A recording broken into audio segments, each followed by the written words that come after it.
At times I recline way back and puff stacks with relations to rap my conversations about the devils we be lacing in the revolution. Be enormous how I'm pooping. My mind has been in battle since birth. That's why I'm puffing nails and juicing. Like your man in arms regrouping, planning my attack on the sounds of water twins be looping. With inspiration for my soldiers at night. Mad brothers hold the corner selling shit that I'm right. And I be sparking like a sniper on sight. Watching shifty niggas through my off the range. Cause life's a bitch and now she got me acting strange. So I maintain with ill proposers. Promise to send a message like the burning bush to Moses. A child that never chose this life. Cause shit is strife within the devil's anger. So I reload my mind in every chamber with clips of danger. I'm infiltrating strangers with the ill precision of a green beret. The sacrifice should hold division. When niggas fall on me like right religion. And vision came to reign majestic. Romance and vigilantes on some next shit. Profanity and tech shit. My sanity reflects my life in hell. Survive in hell, now I reside in hell. And feed corruption to my clientele. Means for making dreams, ill production schemes. The man is raising hell as a swinger pro rebels one time.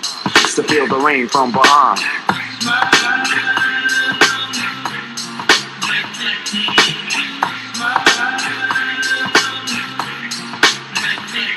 I got my bags packed, I got my boots strapped, I got my buttons of joy in my Buddha sack. Now when my man called, know we're ready to roll.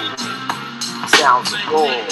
I got my bags packed, I got my boots strapped, I got my buttons of joy in my Buddha sack. Now when my man called, know we're ready to roll.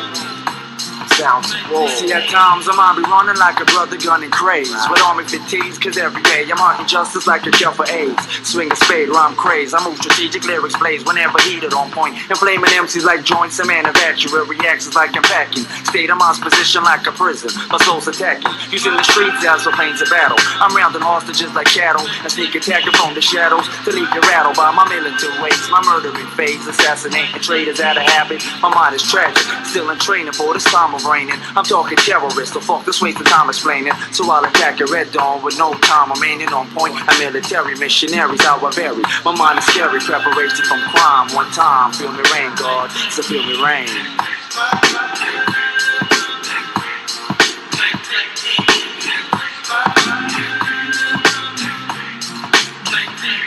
I got my bags packed, I got my boots strapped, I got my buttons of joy in my Buddha sack.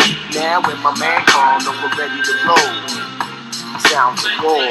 I got my bags packed, I got my boots strapped, I got my buttons of joy in my Buddha sack.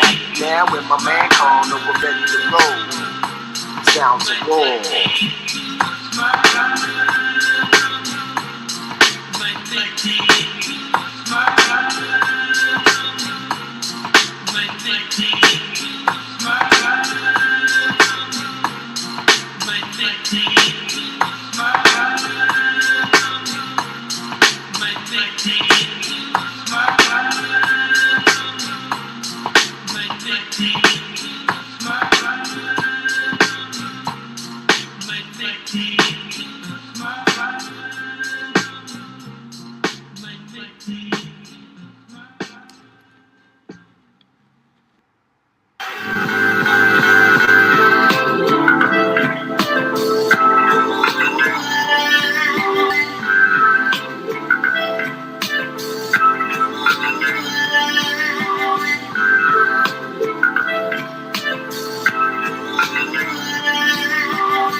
Long face in the bank, short change. This toy will feel like 40 steaks while we go on home patrol the gate. What's going on? I'm in a bar with the Jordan face.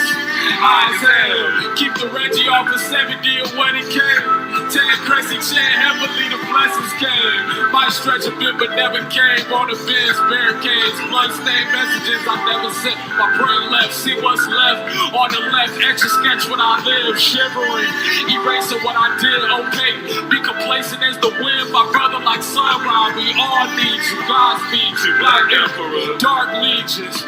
What's the rundown? Lump sums a piece of some with guns now. And let me hit the split before that bitch run out. I heard it's up to us more than enough. I know I'm playing a tough crowd. Convert the day to tell our racist to build the bus round. We about to shake the taco truck down. Now I'm play the couple like a bus down. I'm on a brand saying.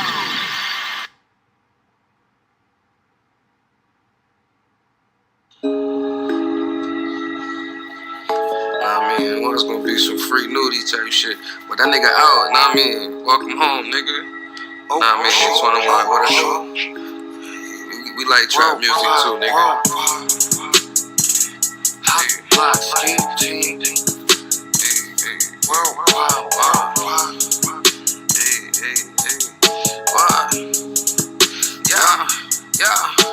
Tap them out twice, teleport to Richmond. Go gadget, Scotty Pippen. Sippin' written since the Tyler Pippen. We partners different, these model bitches be model different. Bruce Willis, knock 'em out the frame till the roof missing. Eating good and we roof Christian. I just stumbled off about you bitches. And the coupe lifted, bumpin' genuine. Rotation move like an assembly line. While I've been cooped up in the compound, I've been booed out with the pound. Yo, white beater with the flak jacket. I just rolled a blizzy, but I half-assed it. Before I go find happiness, find your beat and body bag that Came in shit. and faded, playing with the baby, getting braided. Poking holes through the fugazi. Real niggas up in them cages. Talking shit like I done made it. I been your favorite, locking it in for the ages. Flavors on top of the flavors. I treat it like hot potato. Eating at the mobster table. My niggas see cops to say voted for Pedro. Spring collection, bring the Deweys out. New strains, boy, I'm smoking healthy. Heat waves, switch my hoes out. Switch my phone out per LP. Let me begin, go with the wind. Pippin' King, that's the LP. Light it before you go to court. What you thinking about that pan B? Spring collection, bring the Deweys out. New strains, boy, I'm smoking healthy. Heat waves, switch my hoes out. Switch my phone out per LP. Let me begin, go with the wind. Pippin' King, that's the LP. Light it before you go to court. What you thinking about that plan B?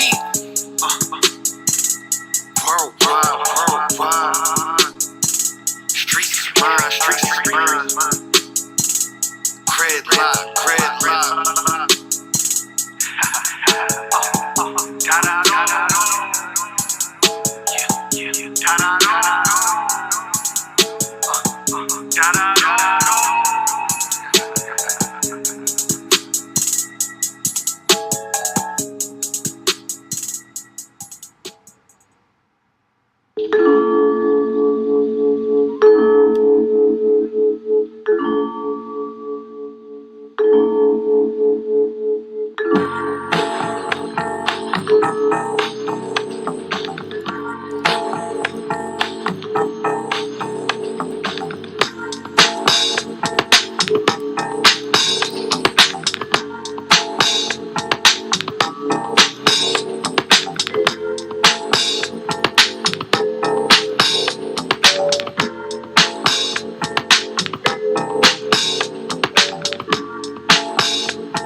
guys can hear me, put a 1 in the chat. I'm going to be speaking without a microphone or speaking straight into the whole entire joint right now. Peace. Welcome to another Brownstone Powwow. It's your host, Bronzebird. So today's episode is just going to be more so of like introspection. Because I think about this a lot, and I mean even in my real life, this is something I think about a lot. Because of course you have the so-called African Americans, the so-called, people from South America, right? South American Negroes, whether it stretches from Colombia or whatever the top of the South America is all the way down to Argentina. We still have to remember there are Negroid people that live in South America. Then I have friends who's Panamanian, Caribbean, whatever have you. You know the deal. Then the conversation about Africa comes in. People from Africa. Then, on this journey of trying to understand who we are as the Black Americans, so many different things that come into play, right? One of the things that come into play is we're Moors, we're Hebrew Israelites, we're this, we're that. We rule the world ever since the dawn of time. Everybody's trying to look out for themselves. Or we're all African, we come from the motherland. So many mixed ideologies, trying to understand who we are as a people. We're Incas, we're Mayans. So peep the vibe, y'all. My thing about it is, I did this topic because in order for me to get closer with you guys, I figure I have to dig into my creative thoughts in order to move closer to y'all. You understand? So that was my whole preface for why I wanted to do this panel tonight, and I would hope that whoever comes on this panel tonight can hit me with some knowledge or their experience of being a so-called black person, whether you be a Caribbean, an African, or whatever. You know what I'm saying? And peace to Demetris. I hope that Caribbean food is going to be good, my brother. You know what I'm saying? I see you, man. Yeah, I know. You gotta handle the spice with that jerk chicken. That jerk chicken is no joke. Man, that jerk chicken is nothing to play with, man. You better be careful. And you know, I want to also say this, because I like Jamaican cuisine. Besides the patties, Demetris, I definitely recommend that you get porridge. Get porridge in the morning. That's actually really, really good. Get porridge. Porridge will fill you up for like hours. It's kind of like the replica if you ever had cream of wheat. You know what I'm saying? But that's my whole thing on it, and I really think that this conversation is going to be great. I mean, I understand growing up as a so-called African American, the problems I might have had because you had Caribbeans that looked down on me, or you had Africans that looked down on me, being ignorant. Oh, y'all slaves. But when you do that further research, you start to see the melanated people of this land, of other places around the world. We was doing some things. We was making some moves. We was ruling empires. So how did it come up that the white man took all of our old stuff? You know what I'm saying? Something I just like to think about, you know what I'm saying? So, you know, of course, we all have differences. We have cultural differences. We have different backgrounds. We have different ways that we grow up. That's fine. You know what I'm saying? And I would never neglect anybody because of whatever melanated nation they're from. But I am going to tell you the truth. I'm going to be raw with you. I'm not going to lie. Like, I'm going to tell you what's good. You understand me? So, yeah, man. We're going to get into this conversation real soon. You know what I'm saying? A lot is on my mind, but I mean, what's your thoughts on Juneteenth? I think that's something I'm going to talk about too. I'm going to give my thoughts on Juneteenth because they just signed it into like the federal book or whatever it is they call it. You know what I'm saying? There's like Juneteenth, my brothers and sisters. We need it. We need it. And I'm just like, Juneteenth, I mean, it's something we celebrated every year. I mean, I don't know what the difference is now. What the government did. The government want to sit up there and care for Juneteenth now because, supposedly a good population of so-called African Americans suffer from COVID. So they playing damage control. I mean, look, you know how I get. You got to analyze a couple of things when talking about these type of issues. You understand what I'm saying? Hold up, guys. Hold on. Give me 1 second.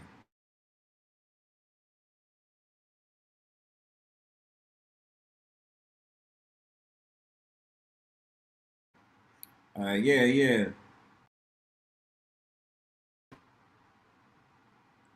Oh, hold up.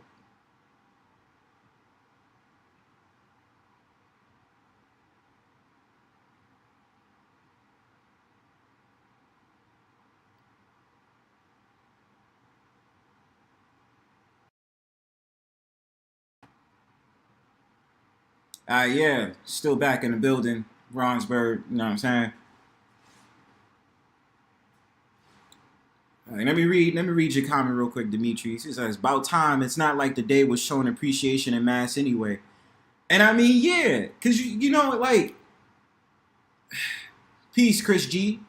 But it's like, I don't really know how to really go with it because Juneteenth is like, for them to make a federal holiday and it took this long, because we've been knew the research. I've known about Juneteenth since I was damn near an adolescent.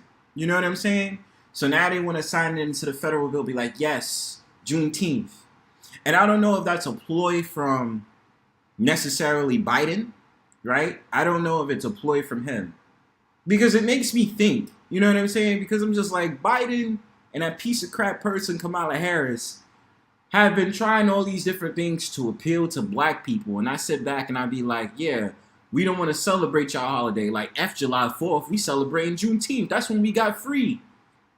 You know what I'm saying? June 19th, 1865. You know what I mean? And that's, I mean, look, teach his own. I don't know if y'all celebrate Juneteenth. And, you know, lately I've been seeing all these posters up on IG that Juneteenth is a Native American holiday and all that other stuff because, you know, the Aboriginal Americans, a lot of the people that study the Aboriginal stuff will say, hey, we are the Aboriginal people of this land. You know what I'm saying?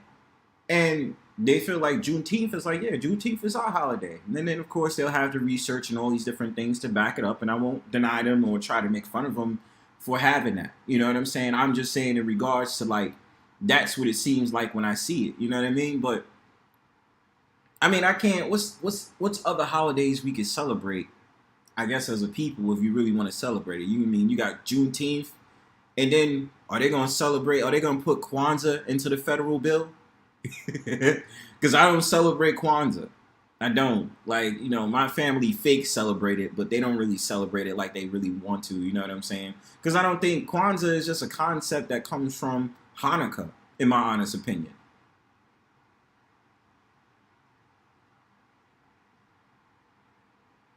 Yeah, exactly. But you know how it is when it comes to the textbook history, Demetris.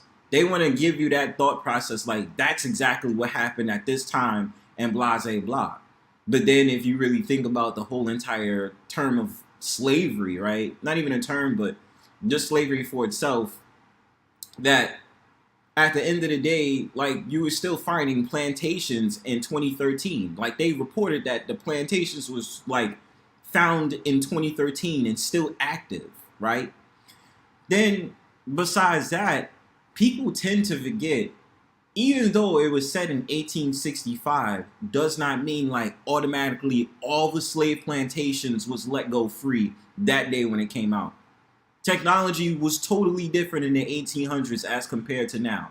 It's not like they had Wi-Fi service and you could just log on some random ass telegraph and be like, yeah, free all the slaves, free all the niggers. Like, you know what I'm saying? It wasn't like that. So they was finding out late. And let's not forget, like, there still wasn't slave owners that still was holding down those plantations. It's just like, no, you're staying here. You know what I'm saying? I don't care. Let's try to not play like that didn't happen, because it did.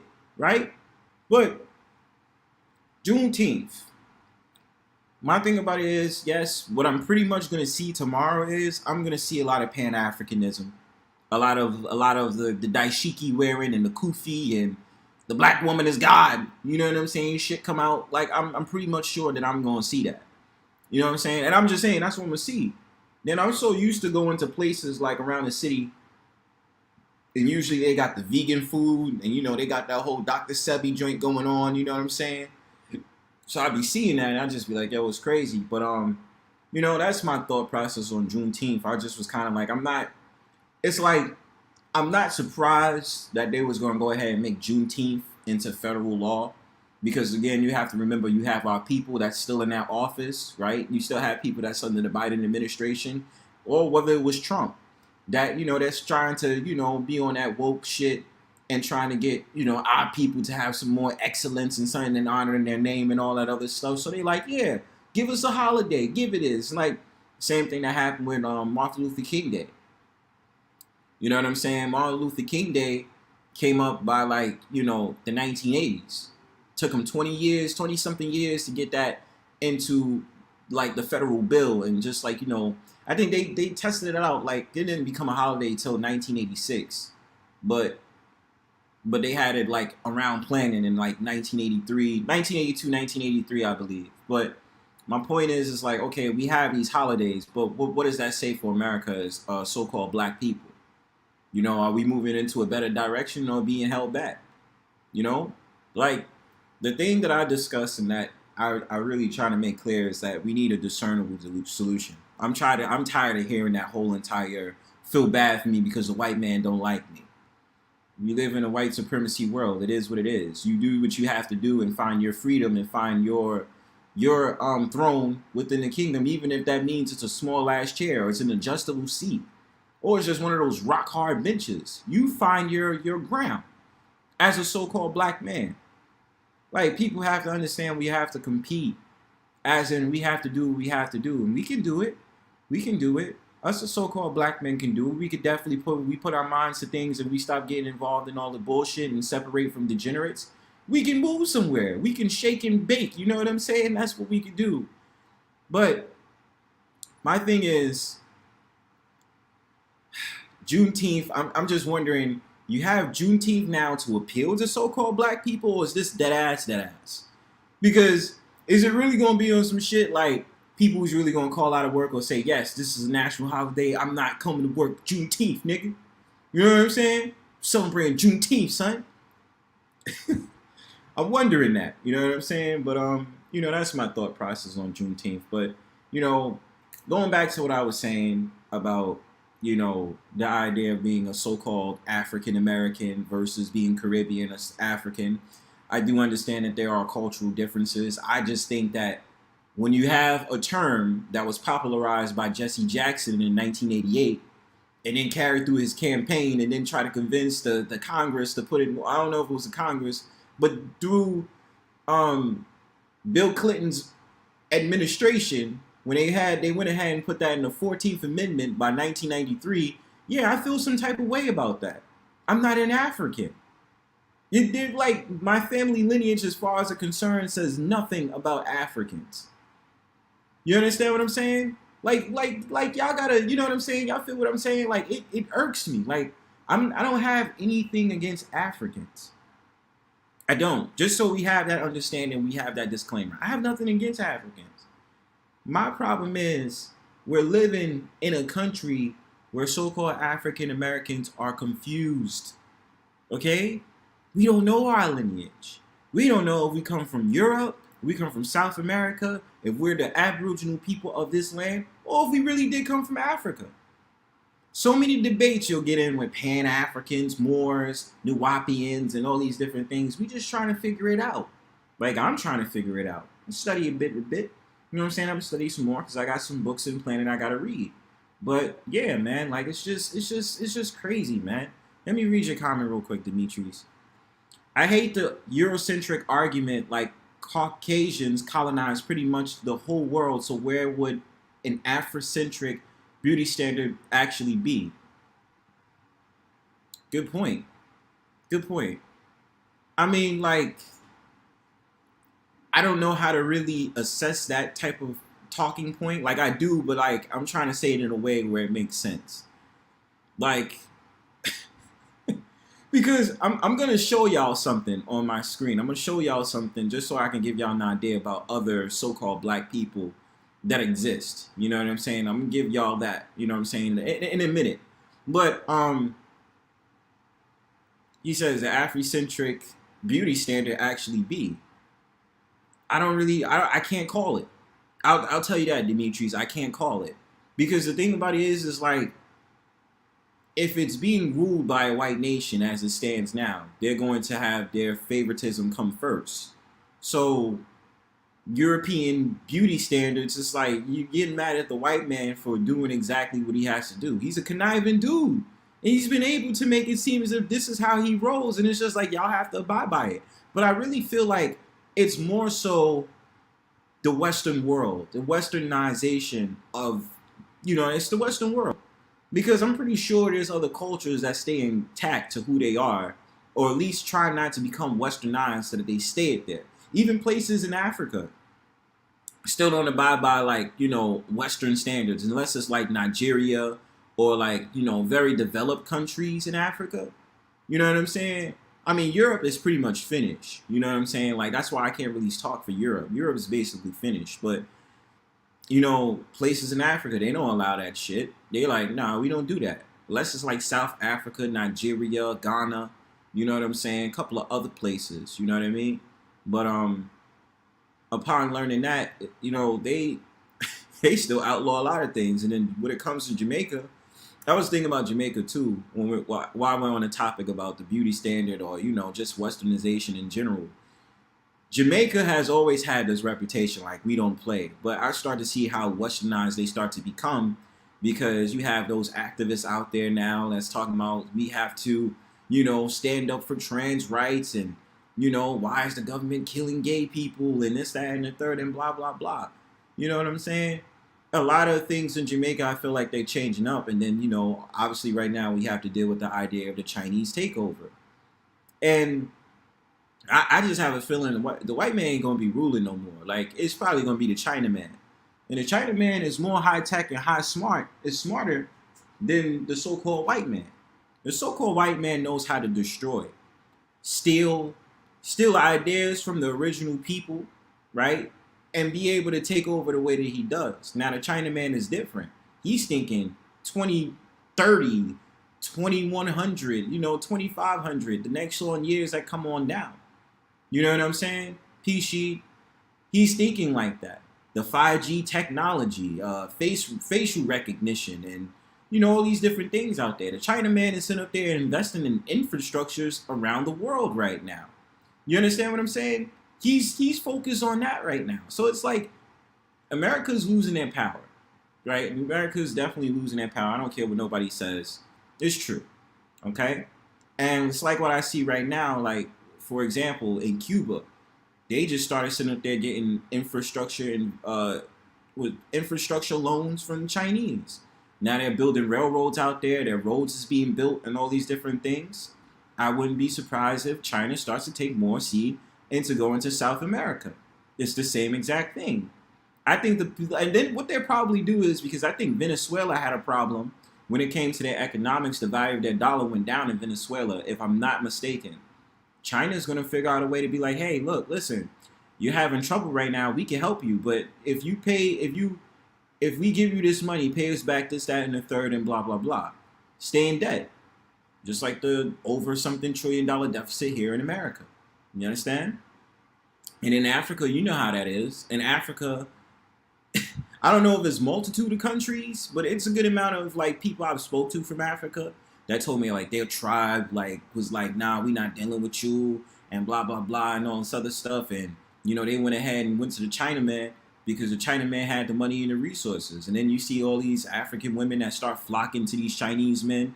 They be like, yeah, you African men don't do nothing and blah, blah, blah, and all this other stuff. And then the Chinese people sit up there cutting off the tusk of the elephants and, robbing these people blind, taking over construction sites. People in America say, oh, you being hired, you want to work for the white man. You know what I'm saying? All that other stuff. But in Africa, it's different. You got to work for the Chinaman. The construction. The hospitals is only owned by Chinese, not even owned by Africans in those countries. You understand what I'm saying? And then I remember a while ago, there are certain products, because I shop at natural herb stores sometimes from time to time. And I was looking for like some castor oil, and I was looking for like, different oils to use. Like I think jasmine oil and whatever oils it was, right? And the thing about it is like I started noticing like when they had the Jamaica black castor oil, it said the Chinese, it found out on Instagram that the Chinese was tampering with it. So they was making fake copies and fake black castor oil and selling it and saying, yeah, this is the castor oil, real authentic Jamaica castor oil. And this is what they doing, man. A lot of people was not paying attention, you know? So with that being said, to my point about the melanated nations, I do think there are differences. I'm not quick to say that. And again, like I told y'all earlier, I don't call myself an African because I don't believe, like, you know, you have to understand the nuisance and the nuance between the so-called Black American, or I call them North American Negroes, and the African. You understand? Like it's not about trying to put people down. Now, I get it. Early on in school, there was a lot of disarray that came into it. So-called Black Americans were being called slaves. You know what I'm saying? Africans would be called African booty scratches. Caribbeans were being called dirty foot this and dirty foot that, especially if you was Haitian. You know what I'm saying? But, I mean, even if you do the background history, especially things like the Tuskegee Airmen, your Tuskegee Airmen always had Caribbeans there. You know what I'm saying? There were Haitians that fought in World War II. Puerto Ricans that fought in World War II. Caribbean people have always fought in American wars. Okay? Then you have something like San Juan Hill. San Juan Hill had a population of so-called Black Americans, or North American Negroes as I call them, and Caribbeans. San Juan Hill will be considered today's Lincoln Center in Manhattan. Okay? So when I think about Caribbeans and they talk all that shit towards North American Negroes, I sit back and I be like, y'all not really different. Like, I still consider America, Canada, the United States, Central America and Mexico, the Caribbean islands, and in South America. It's just a border difference because of what whoever took over the land decided to do. You know what I'm saying? And a lot of people just be like, that's not America. That's not America. Yes, it is. Like, when I tell people Canada is America, they be like, what are you, crazy? Canada's not America. It's a Canada. No, it's just one country in the American continent. Okay? And if you break down America, AMERICA, AIM, it says soul of the rich. That's what the etymology of America is. I've probably said this a lot of times off YouTube. Like, this is probably my first time saying it because a lot of people don't know the etymology of America. And it's like pronouncing America, just like Puerto Rico. So, like, Puerto Rico, if you break down the etymology of Puerto Rico, or Rica, right? Rica or Rico means rich. Puerto or Puerto means port. So it's port of riches. That's what Puerto Rico means. It's a lot more words I can get into. I think Jamaica means land of woods or something like that. And they try to say it's a correlation with Jamaica, the actual country Jamaica, and Jamaica Queens, which Jamaica Queens can be debated because then if you do the etymology of Jamaica, it's Zamako or Zamaka, whereas Jamaica Queens was like more or less in the 1650s, I believe. And then it had something, like, it's a whole entire thing with it, but I don't think it's a correlation. You know what I'm saying? Yeah, a lot of people tend to forget that is North America, right? Because this is how it goes. It's North America, Central America, which is all the mid countries that's after Mexico, and then it's South America. Then it's the Caribbean islands. It's the Caribbeans. But like I said before, I've never really seen a difference with Caribbeans and North American Negroes. Only the fact of the matter that they're more patriarchal prone. Okay? But let's not try to believe, let's not believe the hype, like all the curses that's with North American Negroes don't exist with Jamaicans and Caribbeans. That happens. Okay? That without a shadow of a doubt. Living in New York, no one is barred from the curses that comes down with it. Yes, the single motherhood exists with everybody. Okay? It don't matter who you are.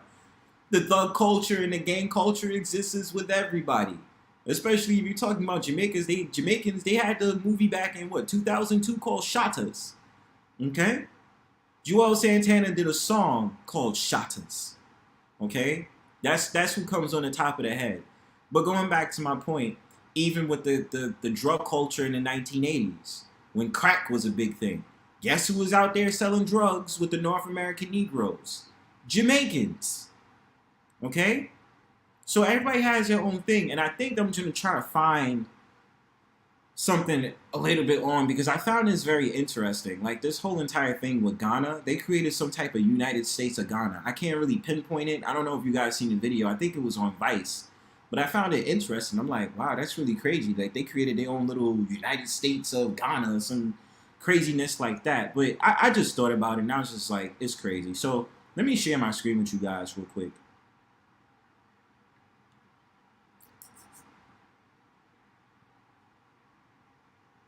So check this out. These are Vanuatu people. And the reason I wanted to share this with you guys today is because I want to expose you to other melanated nations besides what you're used to. Excuse me for the nudity. I didn't know they was going to have all that on this joint. I didn't really mean for y'all to see all that. Vanuatu people. But look at these people. Look at this child right here. Look at this boy. Doesn't this boy look like a black American? Almost, or could pass for a Caribbean. You know what I'm saying? You see this? Like, look at the similarities, dude. Look at these people. These are supposed to be Vanuatu people. I found this interesting because I started doing a little bit of research on it, but I'm like, look how crazy, look how similar they look to like Black Americans or North American Negroes. You know what I'm saying? Check that out. Like right here. Look at that. And my whole point of doing this is just because besides talking about what we're going to talk about tonight, I also wanted to just, you know, show you a little something different. Show y'all something y'all might not be exposed to. So when I tell y'all, like, there's melanated people across the world, there is. Now, the ironic thing with Vanuatu people is that recently, I think I want to say the person in charge, the ambassador or something like that, just got in contact with the Chinese government. And you know when that happens, once the Chinese get involved, you know it's rap. They're going to start coming over and, you know, looking at the land and all that other stuff. You understand what I'm saying? But look how similar these people look to Black Americans or Caribbeans. They even look like they could pass for some type of African. You understand what I'm saying?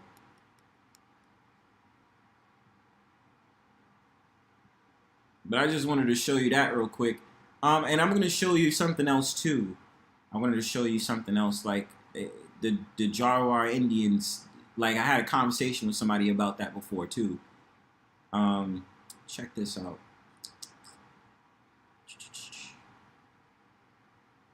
So I don't remember if y'all remember this story, right? The Ottoman people, it's like American killed in India by endangered Ottoman's tribe.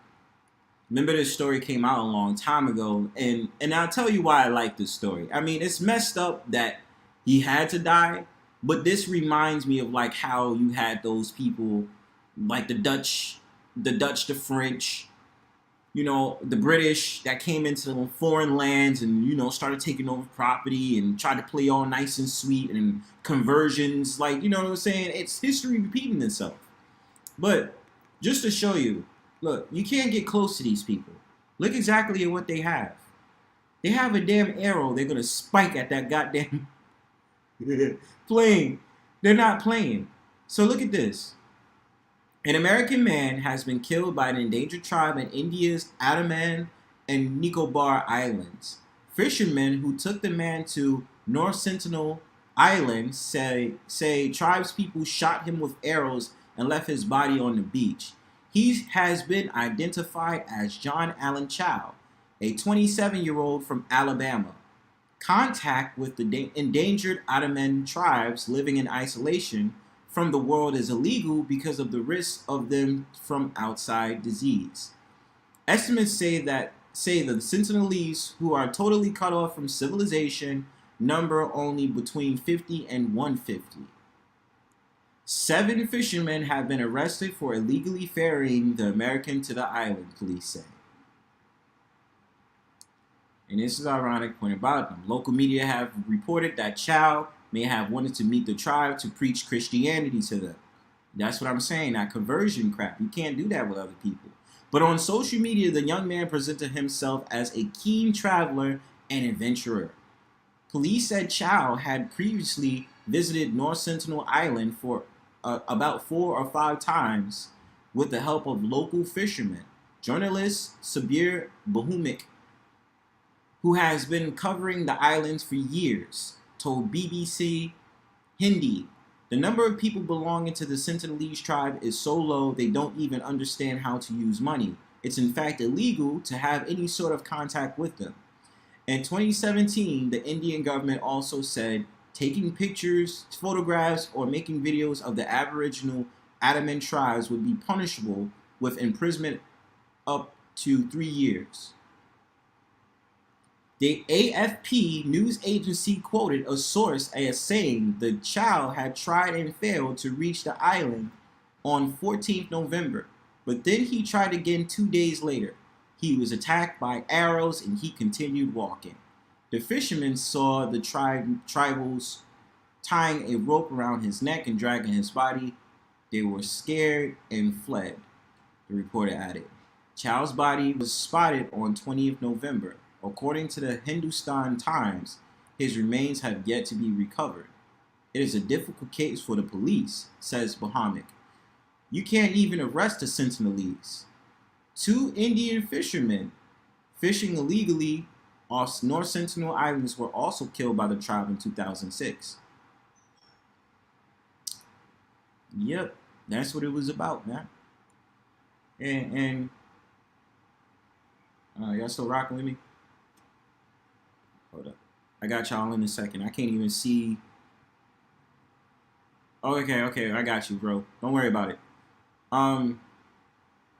But I just wanted to show you that, just to show you, like, you know, we still have a wonder. I think it's beautiful in this world when we have all these different tribes that's like of Aboriginal descent or melanated nations.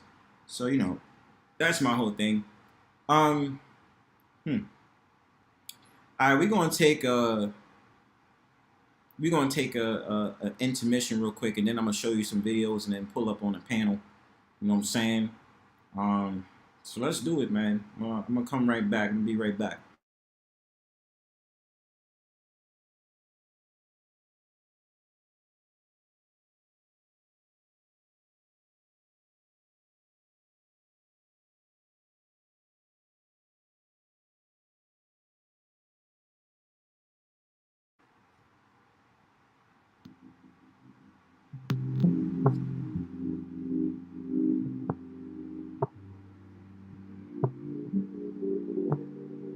Uno, two, tres, four.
All right, I'm back.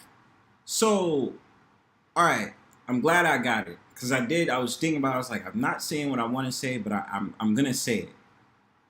So commonly, the problem when discussing this idea, or in my case, what I named tonight called the International Embassy, having this conversation about the differences between so-called African Americans, black immigrants, including Caribbeans and Africans, more so to say. My thing about it is people tend to forget, especially if you're talking about Africans and Caribbeans, they have inter-beefs with each other, okay? That wasn't my main point, but I definitely want to put that out there. Like, people tend to forget, like, not everything is shining windows and everything is great. Commonly, you always see in the Caribbean, there's always problems with Haitians and Dominicans. In Africa, I seen a video where they had immigrants from one country beefing with other immigrants from different, like beefing with the people who's already from there because of job opportunity. That was what was going on in that place in Africa. I forgot which country it was, but I watched the video and I was like, yo. So it's like, I can understand, well, I already know. Because when they come over here, it's just kind of like, yeah, you African Americans. And it's like, y'all just stepped into our struggle. I'm going to need you to calm that down real quick. You know what I'm saying?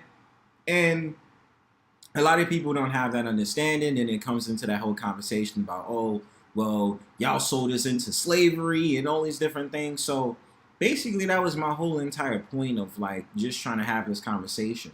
But I'm going to show a video and I'm going to send a link out soon so you guys can jump on the panel and give your thoughts. Hold on a second.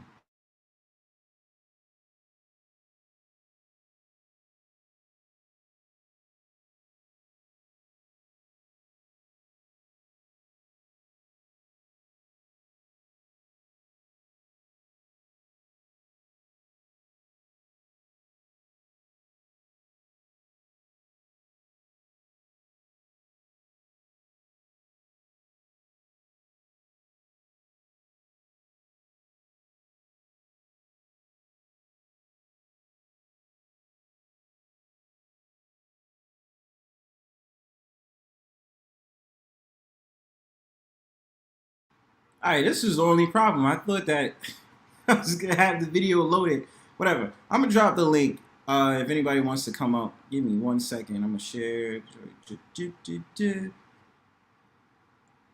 Okay.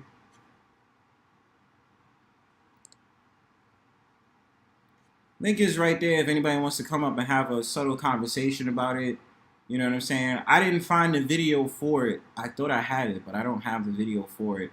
It's just a young man speaking about his experience and stuff like that. There was an actual panel speaking about that, and that's when I was going to have a discussion about it. I mean, hey, look, I might just do International Embassy again and have a more in-depth conversation about it where I have the videos on point so I can talk about it. But unfortunately, yeah, I don't really have the video like that, so it's just whatever, you know what I'm saying?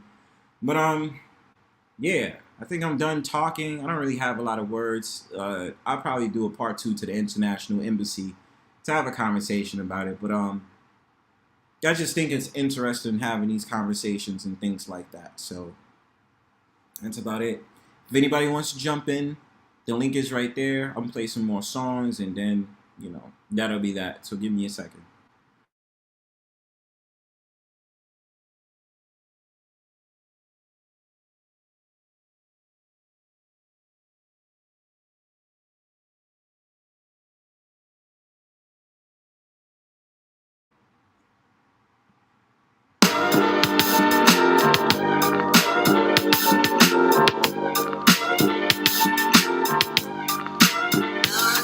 Brace yourself for the impact. Destruction reach the land. Got your gun, collect your funds, execute fresh plan. Eliminate them with the quickness. No suspect, no witnesses. Inflict you with the sickness. Search you mentally. What is this? Process of elimination. On the path to domination. Trimming out the competition. Got you wishing for installations. With quick decisions. But be acting with precision. Pay attention, listen. This advice to save your life. We had your man Wyatt. Mission impossible completed. This life in exchange for the information that we needed. Yo, everything is going according to plan. The shoes on the other foot. The situations at hand. man, a damn shame. A weak link in the chain, you find it hard to maintain without a dollar to your name. Puzzle, wondering why your man went against the grain. Seeking psyche out your help in days of killing yourself. As for me, life goes on, gotta hold on, be strong. Keep my head above the water and fall a victim to the system. That's such a deadly game and the rules forever change. Who left around the corner waiting to blow out your brains? Yo, step back, it's the cat. Never like tracks. Mentally armed, that's facts. Words are planted in your brain by the million. Formed upon treacherous thoughts with champions. Step back, it's the cat. Never like tracks. Mentally armed, that's facts. Words are planted in your brain by the million. Formed upon treacherous thoughts with champions. Shut up. The more that I get mad, I like to add up. Terror in the depths of the battle, stepping up the ladder. Getting higher than skyscraper. These brothers felonious, messing around with the vibrator, instrumental raper. Ain't paying my strong words, never to the curb. I grew more king than a bird in the world. Learning lessons, roaming in the streets. Cats thinking sweetly. You're holy of the rotten teeth. I defeat any MC disagree with me. Simply because of MT, my thoughts you tempt me. So no pity in what I do to you involving your group. Shot of ass like glass, ricochet the Kalamazoo. On to your through, break the 40 your brew.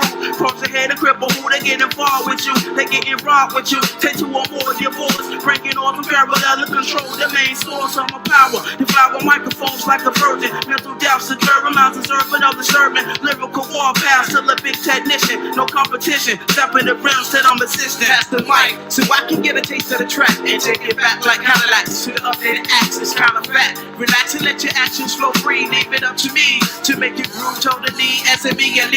Make your brain cells freeze like the trees that's encrypt to ease. Mentality, universal soldier. Broke you over like a boulder. With pressure to compress your head between your feet, but shoulders. Let me show ya how we can get 1, 2, 3. You best prevent me coming with originality straight from NC. CROOKZ. Champions verbally take it to a high degree. Check the C's, the one that you were waiting to see.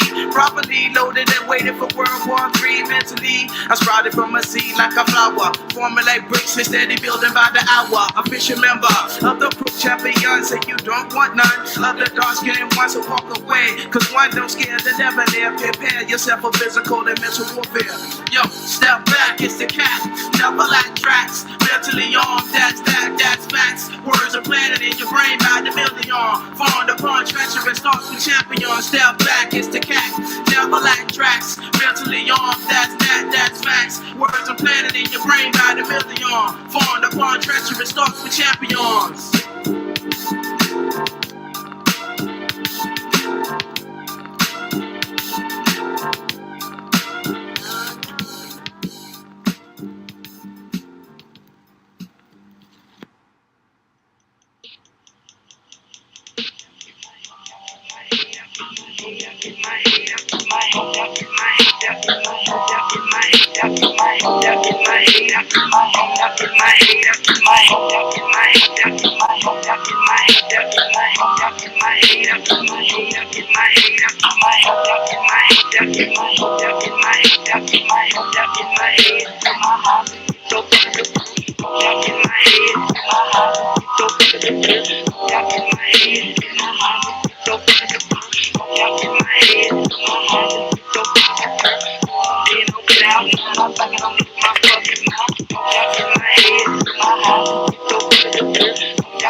All right. Yes, I found the video. Yes, I did. I finally found it. So I'm pretty much gonna just do the review of the video. Whoever wants to jump up can jump up. If not, I'll just review the video myself and then call it a day. And then I'll probably do a part 2 to the international embassy. But yeah, I wanted to just get the thought process of mainly today. I think the differences, or I guess the conflict that we usually have between so-called African Americans versus Africans. So I have the video loaded up. I'm about to put that joint on, son. I'm saying. Let me grab it. So it's right here. Fair use. All right, fair use. I'm gonna put this on right now. So, boom, fair use. Definitely got made fun of about like our background and everything. As Africans got older, they kind of like held that inside, and then like when all of a sudden it became like cool to be African, like you'd see people wearing like the dashiki and wearing like cloth and all of that stuff, like, and I guess to Africans it was just kind of like a slap in the face.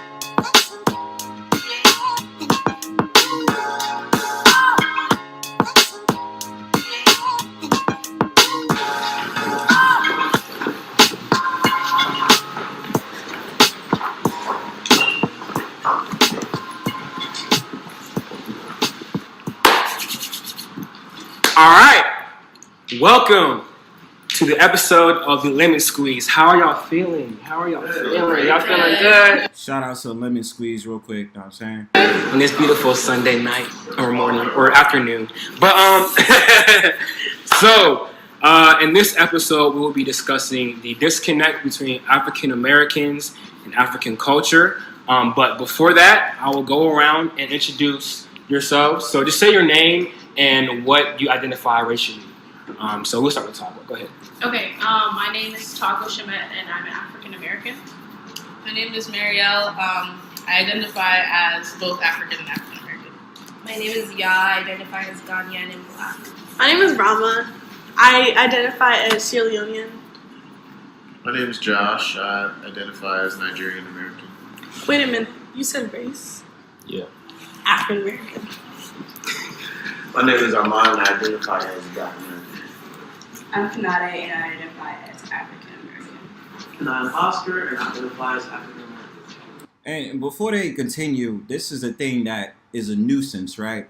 So you obviously understand when you say and you call yourself an African American, you're usually talking about North American Negroes.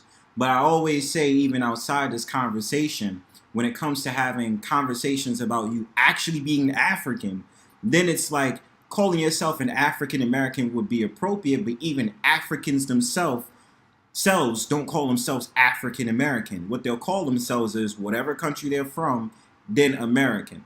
So you already seen in the video, a couple of people already called themselves that. Nigerian, Sierra Leonean, and all these different things. Like I know people from the Ivory Coast, Ethiopian, the list goes on. Algerian American, whatever you want to call it. And we also have to understand, because certain people are ignorant, that there are different groups and genetic makeups of people that live in Africa. Not all Africans look the same. We have to understand that. But continue. All right, so so this is a very much needed conversation, in my opinion. Honestly, I didn't notice the disconnect between African Americans and Africans before VCU. I think when I first noticed it, I think was when Black Panther came out, and like social media was like going crazy over the appropriation and all kinds of stuff. And it was, I really saw like the divide between African Americans and Africans. Well, in my opinion, that's his experience, but I could tell off of that there was always a disconnect between so-called African Americans and Africans. I would say prior to that whole entire thing that happened with social media. In my opinion, it only amplified the situation. It amplified it because more of that conversation came out as opposed to you taking a quick diss at school and, you know, calling one person a slave, or you're a booty scratcher this and you're a booty scratcher that. So, in my opinion, maybe he didn't know, he didn't know. That's what he said. But it only amplified once it came to social media, like Instagram and Twitter just brought it out more. You know what I'm saying? With the Black Panther and all these different things. And I'm not going to sit up there and clown anybody. They just didn't know.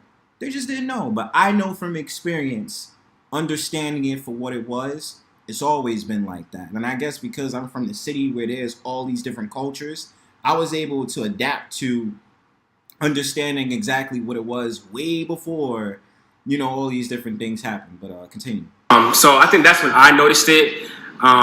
And since then, I've saw like little things that it was like, wow, we're very much the same, but culturally and socially, all kinds of things, we're very much different as well. Is there truly a difference between African Americans and Africans? So I want to start off. Yes, absolutely. So-called African Americans don't know their history like that. You know what I'm saying? A multitude of us don't know our history. Africans, they'll tell you what land and what tribe they're from. You know, you ask typical so-called African Americans, if you ever say tribe, what are they going to tell you? Cherokee. And if you have watched any of my videos, I've always said Cherokee is the wrong term to use from that tribe or that nation. It was Inuanya. But, you know, there's obviously other tribes, especially because I have an understanding, like my family is not originally from New York. They came during the Great Migration. They come from the South. I know which states. But obviously people have a hard time understanding that there is a difference. There's an absolute difference. Culture is different. Food is different. A lot of different things is different. It's just like Northerners versus Southerners. We cook. We all cook the same food at Thanksgiving, but at the same time, Southerners be cooking some other stuff us Northerners ain't really used to, and the West Coast is different. You know, slang is different. Talking, vernacular, culture, the way that people, you know, move is different.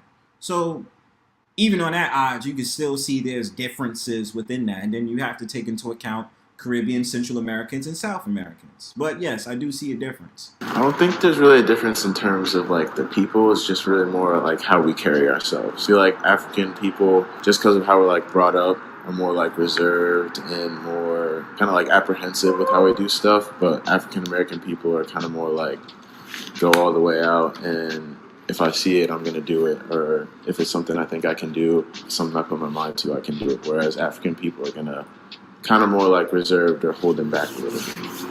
From my perspective, I'll say no. I feel like the disconnect that is present is one that we created and constructed ourselves. Just like the idea of race in itself.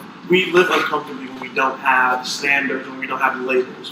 When things aren't labeled, we tend to be very uncomfortable and we don't know how to react to each other. So I feel like, no, there is really no genuine difference between us. And if you disagree, like, please speak up. Personally, I just don't think there is. Now, again, what you're saying, not all the way, but there is a difference in terms, like you said, culturally and, like you said, socially as well, because they're different. We experience different things or whatnot. Not to say that should create a divide, but it is a. And let me add on this before they continue. Let's also talk about music, because can we be real for a second? Afro beats started getting more popular now. And I'm not knocking it because I actually like Afro beats. Like Afro beats is pretty cool. I was adverse to it. I was like, nah, I don't like it. But I'm not gonna lie, like Afro beats really started getting popular. Like before that, my history on even Afro beats was Fela Kuti, that was from the 1970s. All right, and yeah, culture is different. Like I said, I mean, I advise anybody on the love of God, if you go to Juneteenth tomorrow with a daishiki, research where it comes from. Don't automatically make it seem like it comes from Africa and all these different things. Look up something called Visco, okay? So that y'all can have an understanding of where the daishikis actually come from. It might not be where you think it comes from. Difference that we all have, that we own that about ourselves because we take pride in it. Doesn't mean we should separate because of it, but it's differences that we all have. Agreed.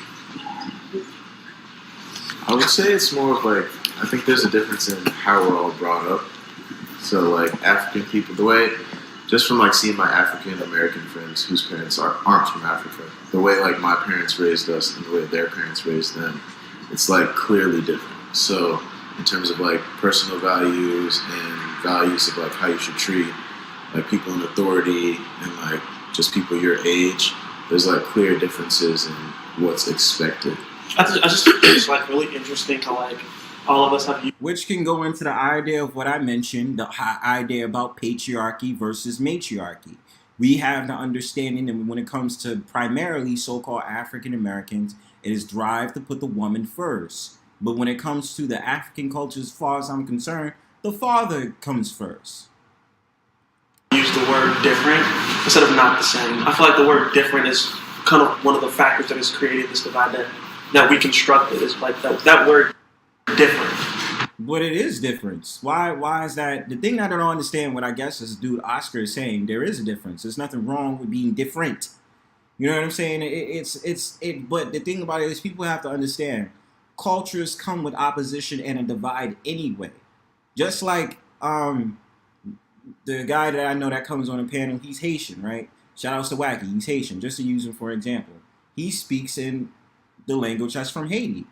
That is part of his culture. So I'm not going to understand, and I understand that it's different from my quote-unquote culture as a so-called African American. Different is not a negative thing.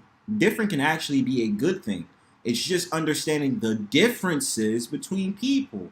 Just like if we're going to talk about Asians, about how there's a difference between Chinese, Japanese, and Koreans versus the other people out there that I forget, people from Thailand, okay? There's another country that I can't think of off the top of my head, but you get my point. There's differences. So would it be inaccurate for you to say even Asian people are alike, they're the same? They're not. There's different cultures. There's nothing wrong with different, is my point. But that's just my opinion. It like creates opposition. It creates like that divide that we've created. And in reference to like what Oscar said about like the word being used of different, I don't really think different means like it's bad that they're different. It's just clearly like there are things that aren't the same, basically. So like different, ours is different from yours, but they're still can both be fine. You see what I'm saying? Not to say like because they're different, one has to be better than the other. It's just two methods of doing something that are not the same, basically. Ooh. Anyone else? All right. Cool. So, why? Like, what are some reasons that African Americans and Africans have this divide? I think that it all started with childhood. That as a kid, I know personally, I was made fun of for being African. Those typical comments like, "Do you live in a bush? Do you own an elephant?" Like stuff like that. So I feel like it stemmed from that and just ignorance from our parents as well. Our parents say things to us in which, at least I can't speak for African Americans, but I know Africans, our parents say things to try to get us to stick with other Africans instead of branching out. And yes, they do. I have to say that. Yes, they do. And my thing about it also, you have to take into account, media, we can't lie, like media did not play a role in this. Media did. We cannot, we have to be genuine about this. Media has taught certain people to believe, hey, this is how Africans are. If you can put in 25 cents a day, you can own an African child that'll be skinny as hell with a pot belly and have flies all over their face and body. That's the negative thing that came into the culture or came into the media aspect of what you thought an African was. Because even I thought that growing up. I'm not going to sit here and lie like I played saint, like, oh no, I've never been discriminating against Africa. I did, because I didn't understand them, right?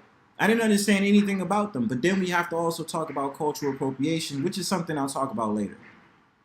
For that festered, so now it just lives on as we get older. So I've kind of broken this down. So it started basically. And pardon that stuff in the background. Y'all hear all that stuff? They doing firecrackers, so they're being annoying as hell right now. From childhood, at least for Africans. So we definitely like got made fun of about like our background and everything, like being told like you're not black enough and stuff like that. And so like as Africans got older, they kind of like held that inside. And then like when all of a sudden it became like cool to be African, like you'd see people like wearing like the dashiki and wearing like cloth and all of that stuff. Like, and I guess to Africans, like it was just kind of like a slap in the face. Like, oh, like I was made fun of like this entire period of my life. And now all of a sudden, like you want to take that and like use it. And I guess like that's why Africans like at our age like tend to be a little bit more exclusive with the culture because they haven't necessarily dealt with their trauma yet and stuff like that, and so like they take it out on everyone else. African booty scratching. Never forget That was the biggest one. I heard that all the time. Anyone else? Yeah, and the thing about it is also that goes to my point of what that young lady just said. My idea that I usually say that it was cultural appropriation too, that they felt some type of way about that. You know, now, you know, they blend in this whole entire thing about cultural appropriation because one of these African dudes, I think he was Nigerian, was in an Instagram video and he was glad that his wife was able to make jollof rice. And then they got extra mad because they found out that the wife was a so-called white woman. So you already know that rabbit hole is going to go down. You know what I mean? Okay, so I agree with her in that aspect, but also another thing I feel like isn't talked about enough is the way our parents will talk about Black Americans. Because if we're being honest with ourselves, our parents are not respectful. They will say things to try to instill within us to divide away from them. Facts. I can definitely tell you that off of experience. And let me say something to that as well. Our parents as so-called African Americans towards Africans we thought probably the same thing that we thought growing up. Like they're in the bushes, they're this, they're that. But then also we have to get down to the real stuff. Now with this whole idea about cultural diffusion, also talking about the idea of how this whole idea about support Black business and blah, blah, blah. Now the thing about it is here around New York City, when they talk about supporting Black business, there's actually stickers that you can put up on your business that has the African continent being represented. To people like me, if I owned a Black business, I don't want that on my door. Because I'm not an African. I'm a North American Negro. So you putting that on my door, it's not going to necessarily offend me, but I'm going to be like, yo, I'm not an African, right? And so when you talk about these Black businesses, what I can tell you, right, because we always talk about Black businesses, it's a cultural diffusion. You can go to Jamaican stores right now and they'll sell you fried chicken, mac and cheese, and all these different things. And then these soul food stores that's owned in my neighborhood is owned by Africans. It's not owned by so-called African Americans. It's owned by Africans. So when I really started to pick up on it, I felt offended by that. I was like, why are you cooking the food that my ancestors made and that my great-grandmother and my great-grandfather and the rest of them used to make? Like, yo, that's offensive to me, yo. Like, you're not even, you know what I'm saying? Like, we made the mac and cheese, the cornbread, the smoked turkey necks and all this other stuff, and now you cooking that joint in your restaurant? But then it's a cognitive dissonance because people in the neighborhood don't care. They're just like, okay, well, I'm hungry, I want to get something to eat. Oh, they got soul food, so I'm gonna go. You understand what I'm saying? But the sensitivity in that, I don't think a lot of people try to touch on. And it's not like I'm coming across as rude, but it's just like me as a so-called African American. If I know there's a shop in my neighborhood that's selling African cuisine and people is telling me like, yo, Bronzebird, it's the dopest, this is dopest. I go over there and it's owned by a so-called African American, I'm gonna be confused. Like, wait a minute, what? Like a straight up so-called African American, like a Negro, and they own it. I'm gonna be like, yo, that's crazy. But like being lazy or not as clean or stuff like that, and I feel like that also helps perpetuate the divide, which also needs to be acknowledged. I think that aspect comes from the idea, like I was telling some people earlier, is our parents came here, most of our parents, at least like that came from Africa, or immigrants here. Like I know my parents immigrated from Sudan, I'm a first gen, and the biggest thing, at least talking. Hold on, and remember this girl called herself an African American earlier. Now she sat there and said her parents come from Sudan.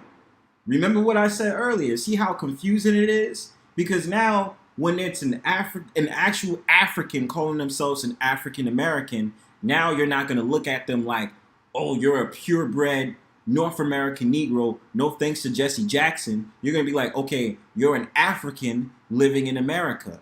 So the thing about it is, to avoid the confusion, y'all, would it be better that she sat there and said that she's a Sudanese American in order to not veer the lines on someone who's actually so-called African American, as it is here with some of the cast that's already on the show?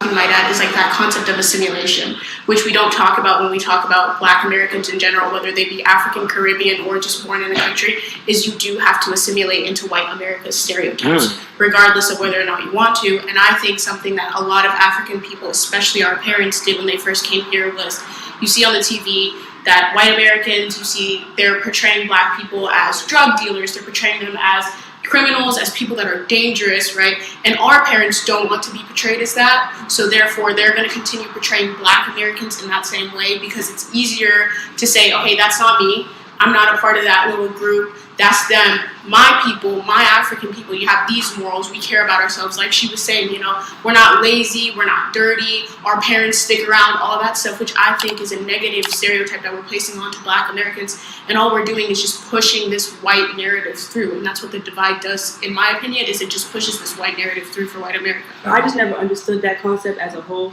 Like, we're different, we don't act like that, but when they see you and they pull you over, they don't care what country you're from, like, they don't care. Right. And to be honest, I knew that someone was going to mention this in the video. I knew that was going to happen. Like, it's basically the concept they usually always say. It's like, it don't matter if you're Black or whatever. When you go out on the streets, they still look at you as a nigga. And it's like, okay, but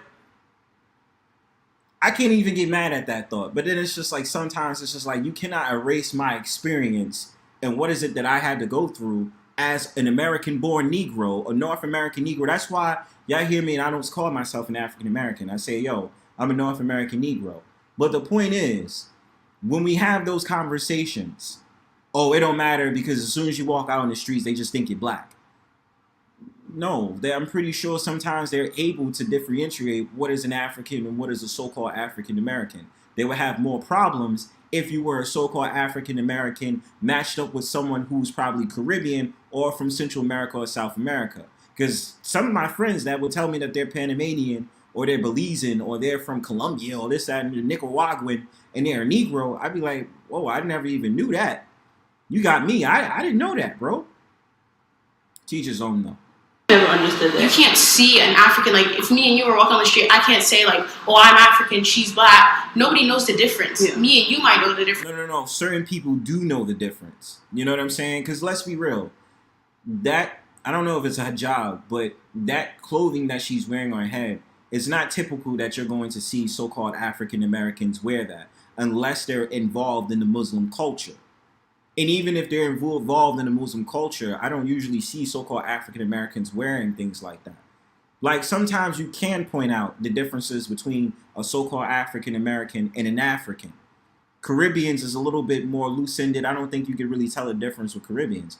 And you'll have a harder time differentiating if it was a so-called African American versus a Nigerian or a Ghanaian. Or people from the west coast of Africa. Because sometimes I find that out. And even one of my like favorite rap stars growing up, Papoose, which is the Native American word for Indian baby. I've come to find out he's from Liberia. And they was talking about how they had the Aboriginal people that actually went over to Liberia to become that free country. You know what I'm saying? So what she's saying, I don't necessarily agree with, but in certain cases, she is right. But even our fellow like Black Americans don't even know the difference until you say it. Nobody knows that there's a difference, right? So like, what's the point of putting it in there? And I think that media portrayal has a lot to do with like that bullying that happened when we were younger. Because at least for me, I didn't really encounter for Africans until I came to VCU. So when I was younger, the only like portrayal of the African that we had was that thing that we saw in the media, like the kid being fed by some white folk, like in some like on dirt, like real dirty shit. And like that's what, as kids, that's what a lot of people had to go off of. And then once you encounter them as children, you do children stuff. And make fun of. And by the way, whoever wants to hit the link and have the discussion with me, you're more than welcome to hit the link and come up.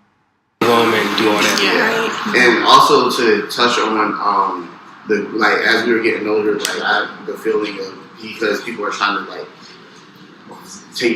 not take back the culture, but like understand African culture more. A lot of that is because like in America, like when we are younger, there's a certain age where people start to get more education about who they are and where they come from, and that's around this age because like not only were we like uneducated, also miseducated. So we had to get older to really understand that, and that's around the time where we actually have to dive in. We actually wanted to dive into what African culture is all about.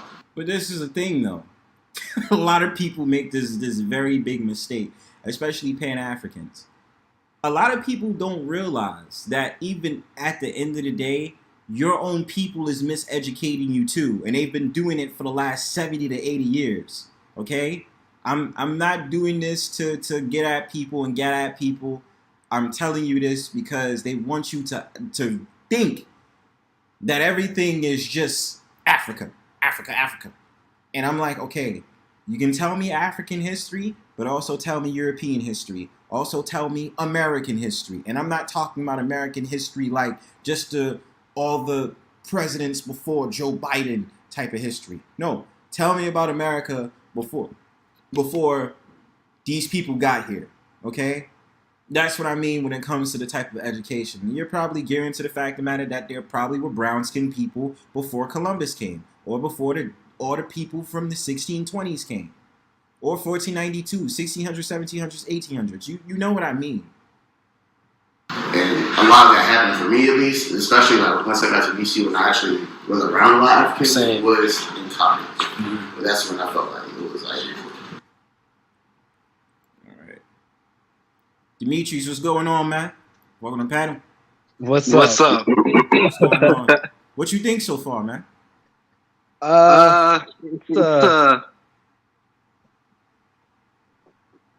It's a bit odd confronting these issues, but I think it's enlightening.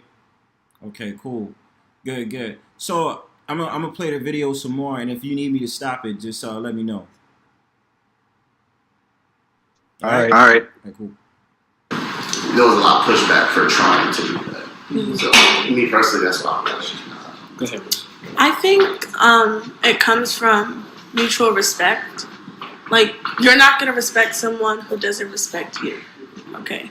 So, when you come from a totally different country and you come somewhere new where you don't know anybody, and the only people that you do know are people from your country, and you're trying to learn, like, the way of life here and how things go about, and then someone is disrespecting you, are you going to respect them back? No. If it happens like one-off, then okay, fine. Then you can say, okay, like this is just an individual thing.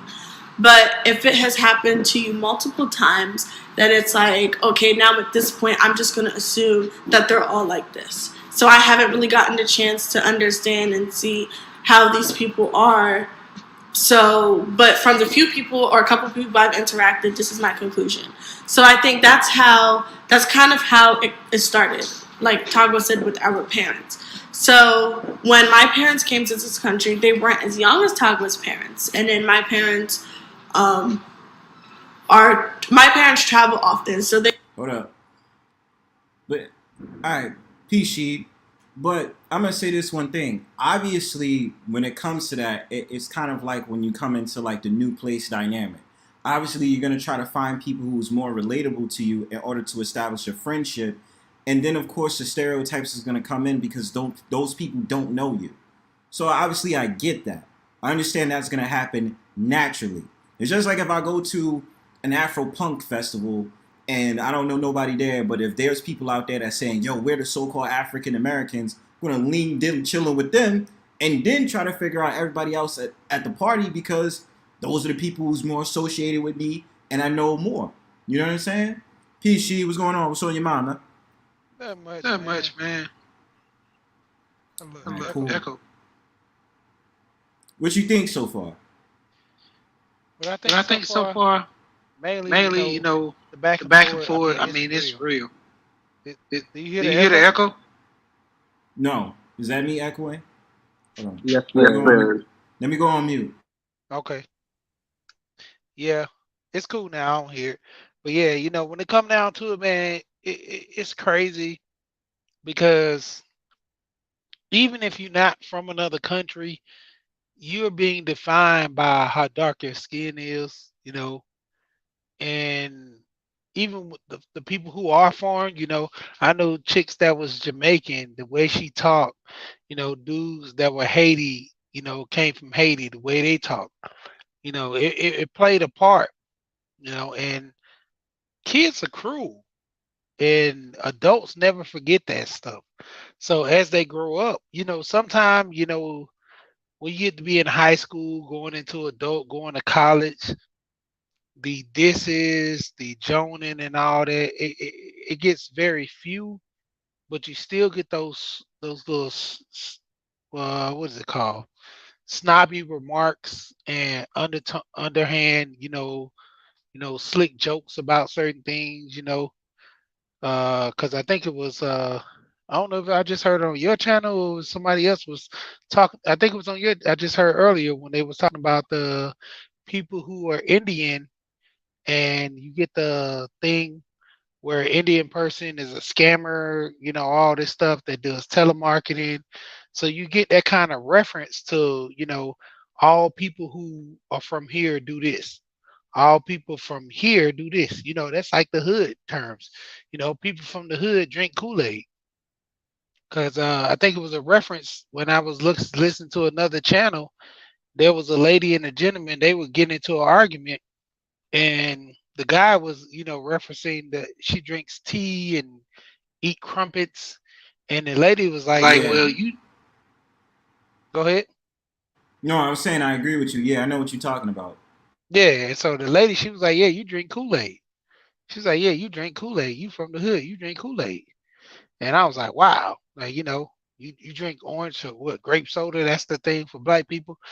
Kool-Aid and grape orange soda and stuff like that." So the references, man, referring to stuff like that, it digs deep when you're young. And if you don't get over that, it goes into your adulthood. I mean, you got people who go crazy over these so-called stereotypes in which people are, and that's why we have a lot of mass shootings come from that too. You know, even with nerds, you know, they get stereotyped that, you know, they're dorks and pick up books and they don't know how to do this and do that, but then they'll turn around and, you know, pick up a rifle and, you know, become a marksman. Or, you know, you get teased in school, not just being that, just being an outcast. You know, it's almost going into the culture and going into, you know, a stereotype of, you know, these people are this and that, these people are that. Yeah, and I like that analogy you made, especially because it's always this thought of like excluding if you're not the norm. You know what I'm saying? And it's just like, you know, group of African Americans, and then like it's all of us, and then like let's just say Nigerians. Or we don't rock with you because of such and such and blah blah blah. And it's like, yo, I'm so used to that. It's crazy because the only term people can hit me with, oh, you used to be a slave and this, that, and third. But like now, so-called African Americans can get that knowledge online and read up all those books and actually find out where's these different places we come from. So it's like, you ain't gonna get me with the slave jokes no more. You're not gonna get me no more. But yeah, JustHannah, peace there. Welcome. What's your thought so far? As I see what you said in the comments, it was dope. Hey, now I see a lot of pity going on. So I'm gonna share with y'all an experience I had. I'm not gonna say it's all Africans, but I think it's majority of them because what I went through in high school. So in high school, I went to two schools. I went to one that was a uniform school. It was predominantly Spanish. So I felt like I was the oddball out. So I had transferred to another school. And it was predominantly Black, Spanish. Yeah, Black and Spanish. So when I was in, the Spanish school, I switched and I went to predominantly Black and Spanish school, right? So the second school I went to, I was new. So at the time, I never went to school with an African before. So at the time, I thought that was Black people. So anytime I came in, at the time I was relaxed. This will all make sense once it comes down to it. So, a lot of people, they used to always think that I was Dominican or Spanish in the beginning. So I remember one day there were these Africans. I thought they were Black though. I didn't know they were African. So I had went to their table because I wanted to make friends that were with Black people. I wanted to have that experience because it was different with Spanish people. I had to keep up with them, but this time I switched it up. I was wearing braids. I was really trying to find myself. And the African girl told me, "Excuse me, you got the wrong table." So I looked at her. I was like, "What are you talking about?" I was like, "I don't understand." And she was like, "The Africans sit here." That's what she fucking said to me. So I see a lot of pity. What she's saying is true, but they got a lot of arrogance with them. Yeah, I'm glad you said that. Like, that was my first experience. And I didn't get that ever from Black people, from Spanish people, not even white people, but Africans. That's it. That's what she said to me. That's ironic you say that. My fault, because I want to drop this in because the arrogance is true. Because I think me and my mom was just talking about that the other day. Because it's like, but she still has, we still cool with Africans too. But I said, the problem is like that thought, like what they was discussing earlier and what I was talking about earlier, that arrogance of thinking so-called African Americans are just like lazy or we're this and we're that, without even knowing who we are. So it's always the it's like basically stereotypes over stereotypes over stereotypes. But I do get that inclusion thing, like, nah, don't sit with us. You an American. You don't sit with us. You know what I mean? And sometimes I want to be like, look, listen, if you're gonna be like that, then cool. I'm not gonna rock with you either. You know what I'm saying? And that's just I know I had my experiences with that because I be wanting to cuss them out. And you know how it is in New York. Because not only did I get that from, Africans sometimes, Dominicans will do that same shit too. Dominicans will sit up there and be like, oh yeah, you Black, you nigga, like negro. Yeah, like, they used to call me Coca-Cola. They used to call me they call me, it was weird, but the boys, they would try to talk to me, but they were so stuck in their and we all are like that. Like I'm not knocking anybody's preference, but they would talk to me on the low, like, oh, like I was receiving Facebook. I checked my Facebook today. Oh, I used to like you in high school, but because you got the Spanish look and all this stuff. Because I had, long hair, like as a Black woman, that we cherish that. So it was really weird for me to experience that from an African. And people could say whatever they want. We're the same. And this guy that she ended up liking me, but I turned him down because he wanted more than one wife. So I was like, oh, that shit ain't gonna work for me. But so then she became my friend, but she would slow diss me. Like we was in social studies, and my social studies teacher was obsessed with my lips, and he was like, what's one thing about Black girls? Y'all got juicy lips. And she was like, oh, but Africans are better. We got curves.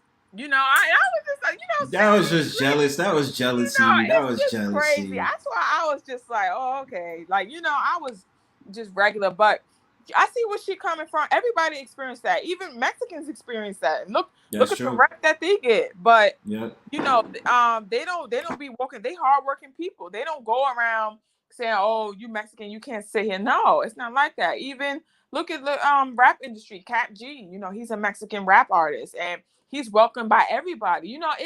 It's certain cultures that are even look at the Jews. Look how they act.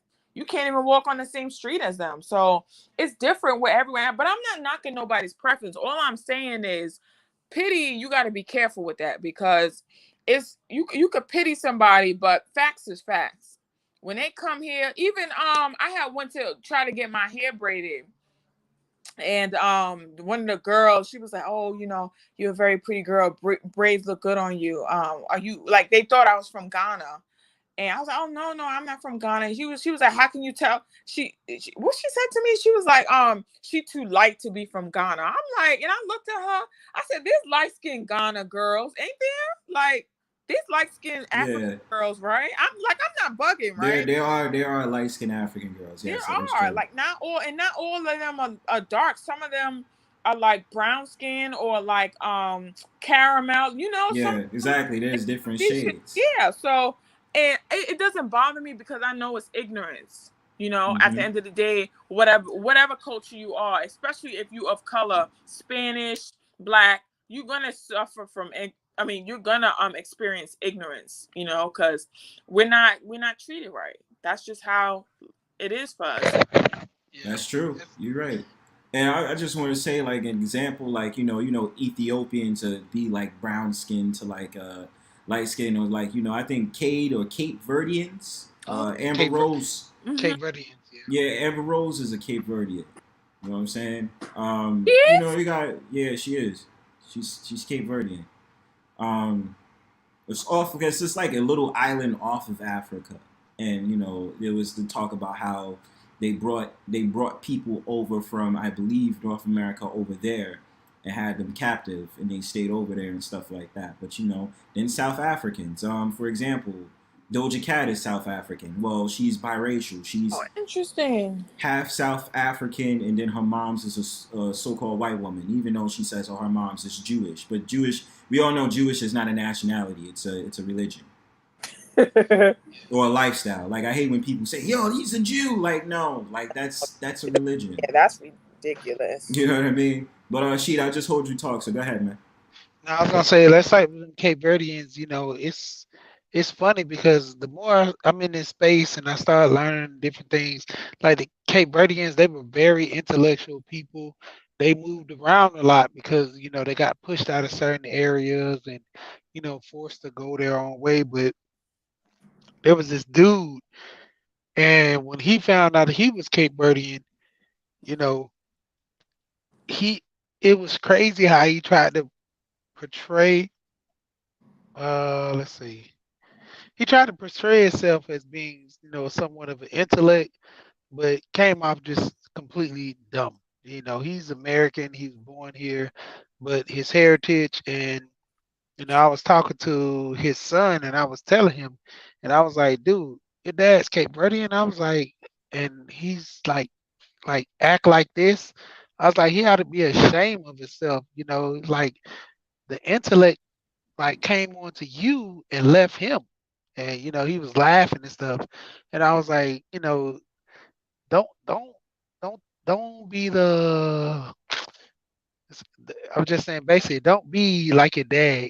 Carry the light, because the people that your history, what you come from, are great people. And he was like, "Oh, thank you for that." And I told him, I said, "You should look more into it, because a lot of people don't know where they come from or came from." Because even with the lady that was just talking, maybe she did come from Ghana from the heritage of which are people back in the day. You never know. But if she didn't, still, carrying the legacy and carrying yourself in the light, which matters, because that's why I always get on people like far as being from America. I always tell people, when it comes down to it, I look up my history. Most of my people are Indian.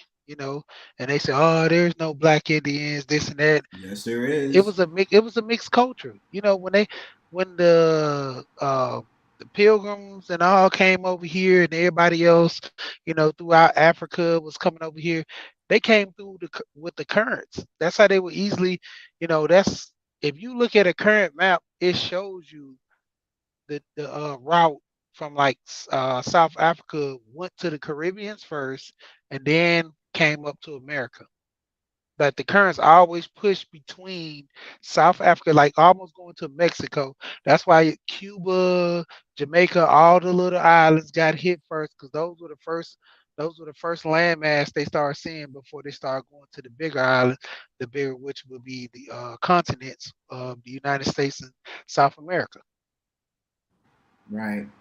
And also I had learned before, they even had with the slavery in America, they had took the Pequot people all the way down to I forgot which island. I think the Virgin Islands and stuff like that. But you know, I'm still doing more research on that. And like I always say, I always talk about how a lot of people just think that when you see Indians, you just think that they look like those Native Americans. I'm like, no, you have so-called black Indians. Like I just seen one the other day on a bus. Like it was an older gentleman, and he had his headband on. I'm not really sure what you call it, but I'm dead looking this man in his face because he was looking at me, and I'm like, oh, that's that dude that, you know, he's a black Indian. You know what I'm saying? Because you see him. So I mean, like, look, there's a lot of things to learn, and like I said before, a lot of people, what I found out is, especially like when it came to the Wu-Tang Clan, their family lineage is Shinnecock, which is from Long Island. Oh wow, that's interesting. You know what I'm saying? So you have Shinnecock people, Canarsie. There's some more tribes, but I'm probably gonna do something later on my YouTube journey about that. I even seen a dark skinned Mexican. That was pretty interesting. He was in my class. His name was George, and George Lopez, George Mario Lopez, and he was like his parents was just regular Mexicans, like, but he was dark skinned, and the father was a little dark. So you know, it's just interesting. Just color is interesting because it's not about what we choose. It's just what's genetics. So even when Africans, they be like, oh, I'm African. I'd be like, yeah, but you're here though. So you're not just African. No one's just one thing anymore. Everyone's mixed. And I was telling her, like, you're from America, so you're African American, just like the rest of us. So but you see the nuance in what you saying though? JustHannah? Do you see the nuisance in what you're saying though? Not that I'm saying as an insult, but you see how crazy it is now. Yeah, now, it's crazy. What would be the definition of an African American now? Because I would be considered a so-called African American. You understand? Exactly. But then if they ask me what type of African I'm from, I can't tell them because I'm here on American soil. Yeah, I've never, in my family lineage has never said anything about Africa. You understand? Absolutely. That's, you know what? Oh my God, Bronzebird, you that's should why really do a TED talk, but. That's really what I'm saying. Like, I don't, and it always baffled me because I would just be like, what the hell are you, you know, I just don't understand. And then it's like, you're judging me, but what if I am from Ghana? What if I don't even know? Because I just say I'm African American. I know there's some type of African me. I have like African features, but you know, you just don't know. But, okay, with that too though, Hannah, like, but you see, because this is the thing that I was talking about earlier. Why I say it's such a nuisance now is because there was a girl in the video that said she's African American. But then when she mentioned later on in the video, she said her parents is from Sudan. So usually how it works with Africans is they usually say their countries and then say that they are American. You know what I'm saying? And it's the similar thing if it was like people from the Caribbean. They'd be like, oh, I'm Haitian American, I'm Jamaican American, Cuban American, and blah, blah, blah. Like I was flabbergasted when I found out my friends like years on end when I found out that they're Panamanian. I was like, Panamanian? What? Like I was like, I heard about it, but I'm like, y'all Panamanian? Why y'all look just like look like my people? You know what I'm saying? So it's not. I'm saying it like because I understand where you're coming from, but that's where that nuisance come in. That's why I say Jesse Jackson basically made it a very confusing thought about rebranding what the African American is. You know what I'm saying? Yeah, and like the reason why I bring it up is because it's a good topic. I seen some celebrity like documentary. It was called Light Skin, and Christina Milian said something. She's Cuban American, but that's still black. Like, you know what I'm saying? Like I couldn't understand it, but you know, it's still, you know, I'm not saying telling her to, you know, disregard that she's Cuban, but it's still a portion of black. Black comes in different shades. It's not just one thing, you know, because like what you said, the repopulation of with the slave masters, like, you know, it's still a shade. Right. Totally agree. I'm gonna play a little bit more into the video. Let's see. If y'all need me to stop, just say stop and I'll pause it so y'all can talk about it. Hold up.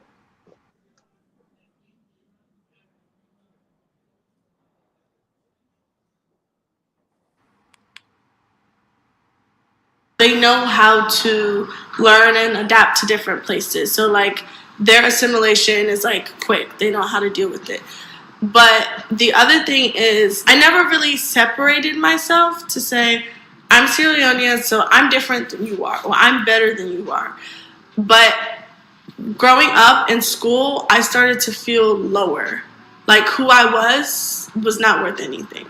Because the way I was treated made me feel like you were better than I was, and I'm like dirt. Because that's exactly how I was treated. And that's what I was told.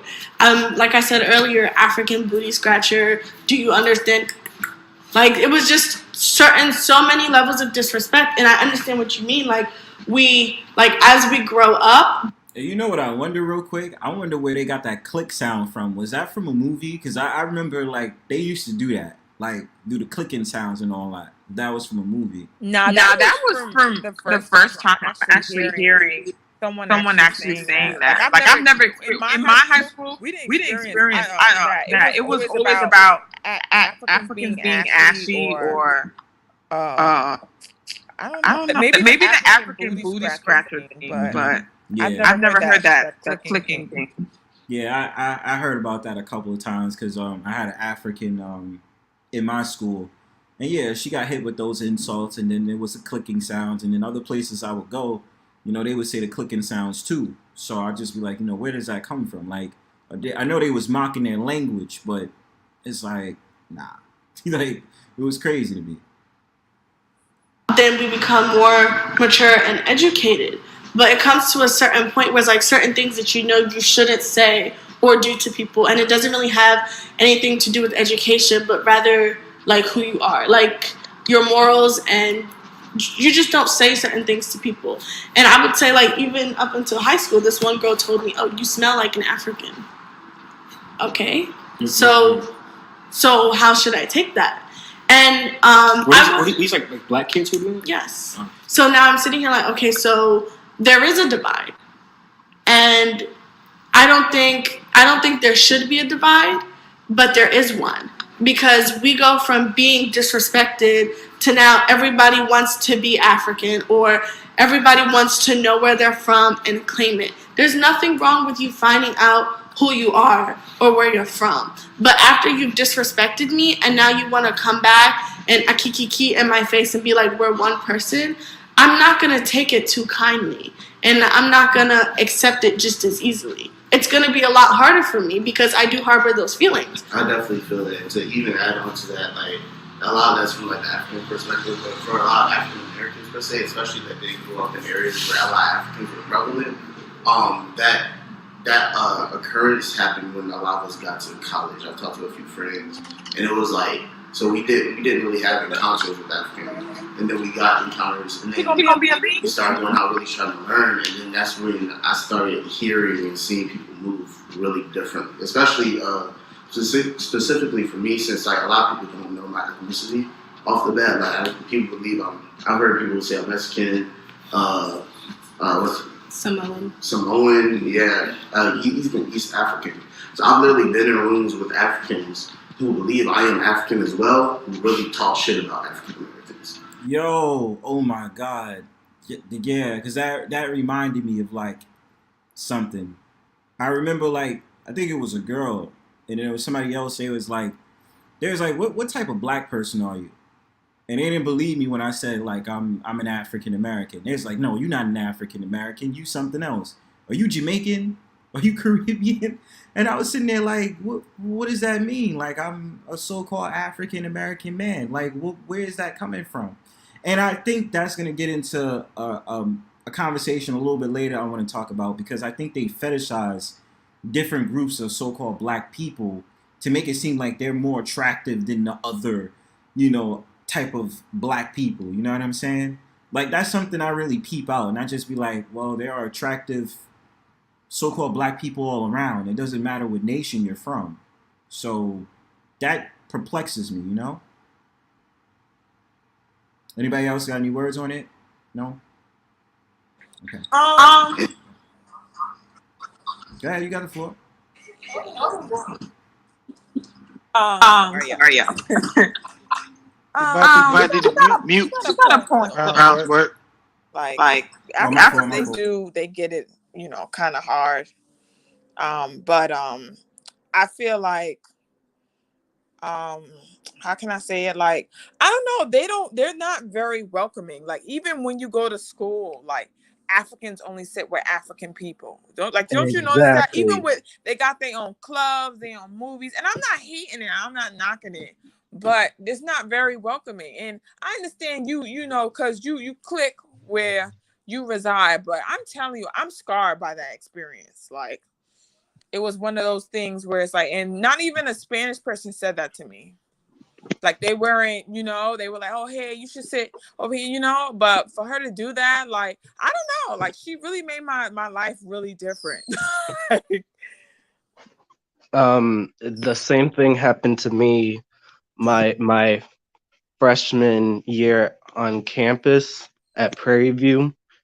So I decided to sit with them because I was going around getting to know new people, making friends, that sort of thing. And I started talking to them, and they're like, oh, Demetris, you're not like other African-American people, because African-American people, they're lazy. They're toxic. They contribute to their own downfall. All of them do, except for you. And I was like, well, okay. I got up and left. So that was my experience. Yeah, and I would, it's crazy. Like, even if you speak different from the stereotypical so-called African American, they treat you different. They'll sit up there and say, "Yeah, you're not like them," and it's like, so what are you trying to say? I'm an upper echelon bougie Negro? Like, what is that supposed to denote to me? Like, I see it and I'm just like, yeah, Demetris. Like, I felt that because I was like, yeah, I definitely dealt with that too. Because it's just like, now you're just kind of putting me in a box, like, you're just different from everybody else now. Like, what?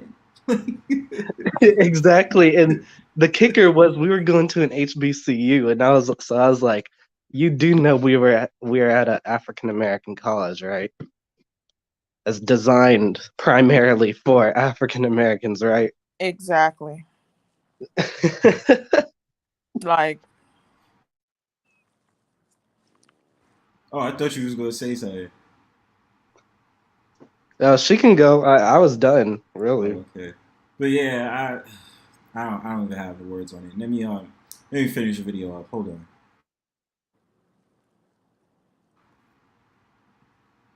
Until they find out that I'm African American. Like, since I've come to college, I've heard African people tell me that African Americans don't have culture because we so roots out. And I know it's a different, like, people have different, like, meaning behind it, but that Kata shit, nah, like, that's big dead. Because, like, I'm not having African niggas call me nigga. Like, that's how that shit feel when I hear it a lot of the time. I know that's not, like, exactly what it means, because I've had discussions with friends, but the way I've been hearing it sometimes is derogatory. So that's when a lot of African Americans back off and be like, we're being. But don't that flag, red, green, black. Oh, you got to. I didn't hear you. What you said? Don't African Americans, we have our own flag though? Isn't it like red, green, and black? They in Harlem when they have their little parade, don't they be wearing that? You're talking about the RGB flag. The who? The RGB flag. Yeah. What flag is that? Do you know? Is that African American or? It's supposed to represent the African Americans. I believe it comes from Marcus Garvey. Yeah, because I remember the parade and they used to wear that, and I never understood what that was until I had looked it up one day, and then one of my friends told me that's the African American flag. Yeah, it represents RGB with flag. The fist. Yeah. the black power fist. You know what the colors are supposed to denote, right? Wait, what they supposed to denote? So the red is supposed to be like what? The blood of the people. Green is supposed to be green for the money. Oh, I thought it was for the land. Oh, nah, green is for the land. And then black, what was the black? Black was just for the people, right? Black was for the people. Okay, oh, wow. Yeah, that's supposed to be. But I mean, it's Neo, you know what I'm saying? And it's just like I don't know, cause it's weird, cause it's not like I'm gonna go outside like just say tomorrow Juneteenth. I'm not gonna go outside with an RGB flag. Like I'm not. And then it's like my obvious things. Like I tell people all the time, I don't say that I'm an African American. I say I'm a North American, or I say I'm a North American Negro. That's all I say. I don't say that. And I mean, even Sheed has his background on where he comes from. He's saying Indian. You know what I'm saying? So, yeah, that joint is a whole entire loophole. But the big guy, he got a point, because I remember this girl I was cool with at Old Navy, she would make comments like that. Oh no, she's just African American. I used to be like, it was one of those. It's like a hidden like they do it like as a payback, like as if they're being bullied, and they be like, oh, they do make sly comments about that. Like it was a couple of people for that. And this whole thing about saying Akata, Mm-hmm. I don't really think I really heard anybody call me an Akata. I forgot, but I remember I just got into a squabble, not really like just a interesting conversation with some Nigerians at college. And I remember they told me one time, we was discussing about Jesus, and I said, I believe in the Most High. He said, you going to hell. I'm like, yo, wait a minute, why am I going to hell because I said I believe in the Most High? Yahweh Shai, whatever you call it. Why I gotta be like that? And maybe it's different. I don't know if it was a cultural difference, but I just found it so profound, because I'm having a conversation with Nigerians, and Nigerians is like, no. And I'm like, damn, it's really like that, bro? Like, shit. Yeah. Let me finish up the vid. Hold on.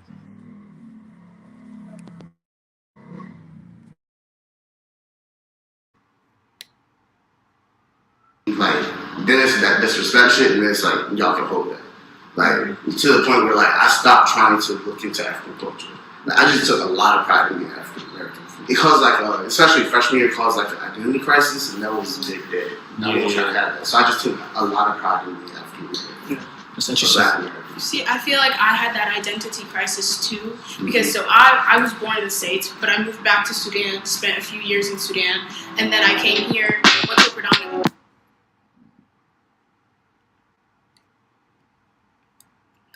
Alright, cool. That was the end of the vid. I didn't even realize she dropped down. But yeah, what you guys think about the ending? And like, I think also the conversation about ADOS. ADOS is one of those type of phenomenons I try to hear, because again, it goes back to my point. So-called African Americans is trying to look for who they are, where they come from, what's their lineage and what's their history. So it's a lot of things being thrown around. And I mean, you can have Caribbeans loosely jump into the pot when it comes to it. But yeah, it's basically the same thing. Like ADOS, you're FBA, you're not a foundation. And like I think I touched on this. I said this earlier. I said it's starting to become annoying now, because now you see people like Tariq Nasheed, and he gets at Jamaicans all the time, or you get at Caribbean people like, oh, y'all not foundational Black Americans. Like, why y'all coming at them? Like, when I think of Caribbean people, I'm like, yo, those are like my cousins. Like, I've been raised with Caribbean, so it's like, to me, it's just kind of like, I don't even understand why you even bringing that up. That's stupid. And then the crazy part is they do our functions, they come here, they rap, like as if they didn't have no like Black people didn't. I mean, like African Americans didn't even create a certain foundation. Yeah. For absolutely. That's what makes it baffles me. Like, there's always, even West Indian people are like that too. Like, wait, really? Yeah, yes, because there's a lot of West Indian people in my school, and like if you weren't Jamaican and stuff like that, like you can relate to anything. Like they're saying, like, I didn't know what plantains is, like certain shit, like sawfish, like like, and they take pride in thing, but there's an arrogance that comes with it as well. So in high school, like, I mean, in what was it? No, it was middle school. I was trying to figure out what I was, but I always stood that I was African American. Like, I knew I wasn't, West Indian, but it was always like, oh, like, she don't know what we talking about. Like, I've never had fucking fried plantains before. Like, it was really weird. It was a You very never had fried plantains? huh? You never had fried plantains? No, I did, but Oh, like okay. they made it seem like because they eat fried plantains for breakfast. With Yeah. banana pancakes. Like they don't know. I don't know what that is. It's Like like Aki and saltfish. yeah, Aki and sawfish. Like I know all of That's that. my Like, shit. Black, like she cooks everything. Porridge. That porridge be hitting though. Yeah, definitely. That porridge be hitting. I don't like Spanish people's porridge though. That's diabetes. I don't think, but even still, Jamaicans be bugging. Like they have like wild sugar in the milk in it. Exactly. But that joint hit though. Exactly. Like damn it, Golden Crust. Fuck. I don't really like Golden Crust beef patties. Yeah, Golden Crust. Like I just get that on the go, but like not like. They cocoa better be real though, right? Yes, That you be get the that with the realest ting. shit You get that with the ting soda, don't and you? the cream soda. What? Not a ting though. The ting, the grapefruit drink. I never had that. I gotta try that. Are you serious, Hannah? I've never had that. I tried. Yeah, all I'm the ashamed. I'm cream ashamed of you sodas. right now. I tried this vegetable one. It was real good. I didn't want to get. That's like the rites of passage when you go into a Golden Crust. You gotta get a ting. What is it called? Ting. Ting. Ting. Okay. Yeah, the grapefruit soda. That's like a rites of passage. Yeah, I love me some Welch's. What? I gotta try that. I'm gonna do that. Please do next time. I know you over at the area, so they're gonna spot you. But yeah. Why can't we all just get along, bro? Because we can't have change because there's so many divisions, bro. Well, I mean, look. At the end of the day, there's always going to be differences, but I think what kind of helps the situation now is social media, because now you have people who's able to express themselves and be able to have the conversation like they wasn't before, and have forums where they can meet up and say, hey, well, I'm this, I'm that, and blah, blah, blah. I said my only quarrel is that I don't like people just calling me African. Nah, don't call me African. Don't assume I'm African. Don't call me that. Specifically me, I don't say that I'm African. So, like, you can miss me with that. Still, but we all come from the motherland. No, we do not. Like, you know what I'm saying? You can't do that. And that's what I'm saying. You just have to respect my wishes. Don't come up to me and call me no damn African. I'm not an African. But I see, I can dig what you're saying, because it's like mixed girls. Like, people who are half white and half black, they're not black, but they're not white either. They're mixed, but they represent both, so yeah, they have to suffer. I'm not knocking that, because it's an understanding. They're not, they're mixed. So there are times where, even with me, like I'm very fair skinned. You can see in my picture, but my sister's caramel and my youngest sister's dark skin. So I stand out. So in high school, they used to tease me like, "Oh, why are you so light? Are you adopted? How can you be the lightest one?" Like, it was really weird. Like, and then my sister, because we were living in Harlem we were living in Queens, and at the time it was a lot of Indian and Guyanese people that was in our classes. Like, we had rarely Spanish people. I've never experienced Spanish people until I went to middle school. So yeah, I had middle school. I had Spanish people when I started school in general. Oh, you did? Yeah, Dominicans and Puerto Ricans. Oh, okay. I've been experienced that. It was nothing. Nah, I didn't experience that shit in middle school. And then they was like, "Oh, your hair would be so pretty if you perm it." My dumb ass gave in, and I was perming it. I didn't wear weave until, freshman year of high school. Yeah, one of my homies introduced me to it, and she was like, "You have long hair, but you could blend it in with a weave, and I was just hooked from them. The boys liked me. Like, it was really weird. I was going through literally a crisis. Like, I was really trying to figure out So myself. let me ask you this. Mm-hmm. Did they ever hit you with the question, you got Indian in your family? Oh no, my hair, my hair's not like that. You see, they usually always say that. Dominican blowouts, but they used to be thick. Like, my hair's Right. just naturally full. So they were like, "Oh, you should do your baby hairs," and like my exes, they would pay for me to get my hair done, like blown out each and every time, and they would be like telling me like, "Oh, you look so beautiful," and you should, they used to always pay for it for me. So it was one of those things where it was like I felt like the European era image, like I needed to have straight hair in order to be valuable. I couldn't walk outside with just my regular hair or with a twist out or anything, even though No I still bonnet. did it. No, I don't walk outside with a bonnet. No bonnet. No bonnet. I'm on Monique's side this time. Or good, because it's no bonnet. You know what I'm saying? But yeah, like they usually hit you with that. They be like, if they see an attractive girl, she got long hair, they be like, "You got Indian in your family?" Oh, they do. They said that to my two sisters. They had long hair, like really, really long hair. Like, yeah, they always do that. Well, you know how it is from New York. They be like, "Yo, what's good, ma? You model? You model?" Facts, right? They do model. So, yo, ma, you model? They did. Yeah, but I understand that, and it's just like the only thing, like I said before, it's like, why is there a certain look to make you look attractive? Like, why does it seem like it has to be foreign? Like, if it's like mixed women, they'll say, "Oh yeah, she's mixed, so obviously is she foreign? Where's she from? Who's like why is people obsessed with like nationality to make it seem as if like they're more attractive than just this nationality?" You know what I'm saying? Nah, I feel. You know what?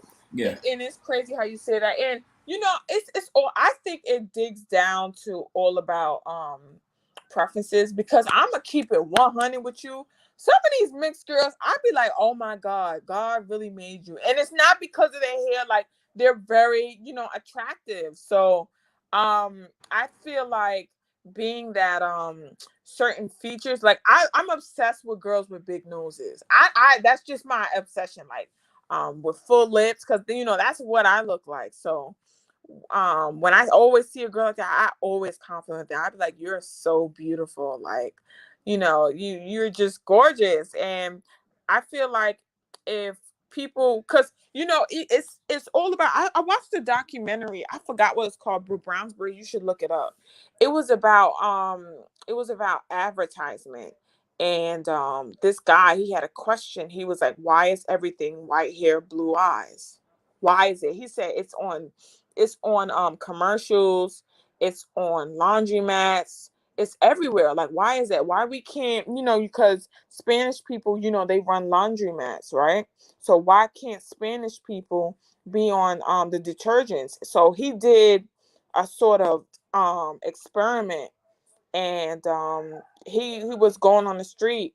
He was he made different advertisements, one with white hair and blue eyes, and one with a Spanish girl with it was a Spanish girl on it, and she was doing her launch. She had like a basket, and on the advertisement picture, and then it was a white hair, blue eyes white lady with a baby holding it for detergent. So he asked them, he was like, "Which one is more valuable?"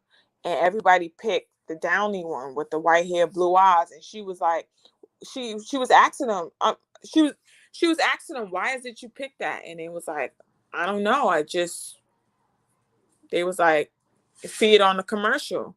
And he was like, "What if I told you that this is more for your people? Why is it you choose that one?"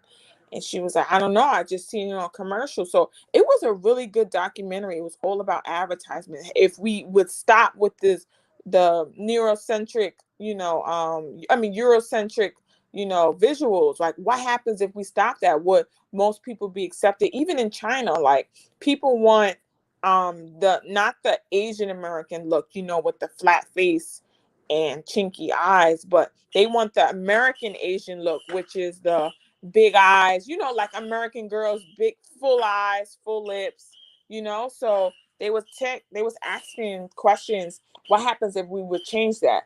So that's what I think it is. It's all about these advertisements of what we see, because that's important.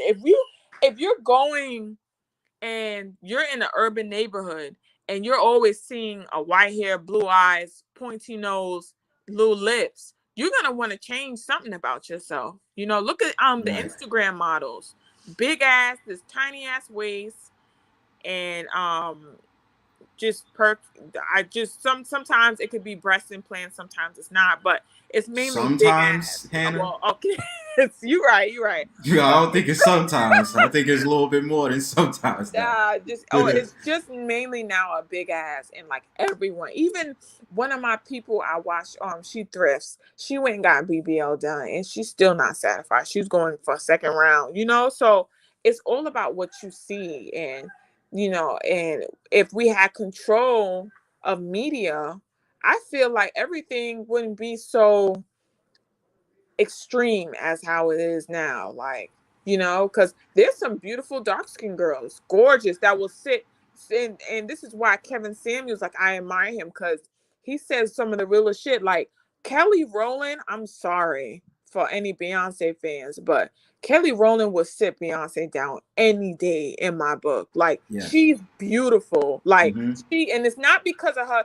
They was like, oh, she has Eurocentric features, that's why. No, she doesn't. No, she doesn't. You see her teeth, bro? Teeth like, is white as all the there's what? no way, like, someone, like, when Yeah. God made her, like, you know, and then she, not because she dresses nice or anything.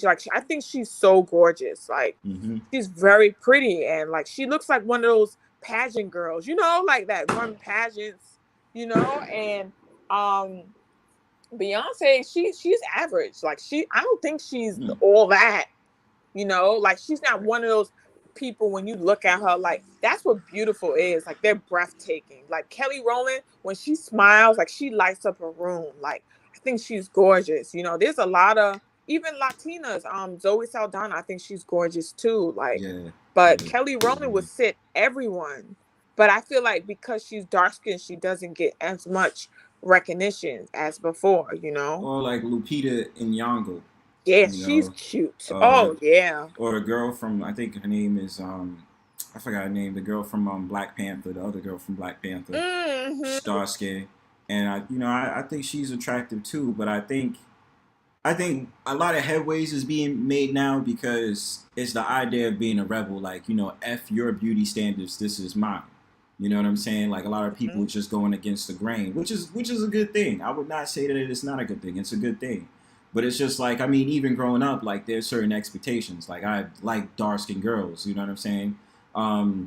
But I wouldn't have a problem dating any other shade. But then it's just like, if you see me outside with like a light-skinned girl or a brown-skinned girl, you know, it's like kind of annoying because they're like, oh yeah, you like light-skinned women. I'm like, no, like, this is just a girl I find attractive. That's all it is. Like, where do you get this from? I want to ask you, did you hear about the new Hot Maximum? No. It's Tiana. Hold on.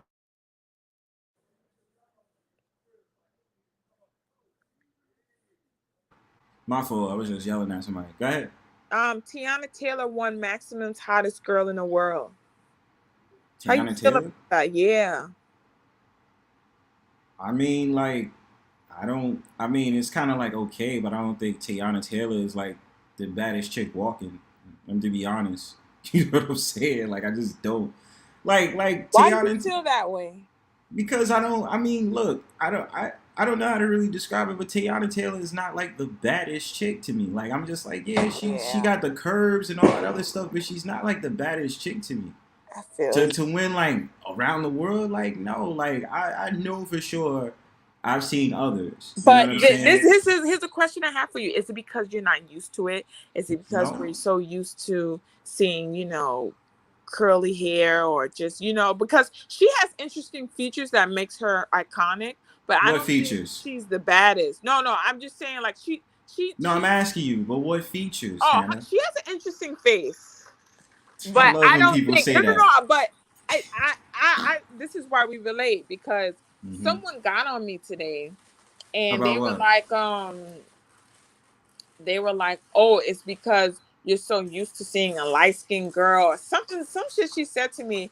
And I was like, I'm not trying to be rude. Like, she's a beautiful girl, but she's not when I think of beautiful, like, I mean breathtaking. Like, one of those things where she could shave her head bald and she'll still be bad. You know, there's Yeah. rare people like that, you know, that can actually, you know, because it's face. You look Right. good with anything, and Like, I feel regardless of like what you do, like, you'll still look good. Yeah, I agree. exactly that's what the baddest one in the world. Even when Adam Levine was named hottest man in the world, I was just like, oh, okay. Like, I barely, you know, he got all them tattoos. I barely see his features. He just looks like one of them lesbian girls. I don't really think he's the hottest girl. I mean, hottest guy in the world. Like, you know. Yeah. Like, now if they put Idris Elba on there, you know, like, you know, it's like one of those things where you gotta be hot, like. But I don't think she's hot. I think she's, you know, she's a cute girl, but I don't think they really got on me like that, and because I'm used to seeing a light-skinned girl, and like there are other people who are saying like they think that Rihanna got snubbed with this one because What? Rihanna's not even all that anymore. Yeah, I think so too. And her pixie cut, I'm sorry, but it's done. Like, she doesn't have the same attractiveness than how she had it, let's say 2009, 2010. Even when she first came out, which was like 06, 07, she was pretty. She was pretty. And the thing about it is, well, she's 5'7", so now I got to change my mind because I can't even say she's petite anymore. Thanks, Hannah. Because no, she's 5'8". You know, but Rihanna is hot though. You know, yeah, right. She is a hot girl, but I don't know. I don't think when you think beautiful, I like Rihanna. When she takes her clothes off, she's hot though. Rihanna, that's the only thing. What's that little lingerie line she got now? Oh, Fenty.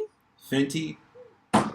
Yeah, she got the Fenty. But I'm just like, I think somebody the other day was like, when she put on a Fenty lingerie for a promo pic, they was like, oh, it's basic. I seen that. I was like, damn, she ain't got it no more.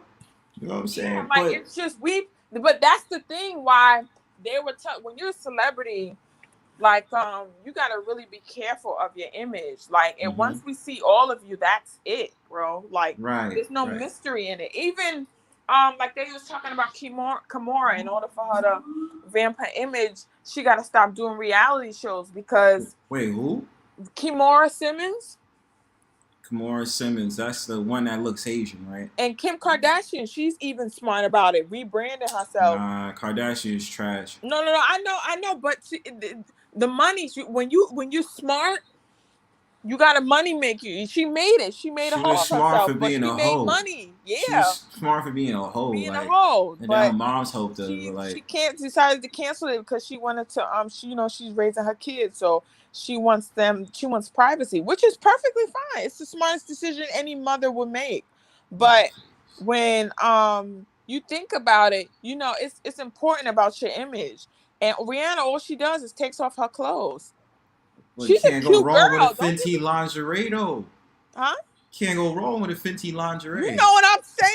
What payday might rack up, but oh shit. Yeah. You gonna order some? No, I don't know. I might. I don't know. Hannah, you making it seem nah. You was like, when I get paid, I'm all about a healthy pH, baby. Like, that nylon. What that gotta mean? That don't mean nothing. You said you gonna rack up on some Fenty when you get paid. All right. I might. I don't know, but that nylon don't sit right with me. But I don't know. Lingerie is to be taken off, I guess. So.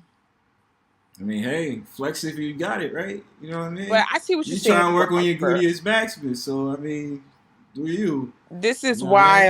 Oh yeah, the gluteus definitely. I told you gotta. It's not genetics though, but you know. I mean, there's a way. There's a way though. You gotta do your. Because I bought too many cute clothes. I don't want to resize. I ain't got time for it. You don't have to resize. I'm telling you, there's a way to do it. You gotta do your There's an exercise you can do you gotta do your squats. I told you that. You gotta do your squats. You know what I'm saying? You'll have your little booty. You know what I'm saying? Bronzebird, I just want to say I appreciate you because I be feeling like I buy they really got on me. They was like, wow, it's because it's not what you normally see. I said, if Tiana Taylor, right? Mm-hmm. If Tiana Taylor would shave her head, not even shave her head, I just don't feel like she's the hottest girl in the She's world, not. bro.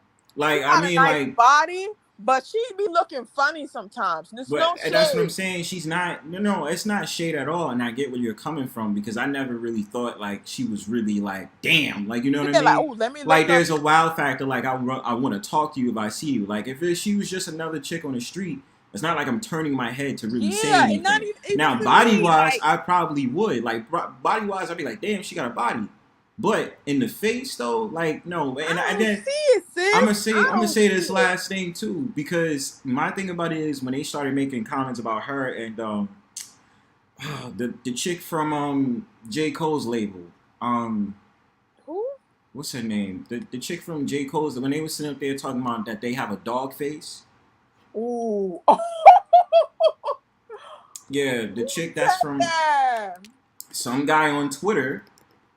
Some guy on Twitter was like was having a conversation about something, and he said on Twitter that her like Tiana Taylor and them would be hotter, but they got a dog face.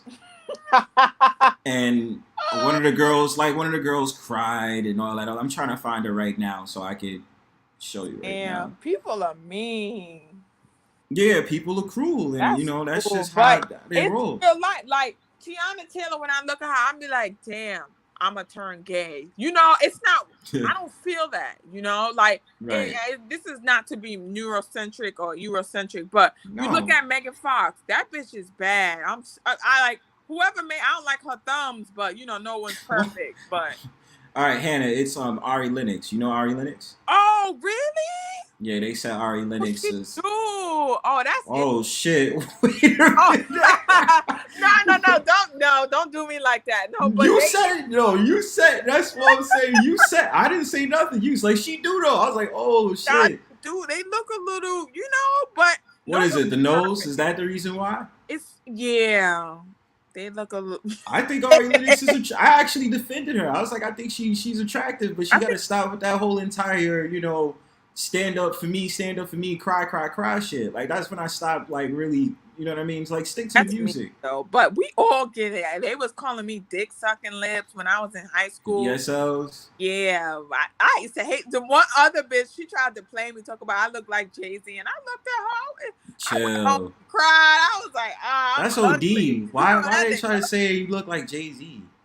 Oh, because of my lips, people. She was like, "You got Jay-Z lips," and wow. I don't like comments anything with Jay-Z because he's ugly, and I know damn well I'm not. No. But it's not even. But Jay-Z gets coochie, and look at Biggie Smalls. That's Smalls right. with Faith Evans, but he had side bitches too, and he was fucking Lil Kim. So it's one of those things where some things are the truth, and it's hard for us to deal with, but. I don't think that the Maximum really tried it because they was like she was the most Googlest her body. I'm like, but that's her body. She doesn't have a wow factor. That's the reason I'm just saying here like there's not a wow factor. There's other women they could have chose. Yeah. So that's why I was just you told me that and I'm just kind of like really like her though like what is it because she did the Fabe video with Kanye West like like. I don't understand how they label these women nowadays because they could have chosen. I didn't. First off, how does that shit even work? Like, I know you have to get nominated, but they was talking about some different shit. Why she was nominated because this and this and this and that, and then people were like, once again, Kelly Rowland gets snubbed again, and I think Kelly's gorgeous. I'm sorry, like I do too. She's a really cute fucking girl. Like she's naturally like yeah, pretty.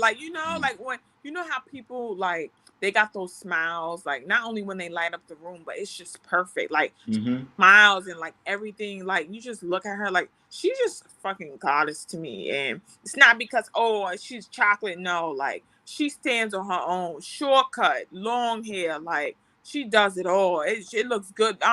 She even in Beyonce's video, she like outshined Beyonce a couple of times when. Well, I think colorism plays into that low key.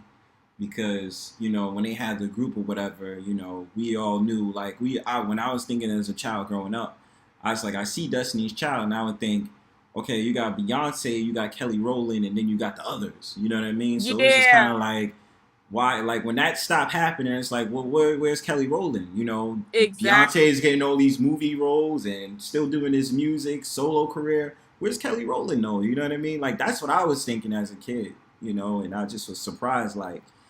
Yeah, like one of those type of things. I was gonna ask you, you definitely would turn lesbo for Kelly Rowland, huh? Yeah, I would definitely turn even a couple of guys like, nah, Kelly's bad. Like, but we didn't strap-ons and like everything. when Maximum was and then on top of that, being that oh no, she's the sexiest woman alive. But it's still it's still not a wow factor. It's not one of those, because even if you look at all the candidates, they're very feminine. You know, what other candidates did they have? They had Meg Thee Stallion, which I perfectly agree, because her ass out of here. Megan is cute. No, she's not. I said she's cute. I didn't say she was bad. Megan Thee Stallion is like, okay, her body, I'll give you that. But Megan Thee Stallion, like, all right, I gotta keep forgetting we're talking about sexiest, so I can understand why they chose her. Okay, who's next? It was Drea Michelle. She's cute. Drea Michelle, okay.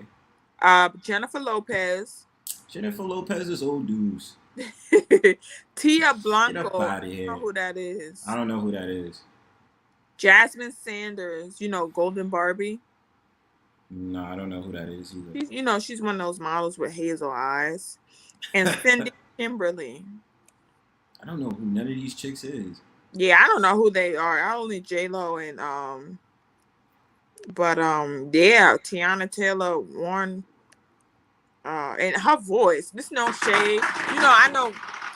Hold on, let me let these retards. So firecrackers. Nah, I know. Retarded. Same thing. Anyways, it's not even a fourth. I'm not even gonna get into it. But no, you know how it is. It's gonna go from May all the way to at least September, October. But so. Even her voice, it's like she sounds like a whole nigga. Like, it was. I just want to thank y'all. It's really weird for me. So I'm just like, but I don't want to call. I keep this to myself because I don't want to come off like, ooh, I'm not for black. I love me some black. Nah. You're gonna come off as the light skinned girl, like, oh, it's light skinned girls always talking shit. That's why Hannah's one of them. Bro. Yeah, you gotta protect yourself at all costs. Light skinned girls always talking shit. They think they better than everybody.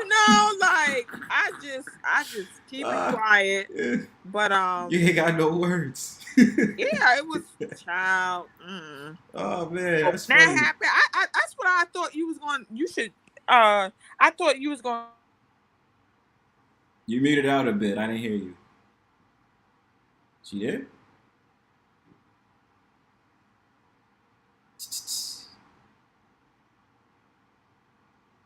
Yo. Hannah, you're muted. Just so you know. Well, ladies and gentlemen, why? Yeah, that's what happened.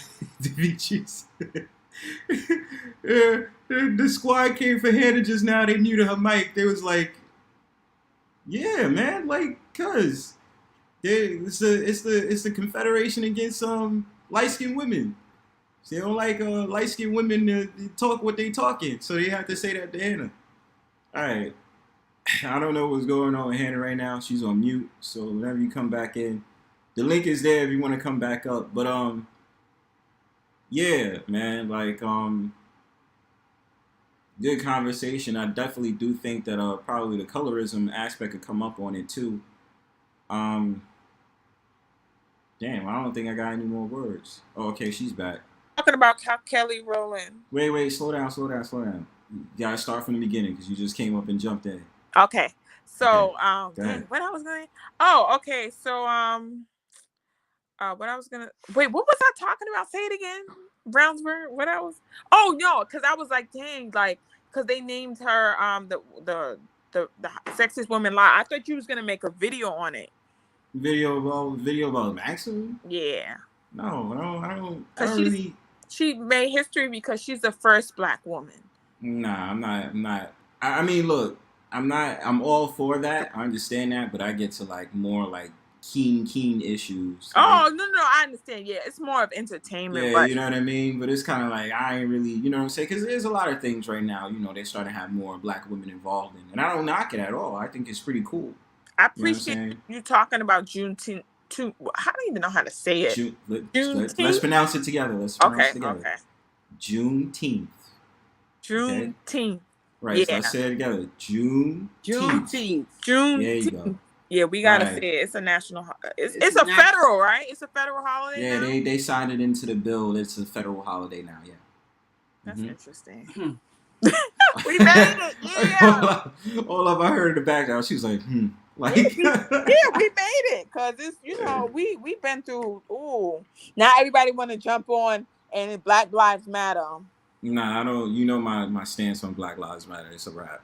No, what do you mean? Oh, are you an all lives matter type of person? Or? No, Hannah. You know that corporation is full of shit. You know that, right? Wait, what? I didn't know you felt some type. Wait, you didn't hear? I've said this on plenty of streams, Hannah, that I don't. No, I've never heard you. No, I haven't watched all your videos, so. I mean, I thought because when you go on AD stream, like I usually talk about it, like I'd be like, nah, I don't support Black Lives Matter. Okay, so this is the reason.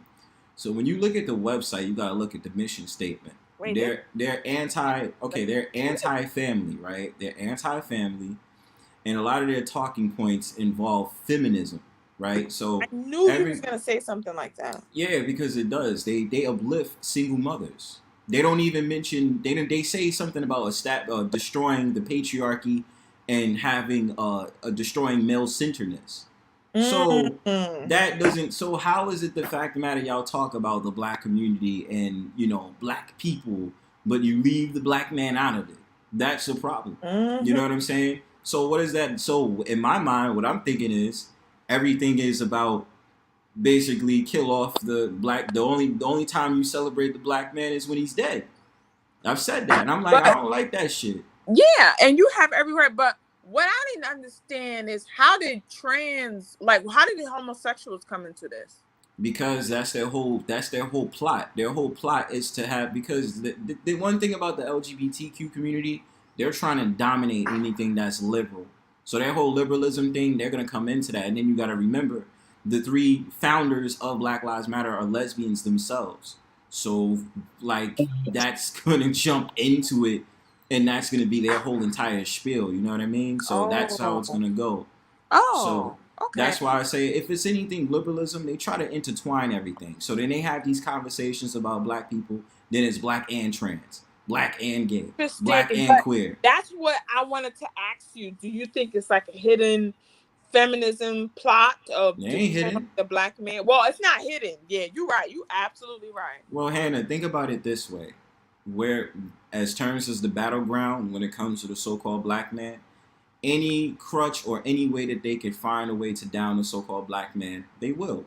And I think this is a lot of people don't like when I'm saying this, but I say so-called black women are enemies of the so-called black man most of the time. And it's like you can only get a certain amount of jewels that understand, such as yourself, because I understand you might have an understanding. But the thing about it is, that's why when you even come into these spaces, you got a lot of these black women that talk all that shit, these divestors, pink pillars, and then just people out there that do not honor the black man at all. You think the black man is not worthy of anything.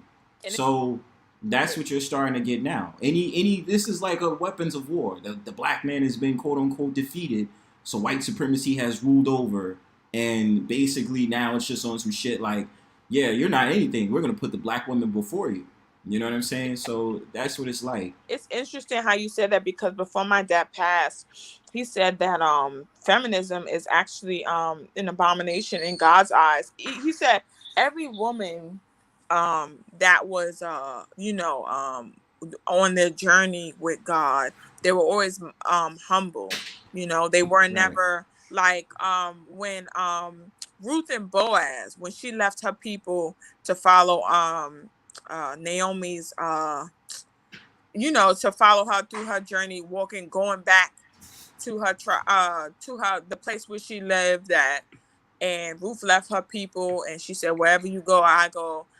You're my, whatever God you serve is my God. It was one of those things where it was always with humbleness. And even after the celebration when Boaz had got drunk, she laid beside him. It was always about humbleness. Now, if you looked at some of the people in the Bible, the women in the Bible that show feminism, like Vashti, you got Jezebel, you got the one who lied, who convinced the husband to lie to the Holy Spirit and they dropped dead. That one. You have even with the two sisters between Leah and I think her name was Rachel. No, Leah and something. I forgot her name, but Sarah? what's her name? I don't know. No, wait, I'm gonna find it. But it was these two sisters where the father tricked him into marry both of them. It was Leah, but Rachel was pretty. Rachel was beautiful, and Leah wasn't. They said she wasn't she was fair to look at, but they said that Rachel was beautiful. It just shows you even about beauty, about Vashti when she didn't listen to the king's command, how she was banned from the kingdom, and a virgin took over in her place. You know, you see some of the things that feminism like shows even through now with the city girls and you gotta buy me a Birkin and all this opposition. It just shows you how it's a plot, and everything that Satan does is opposite from God. Like God, I don't know too much about Satanism or anything, but I'm just noticing the way the way Satan works is everything's the opposite. So I be feeling like Satan be plotting against, the woman first type of thing. Like even with forced choice and abortion, like, oh, it's my choice, it's my body. Like it just shows you a certain things. That's why I was too like when you said that feminism played a huge part in Black Lives Matter, I did peep that because even some of the women were talking, they were like, Black women are queens. Like I didn't hear anything about men, and I feel like Black men play a huge important thing in the community because it's structure. That Black man is power. Look at Adam in the beginning of the Bible, how God gave him dominion and power over the animals. He named them first. Eve was the helpmeet. She probably helped him get food or just for compassion and just to be there for him. So it really truly shows you about the motive of people. Like that's why I'm not really with the movements, because it's not, it's just, I don't know, I just don't understand it sometimes. So I'm dead smiling right now. Wow. You just because you realize preaching. Hold on, she's preaching though. No, it took me a long time. Look, yeah, this professor, the like she's preaching. It took me a minute to notice because you look, because I was for Black Lives Matter, but it's deeper than that. Like even the girls, they were marching with shaved heads. I was like, what is this feminism? Like I was lost. I didn't even know that it was the movement. Like I was like, what am I watching? Like I thought this was about abortion or something, but it was like, nah, this is the Black Lives Matter. Like even the girl that died, that got raped and killed, like her head was shaved. It was really fucking weird. She had like blue armpit hair. I was like, how is this Black Lives Matter? Yeah, exactly. Like their whole entire thing, and then Demetris respond after. But their whole entire thing is to bring in everything liberalism into it. So the thing about it is, the only way, this is what I say all the time, the only way that the Black man in society will be accepted now is if he's subservient to the Black woman, as in the liberal Black woman. We have to make sure we have a distinction. That he's subservient to the liberal Black woman, or if he's a homosexual. That's the only way a Black man will be ever respected in this quote-unquote Black community. You know what I'm saying? That's the only way it will happen. Otherwise than that, you're a threat. That's why they want to bring up all these terms like toxic masculinity and you're a phobe this and phobe that. Because by trying to down you and insult you for how you naturally are, they're trying to gain power off of that. And it could be a spiritual thing, of course, but that's basically why, after a while, I was just like, yo, F Black Lives Matter, and I'm dead serious. Like, I'm not fucking with that. Like, you only care about me if I'm in a casket. So fuck you. Like, I'm not rocking with that. Go ahead, Demetris. Well, I agree with the statement that Black Lives Matter. I don't agree with the movement though. And my mission statement? No. Just I'm about to the say. just the statement that's saying that Black Lives Matter. Okay, yeah, because I was like, look, I get tight. I was like, look, you gotta go on that website. Yeah, no, I'm not gonna flip on you. No. Look, listen, bro. It's a free discussion here, bro. But I'm just saying, like, that's why I tell people all the time, you gotta read what it says on the website, man. It doesn't mention men at all. And then if you look at this, it's like a spit in the face these days. When they talk about the black community, I say this all the time. When they talk about the black community, what they're talking about is black women and children. Black men are not an equation or a factor in these conversations. You just seen, especially if you just seen Tamika Mallory, who just had a commercial with Cadillac. All you didn't see no black men in the commercial at all. You know what you saw? All black women and transsexual women. That's what you saw in the commercial. You didn't see no black men. You know what I'm saying? So I understand.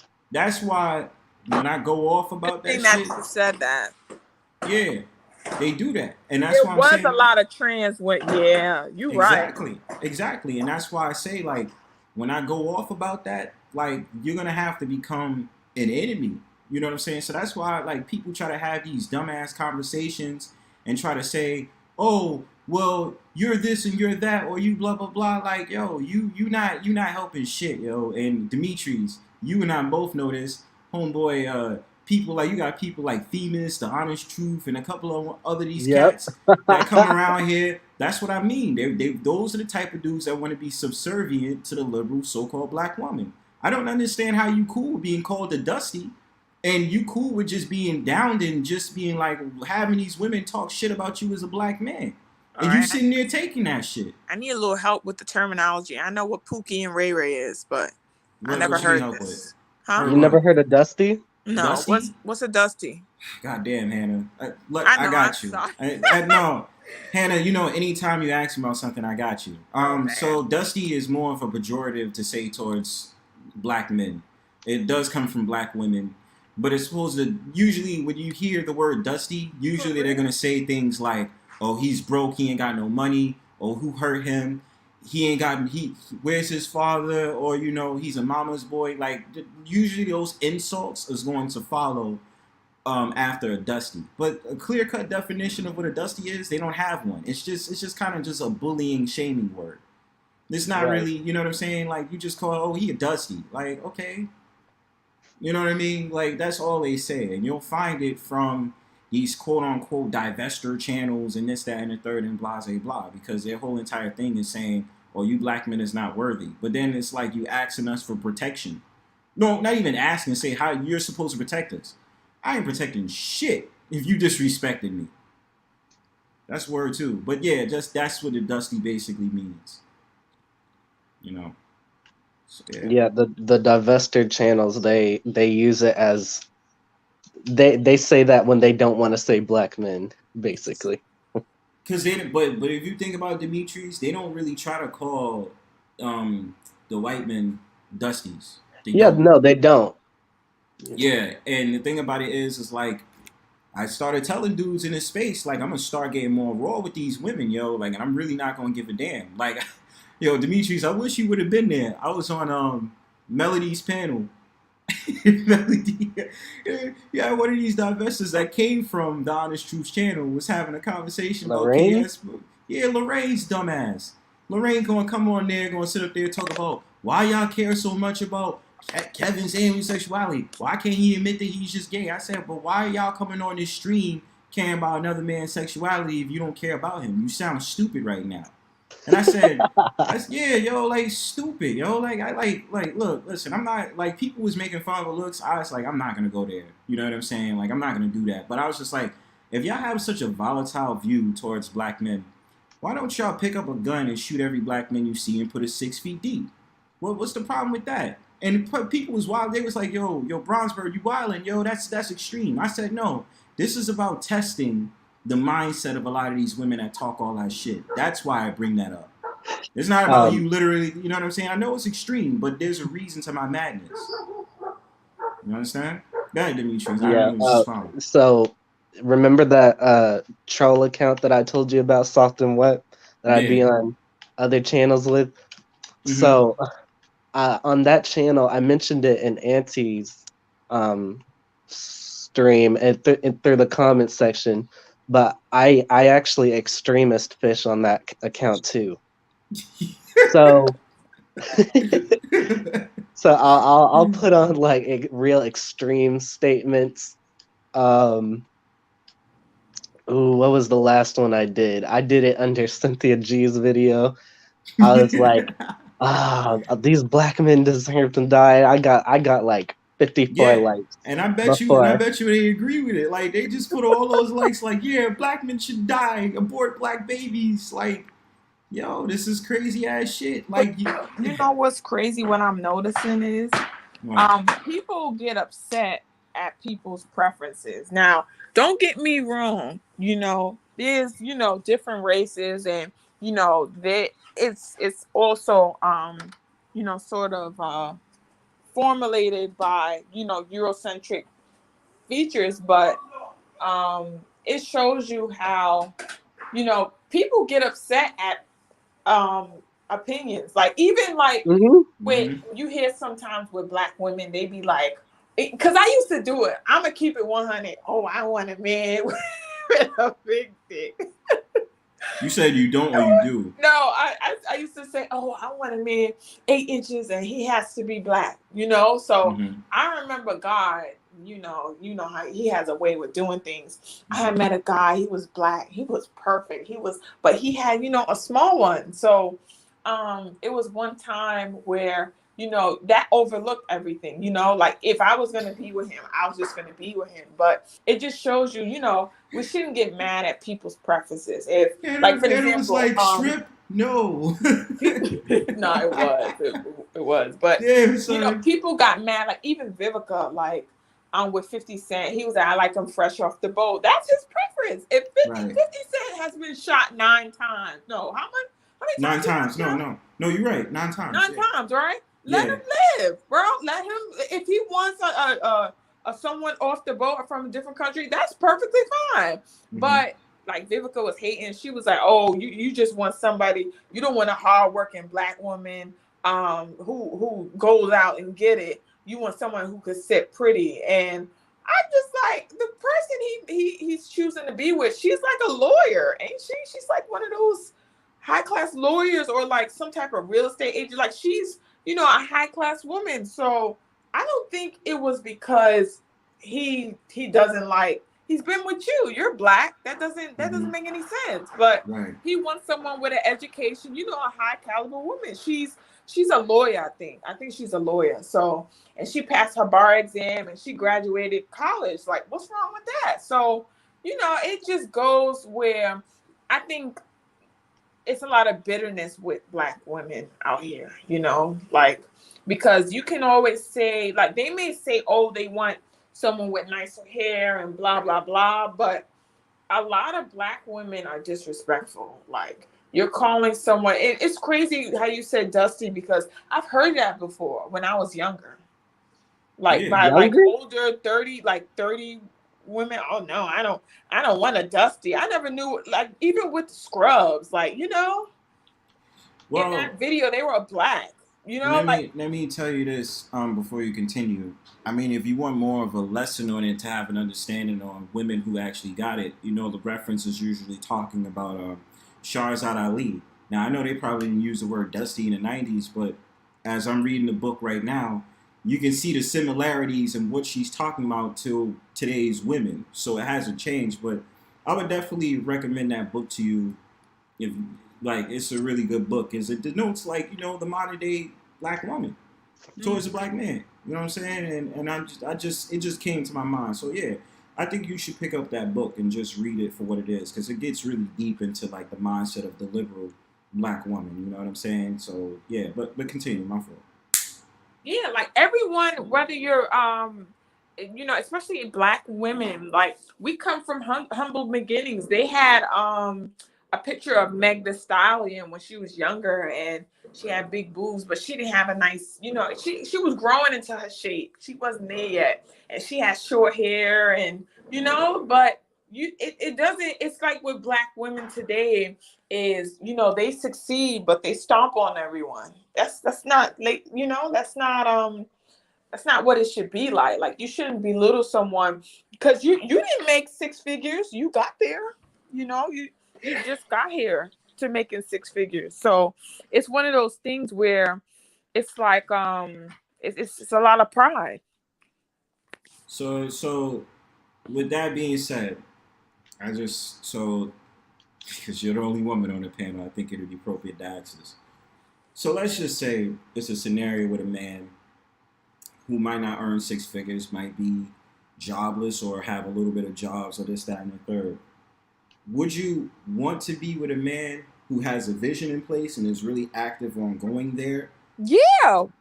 You're fine with that? Because the only reason I ask you that is because usually a lot of the times when women make these statements or they'll call into Kevin Samuels' show, they already want the man to be where he's at.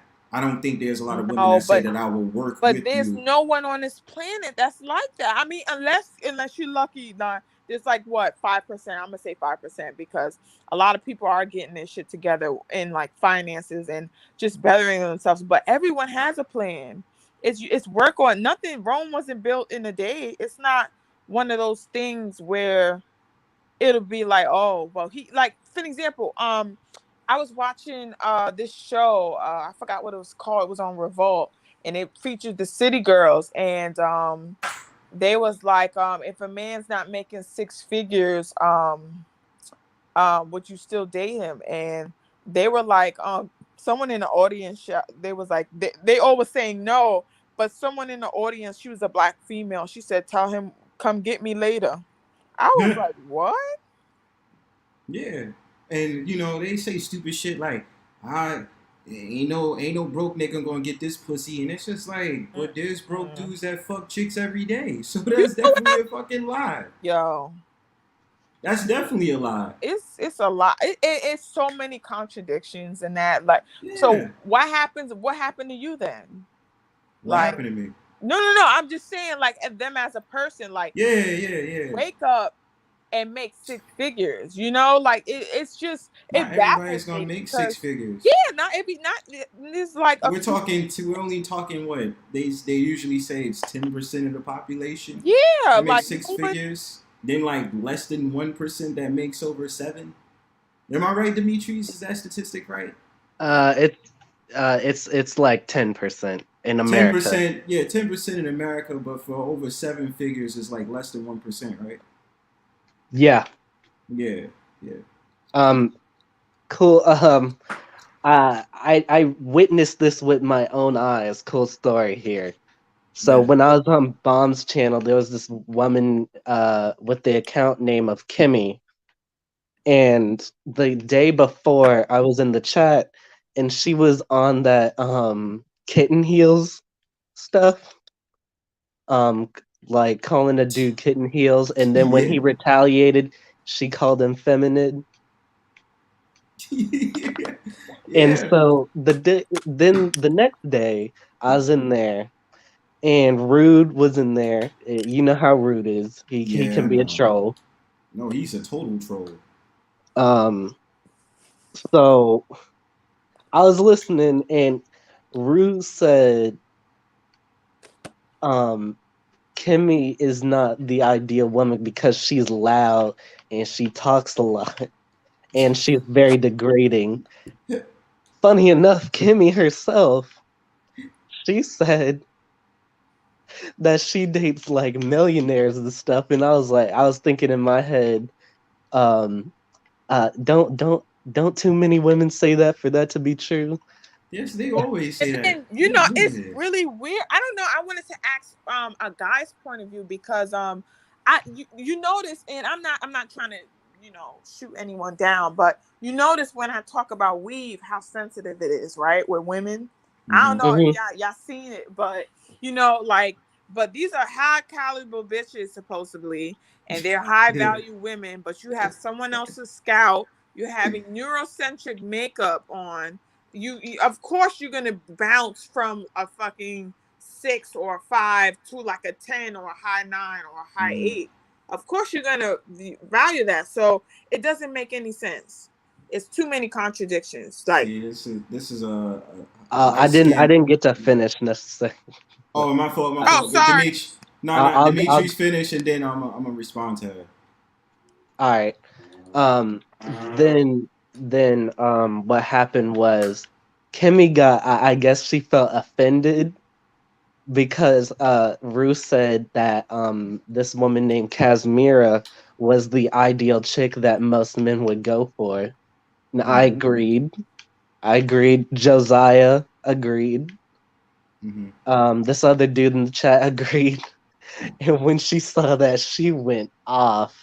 She was like, "How dare you pit women against each other?" And that was her mask, obviously. That was bullshit. That was total bullshit. And so Rue and her went back and forth for like almost 30 whole minutes about this. And Rue was saying, "Oh, I didn't really say anything bad though. It's not a diss to you." Got offended anyway. And then she got kicked off. She basically got kicked off. Yes. And then she started causing problems in the chat. She was calling the women up there with Rude jealous, which I don't know why she would do that. Just shaming. Which spoke to a different issue, because a lot of these divester chicks, they claim that everybody's jealous of them. Anybody who shows a little bit of pushback towards them or has a different view of them is jealous. And so it made me think, I was like, so this jealous stuff is just an insecure thing. Because if they were really jealous, then you wouldn't feel the need to say it. You would just go walk off. Well, you start to get to the nature of like how they are, Demetris. Yeah. Shaming tactics, But that was a story. Yeah, that was it. Yeah, that was me seeing the divester chick in action. Yeah, that's how they are. Like, that's just how they nature are. And they just be like, y'all jealous, or did you mad because nobody wants you? And, there's always the shaming aspect to it. You know what I'm saying? It's just dumb. You know what I mean? Just dumb. I mean, at least I know what to look out for when I go back to college. Yeah, dude. Like, it's gonna be like that on campus, because by the woman's nature, I start to learn this. They have to read off of negativity. That's why you'll have women usually say, "I don't have a lot of female friends." Exactly. So you start to learn that. You start to be like, their nature is like, like let's just say like it's an event. It's like JustHannah is there, and then there's a couple of people. Let's just say Melody is there. Let's see. More of the women, let's see Bomb Cherry, let's see a couple other people. There's gonna always be that one woman to start an argument. Like, they're gonna say like things, just to mention this. I'm not calling her this, but they're gonna say things like, who this bitch thinks she is? Oh, JustHannah with her DSLs and this, that, and the third. Oh, she a pick-me and all this other stuff. Like, they'll do stupid shit like that. And women like Hannah or Melody, they might just be chilling in the cut like, look, I'm just here to have a good time. I'm just chilling. You know what I'm saying? But you start to understand their attitude and their nature, and it's just kind of like, yo. Because, I mean, like, even if you look at the divestors or the women that find out these women, like, in this space got the pages or whatever, they always got to come up with something. Oh, y'all robbing these niggas. Y'all getting money from them. Y'all taking that money, blah, blah, blah. And it's like, well, first of all, Yanni. It's a super chat. Sorry. He said Yanni. No, it's true. Like, even It's a super chat. instantly, like, I was on a bus and it was this girl. She was weaved up, like she had like a closure on, like, and it was late. It looked pretty, but it was like, I don't know. Like, I had bumped into her and she was like, "Oh my God, why is this nappy headed girl keep bumping into me?" And I looked at her and I was like, coming from the lady with the old lady scalp. For real? Like, we doing that right now? It's like, hold up, shorty. No, like, it was really crazy. And I just looked at her and I was like, you know what? I ain't going to even say nothing. Like, part of me felt a little bad. I'm gonna keep it 100, but why? Because like I just feel like I don't know, like I'm coming into myself. I'm believing in that. You know, I'm not perming it anymore. So that's not a bad thing. A What are you little talking bad. about? Hannah, cut that shit out, yo. Yeah, I know. I'm sorry. Shut your fart ass up, yo. What are you saying that dumb ass shit? Light skin, yo, no, Hannah. That's that light skin guilt talking right now, yo. Oh, light skin guilt. My mom, she was like, don't be. She was like walking around with somebody else's scowl, like thinking they better than everyone. Like, and it's true. Like, get their little lace and they be feeling. Yo, you should see these Instagram girls. You don't never see their hair, and half of them their hair be down to their ass. Look at Asian girl, all that damn pretty hair she got, and she wearing somebody else's scalp. So, all right. Well, Hannah, you said you wanted to ask a guy's perspective. Oh yeah. Okay. What was it? Now it's gonna go back to weave. I really want to know because when I talk about it with women, like it goes like fights. Like I get attacked. Like, oh well, there's nothing wrong with wearing weave, but what's wrong with just being you though? Right. Like because now don't get me wrong. Like I feel like a lot of guys. Like it's not that they're silenced, like how I said before, but I feel like, you know, guys, you know, they look at it as an accessory. But this guy, he was on World Star Hip Hop recently, and he was like, he told his girl to stop wearing it, and she left him, and she came back, and you know, his response. See, it's all about, you know, the response, because he said some deep shit, and this is why I'm going natural. He said, I want the best of you. You feel what I'm saying? Like, he said, there's nothing wrong with you wearing it. He said, you can weave and dig, but he said, your hair is damaged.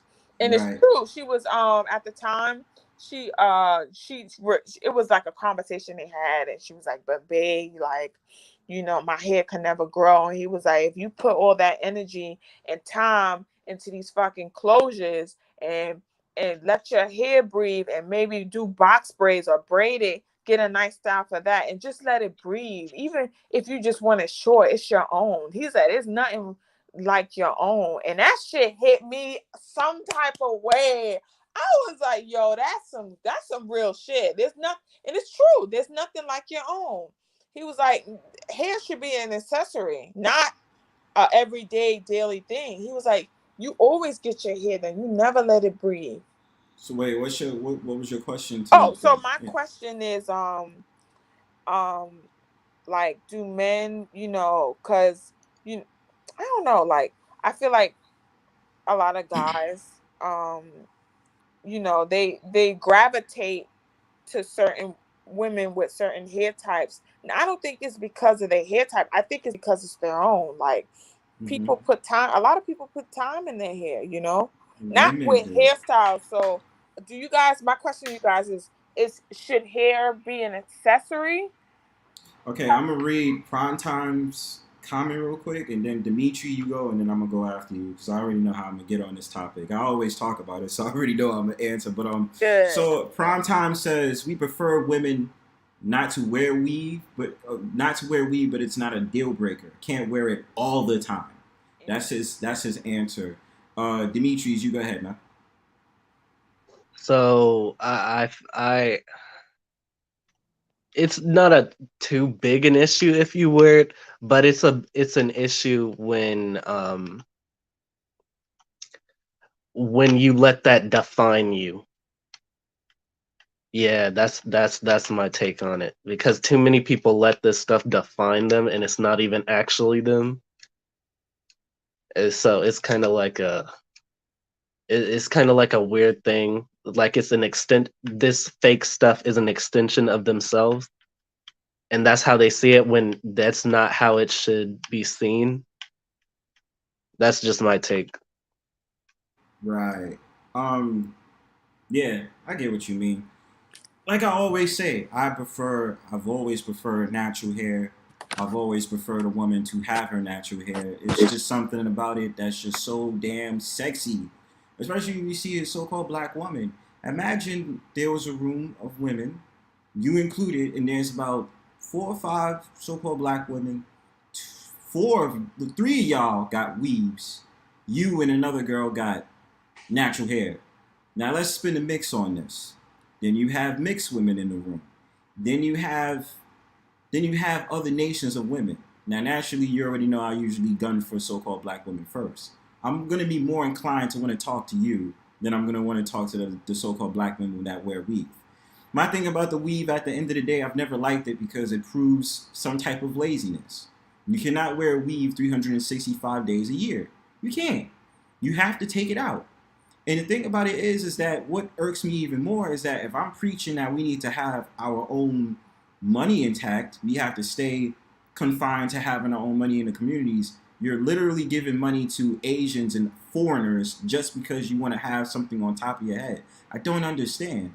There's nothing wrong with natural hair. I love natural hair. Like, certain women feel insecure.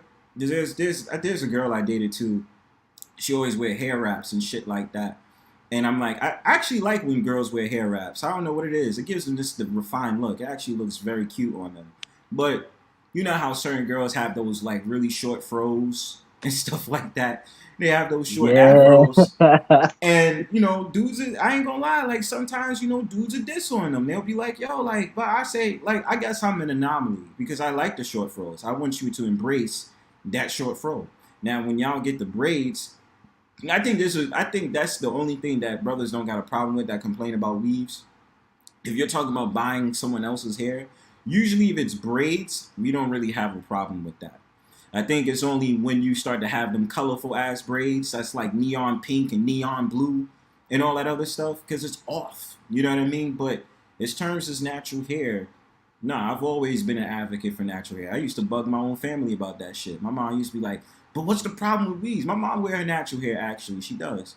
And my other family members does too. When you go ahead.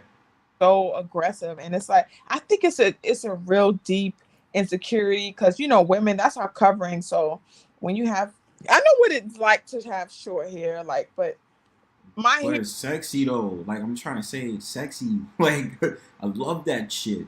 I like what I learned from it was weaves. It's an insecurity for me. It was image my hair. So when I stopped and I took care of it and I took it out, like I don't get me wrong, I wear extensions, I wear braids. I don't wear weaves, but I'm able, like, my hair grew so much. Even like this guy I used to talk to, he was like, wow, like your hair grew. I was like, yeah. He was like, whatever. He was like, you're natural? I was like, yeah. He was like, you look beautiful with it. I was like, oh, thank you. Like, it was really like, there's nothing wrong with it, but it's the obsession of like having someone else's like frontals and closures. Like, they don't get it.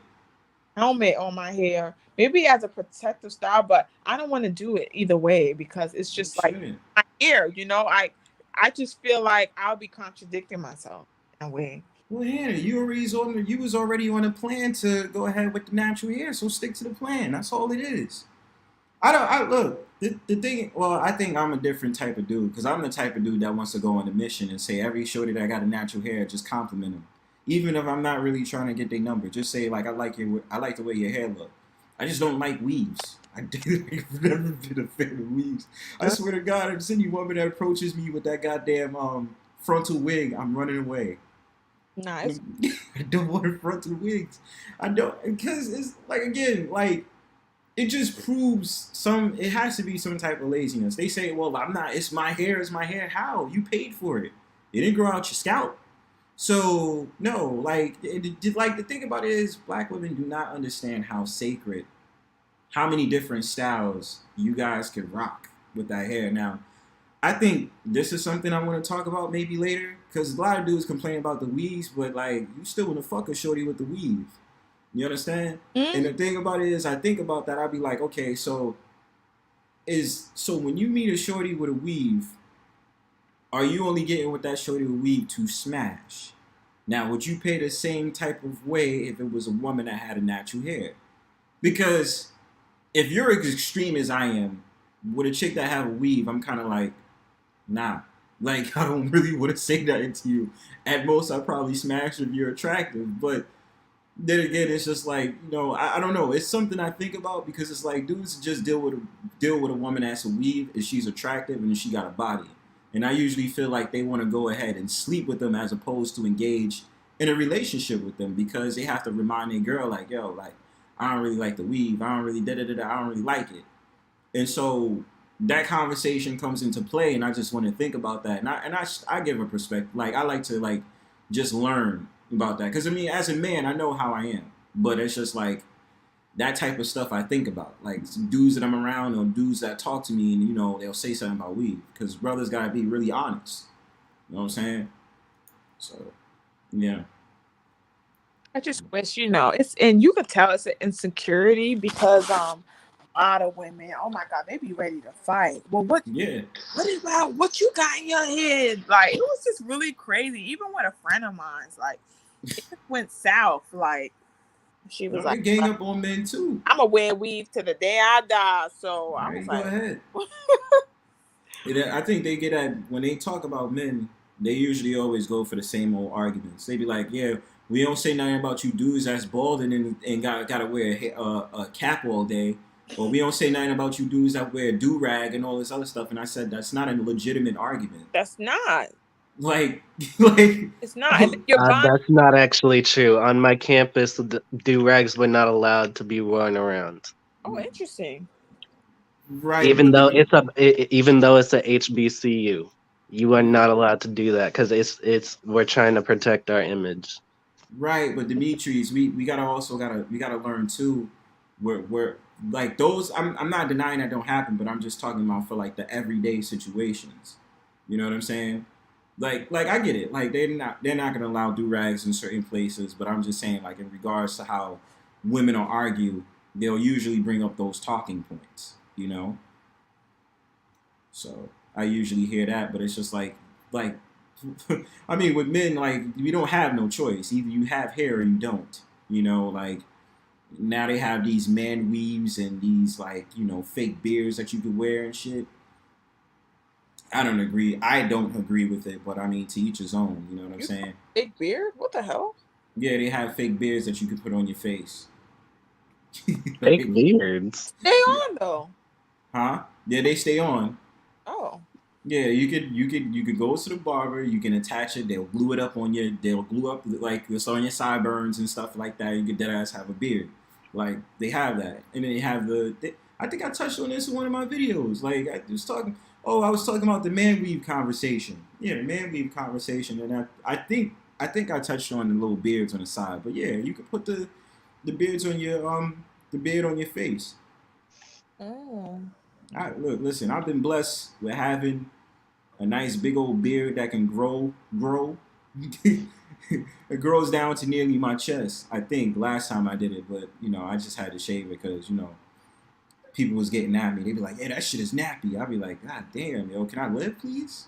I take care of it. You're so rude. Oh, my goodness. Like, when they finally see me cut it, they was like, yes, you cut it. Oh, my God. I'm just like, damn, so you didn't appreciate why y'all always making fun of me like shit out? Girl, she was like, this nappy-headed girl keeps bumping into me. I was like, wait, what? You had your hair in. Like, oh. You had your hair in a fro? Yeah, it was like a high puff. Nice, yeah. But it was full. Like I got a lot of compliments on it, and so see, it was really weird. I was like, wow, damn, I gotta be the nappy-headed girl. I mean, it's true, my hair is nappy, but damn, like. Embrace them naps. That's what I say. Like I them like old lady scouts. I'm like, you bitches is wearing frontals and wigs. Like y'all ain't got full scalps, or I mean, unless you got alopecia, I understand. But you know, like y'all ain't, you know, like y'all ain't dying. Like y'all. And then some of these bitches we having hair down to their ass, and they still wear it 24/7. I'm like, bro, why are you hiding your hair? That's what I'm saying. And dudes compromise that with just trying to look at the body in the face. Oh, interesting. Oh, that's what I was trying to say. So that's why I say, is it a lust factor when it comes to a woman wearing a weave? Because then it denotes the idea like, I'm not taking you seriously. Like you're just good enough to get some dick. That's it. You know? So I take that into account because I think about things like that, having conversations with men and just analyzing how it is. That's why it's different. You know what I'm saying? The criteria it is for women, I understand it's a little bit more harsh because y'all are based on beauty. You know what I'm saying? Like with men, it's different. Like, yeah, you can be attractive, but then it's all these other factors that come in. So I like to see that. But like I said, you gotta go ahead and get on your natural journey. I think you should. You are. And I think, like, you know, you got to also deal with the hood boogers. Hood boogers like weaves. I don't know why, but, you know, they say shit like, oh, you growing it out? What happened, sister? And they do all these little dumbass remarks. Whereas I'm like, I genuinely like that shit. You know what I'm saying? So it's a throw in the wind. Because they find anything to say. I remember I was on a panel and I was like, I like the kinks and I like the naps. And they got offended that I said that. It's like, but that's what it is. Like, man, I don't like people too sensitive for me. Yeah, they are. Like, so what? Naps is supposed to be the derogatory term or something? Like, yeah, that's what they made it seem like when I was on that panel way back. They was like, "But why you gotta call it kinks and naps?" I said, "Yo, I like it. What's the problem?" Then I was with one of my homegirls, and she was like, she don't want a guy. Like it got to be a low Caesar. He can't just get a shape up no more. I was like, why? She was like, because no one wants pubic hair. I was like, what? It's like black people. And then she said she like niggas pubic hair smooth when they have sex. And I was just like, bro, what the hell are you talking about? Wow. I never thought people really cared about pubic hair. People I mean, obviously not if it's like a fucking like a goddamn forest. I was like, that's a specialty because even with Mexicans, when they grow their hair out, their hair is spiky as fuck. I wouldn't want. I don't know. I can't understand. I don't understand people. The Mexicans that be like 4'11", just drinking beer on like the goddamn one train at night, just coming off of work. So I was like, you like Mexican? She was like, as long as their pubic hair is smooth. I was like, anyone's pubic hair when it grows out is gonna be spiky, especially if it's bald. Like, I don't think anyone's hair is just like. No man should have just. I'm sorry, but as men, we have to be manly men, especially down there. Like that has to be grown. I love it. What? I've seen plenty of dicks, and let me tell you, okay, I love that. Like, right? Like I don't agree with having a shit ball. Like, that's feminine as fuck. Yeah, like even one of my exes, like why we wouldn't work. He's too feminine. Like we get our eyebrows done together. It was really fucking weird. What? I didn't think he was gay. Yeah, he was a trained boxer. It was really interesting, but you got some interesting tastes. I do, but no, that was when I was younger, though. You know, you just accept anything that comes to you. You accommodate. He was real chocolate, but it was real different. Like, I got to wax this weekend, girl. Yeah, I was just like, niggas don't wax. You don't wax. You let it all out. That's what you're supposed to do. A lot of gay vibes that I got from it, but you know, no judgment here. But you know, I want to be the feminine one. I want a man. Like I don't want. Even you don't want your man to be prettier than you. Very high maintenance. I'm like, bro, you wear be like pretty Flacco, Demetris. Pretty Flacco. Talk about a man should get their nails done. When have you ever heard anything so gay like that? I've never rolling with you. Like this nigga rolling with you to the beach wearing Speedos while you wearing your bikini. You don't want him to wear no black nail polish on some emo shit? Yo, but you gotta realize, Demetris and Hannah, like dudes these days is different. They are. Because they're wearing like I see some dude like, and completely no homo when I'm saying this. The dude was buff, right? Because I'm like athletically built. Like I'm not, I guess like how I would say is like skinny brolic, but I'm just like built or whatever. Like that's what I mean. But he's buff, right? So like the guy was like at the event or whatever, and I was just like talking to him or whatever about something, and then his hands, he had gold nail polish. Oh. And I was just like, why do y'all wear that shit? Sparkle. But like, you know what I mean? Like, I was like, why do y'all wear that shit? And then nowadays you have obviously those dudes that I guess they're called femboys or whatever. Like they dress like very feminine and shit. like they wear skirts, but then at the same time they're still a man that's straight. Like I don't Yeah, like like. I just discovered Young Thug, and he had like a dress on. I was like, "Is this a, like?" I really thought this was a female. Like, I thought Young So Thug that was was a a female female? because I only seen his Yeah. album cover, and I was just like, "So is Young Thug?" I thought he was a gay lesbian or something, but when they told me he was a guy, I was like, "Oh, okay." But he's wearing women, even Little Uzi Vert. He wore a Yeah. blouse from Valentino, and I'm like, "What the fuck is going on here?" Yeah, a lot of these, like, that's what I'm saying. Like, you know, they'll say like the gay agenda, men becoming more feminized, and this, that, and the third, and they just like, oh, clothes doesn't define what I am, and this, that, and third. I said, fuck that. Even you hood dudes that wear them skinny ass jeans hanging off your ass, that shit looks suspect, man. Like, wear fitted jeans as a man, yo. Like, y'all shouldn't be wearing, like, it's like, because you know what, I remember I worked at retail the way back, and I remember it was this European guy that came in. He had to be at least like maybe 5'4" or whatever. He came in the store, and I remember he was trying to buy some Levi jeans, and I remember they gave him the female Levi jeans, and he dead ass wore that shit, and I'm like, bro, Yeah, I used like, to work at Levi's. They do, it's a unisex thing. They want you to sell it to a boy or a girl. nah, yo, like, but nowadays it's different because dudes like, I don't know, like, dudes is like dead ass wearing blouses outside, wearing bras.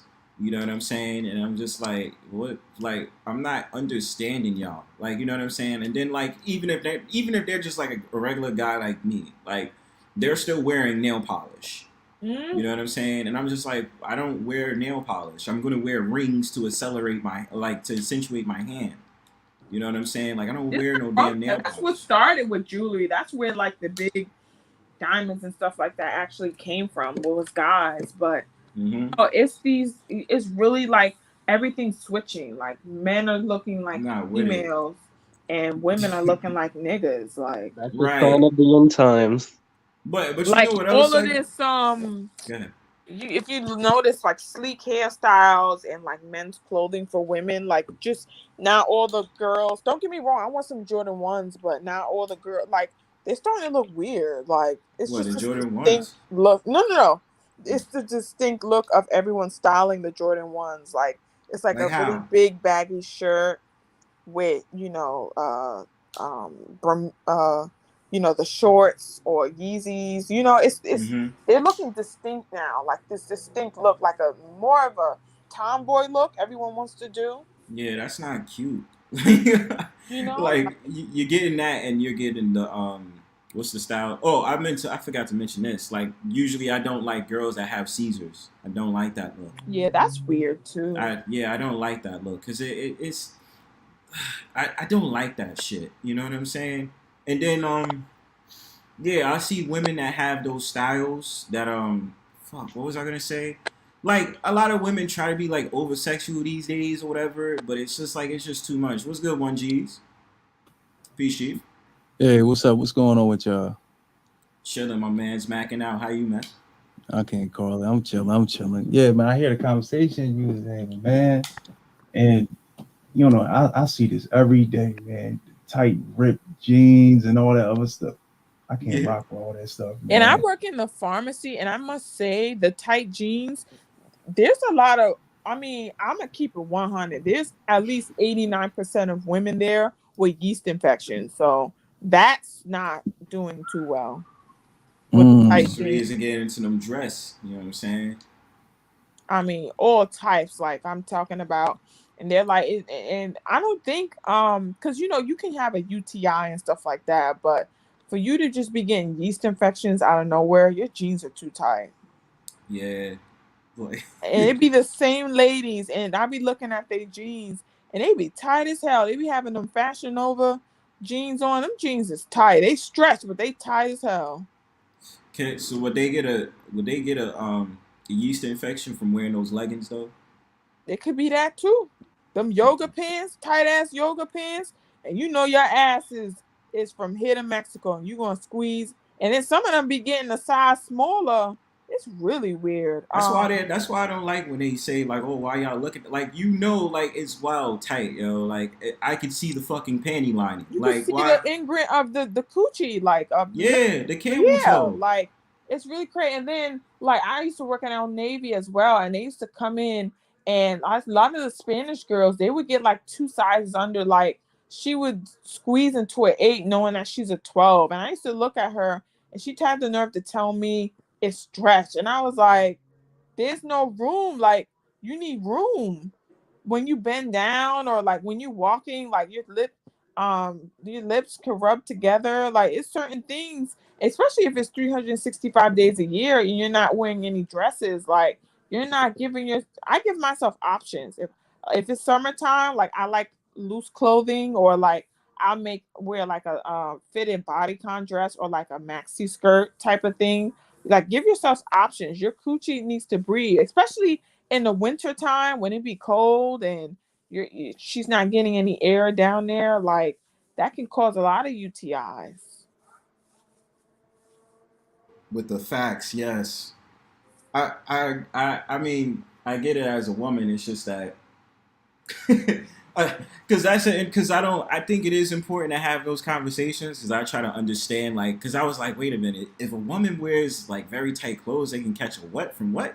And I was like, that's an interesting thing. I mean, I think tight clothes in general, like, you can't really do it. Like, I ain't gonna lie, like, I think a couple of years ago I had like tight jeans or whatever and stuff like that. I usually try to wear fitted clothes or whatever.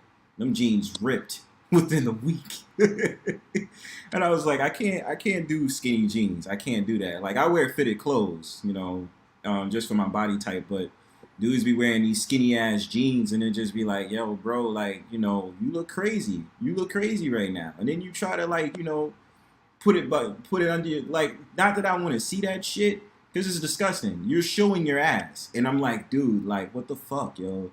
You know what I mean? Like, no, I don't want to see that shit. But nah, I don't like the skinny jeans things, because I ain't gonna lie, skinny jeans is uncomfortable as hell. That shit hug my nuts, and I can't. Like, yo, that dream was like, yo, I couldn't, like, I could walk, but it felt. Stuff. Oh yeah, like, dude, like it felt uncomfortable. Like my nuts couldn't breathe. You know what I'm saying? And I'm just like, I can't do that, man. Shit is awful. It's true. Like fuck that. That's why you got to give yourself options, bro, because you got to, and the weather changes too. If it's hot, and that's why I wanted to, I was talking to you about, I was on the debate of getting Fenty underwear, because nylon, that's terrible for everyone knows this. Nylon is terrible. Nylon and lace is terrible for the vagina. Like that's the worst, yeah, because nylon's not cotton, it's not breathable. It's just lace fabric, either, right? And that could really tear up your vagina, and lace too. That's why for the French, when they make lingerie, is to take it off. That's it. It's not for everyday wear. Like, Fenty raves is, and it was a viral video on Instagram, and it was like, nope, no Fenty for me. I'll stick to my Hanes panties. Like me, like that's what I say. I'd be like, oh, I'm gonna just stick to my Hanes panties, because it's 100% cotton and it's breathable. Like I know my pH. That's how you fuck up your pH balance as well. Yeah, I'm trying to learn that. That shit is no joke. Because I heard about the pH balance, and I'm just like, yeah, well, y'all women, y'all sensitive when it comes down there. Men, I don't know how it is. You know what I mean? But like, I don't. That's why I just be like, I didn't know it was that crazy. Lycra and shit. She got lycra, lace, and nylon in that bitch. Hell no, I don't want to fuck up my shit. I get that. I totally get that. I mean, well, look, listen. Probably just get like one pair, just to keep on the side. You know what I'm saying? I know, it's so nice to look at. Now I get some of the bras. I get some bras, but I don't know about the underwear. Hannah's gonna get the bras. You sat there, said on your next payday you try to look into. Yeah, I was gonna get me some bras, because it's like Rihanna. She has high quality stuff. That's what I like about her. So the bras, like the what do you call it? The wires don't come out. It's good quality when the wires don't come out after a wash, type thing. So yeah, y'all got it complicated as women. Yeah. It's everything like, oh damn, I can't wear this or I can't wear that. It's like with men, it just be like, yo, I can't wear tight jeans. You know what I'm saying? Can't do that. And then of course, like, you know, you can't even get tight because, you know, obviously we got that term, the turtle head shit. You know what I'm saying? The D print, the dick print. So, you know, you gotta be careful on that. And I just be like, I don't want motherfuckers looking at me and shit, you know what I'm saying? Trying to walk. Gotta pull my shirt down. But yeah, yo. 1G's. Demetris, y'all still here? Yes, sir. All right. 1G's, you still here? Yeah, I'm still here. Okay, cool. Hey, 1G's, I know you started streaming. I was looking forward to look more on your channel, man. How's that going? It's going good. It's going good. I was going to have a hangout stream tomorrow. Oh, straight. Whenever you have it, what time do you think you're gonna have it tomorrow? Like around 10. Oh, straight. Yeah. We out. Support. You know what I'm saying? But yeah, for sure, man. Like, just people gotta be careful out here. I just don't. It's a fact. I just think that, you know, brothers like us have to remain on our square and not take no shit from these people in this pseudo society. You know what I'm saying? Like, you know, it's okay to wear a skirt as a man, thin boy life and shit. Like, can't do it, man. I can't. Can't do like that. You know what's even crazy to me? I don't even think I like rocking bright colors. Why not? Like neon or soft pink or like baby blues and stuff like that. You don't want Are a pair you of pink? chocolate like Kelly? What? Are you chocolate like Kelly Rowland? I'm brown skin. Yeah, I think that. Like golden brown skin. But like who compared? Like Tyrese? Tyrese is kind of dark skin. Yeah. Oh, you brown skin. Like brown skin, just brown skin, brown skin man. Brown skin with like, what is it? Red undertones, I guess. Oh, I look at my okay. skin all the time. Okay. Yeah, like I don't know if you could say like fair Roddy skin. Rich. Yeah, actually, around Roddy Rich's complexion. Yeah, yeah. That's why I love the summer a lot. I love when I tan. My skin just be like, wow, yo. I tell people all the time, I wish I was more dark skinned. Facts, yo. I wish I was chocolate. You don't see they blemishes as quick, or it's just I don't know. So, yeah, got the cinnamon or the mocha skin. You hear me? Yeah. You know what I mean? But, you know, I get one pimple. That's why I always try to get my face together, cause I get one pimple, it's over. They be like, "Oh, Hannah, you off today?" They be like, "Yeah, you having an off day?" I was like, "I know." So, yo, it's light skin showing their true colors, yo. But yeah, nah, I'm not. But I don't know. I don't really like the soft colors. Like I don't like rocking pink. I don't like doing the baby blue. You know what I mean? Like, you know, if I do simple light colors, I'm doing gray, beige, and all that other stuff. I don't know. I'm my whole style is button ups and chinos. I'm kind of like that. You more with the basic. I like colors. button ups too. What'd you say? I like button ups too. Yeah, that's my thing. 1G's, what you said? Nah, so you more like with the basic colors, right? Yeah, like basic colors, man. Like, you know, black, or, you know, I do like burgundy, brown, and all that other stuff. Dark like, blue. Yeah, Right. dark blue, like a navy blue and stuff like that. I don't know. I'm just weird like that. You know, like subtle things. Like, and also, like, I guess with fashion, I don't really like having name brands on my clothes. Like, you can actually really see. I don't know. Cause you know what it is with these. Yeah, he said no pink for me. Exactly. I don't really like the whole rocking pink. I mean, I don't know. Like, it's just not really something I'm into. You know what I'm saying? I just got rid of a shirt that was like a salmon pink color. I was like, nope, not even fusion, yo. I don't know. That's just how I am. You know what I mean? Teacher's own though. Yeah. Sure. With me and my button ups, they're usually like abstract, if not like blank. Mm-hmm. And I'll wear them pretty much anywhere. Unless I know I'm about to do work. That's when I wear button ups. I like Oh getting no, the ones that's with designs are patterns. pretty cool. Yeah, I like getting the ones that got like the patterns. You know what I'm saying? Like Yeah. those is pretty cool. And then wintertime is all about flannels and them big ass jackets. You know what I'm saying? Yeah. I don't know. Because you know what it is with fashion nowadays. It's just like really weird. Like, okay, I meant to ask y'all this. Like, what y'all think? Because I mean, I know this is like something that's kind of like new, but not really. Like, what do you think about Kanye West's Yeezy sneakers? What y'all think about that? I'm not like his rocking designs. They alright. I think they're cute, but Like, the expense, like, I don't know. I just feel like now that I'm not the type of person. I haven't bought any yet. I was thinking, about getting some, but I just don't like looking like everyone else.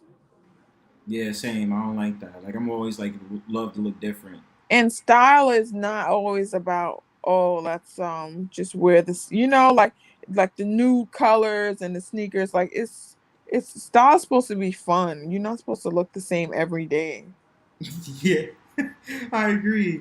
And it's like I get the compliment that I look like a hipster. That's the dopest thing. I love that compliment. Yeah, It's like, you look hipsters like are hipster. dressers, so I can dig that. I love that shit. He'd be like, yeah, you skate with white people. And I'd be like, oh, wow. So now because of what I wear, I skate with white people and I actually skate more now. Oh, is that what that means?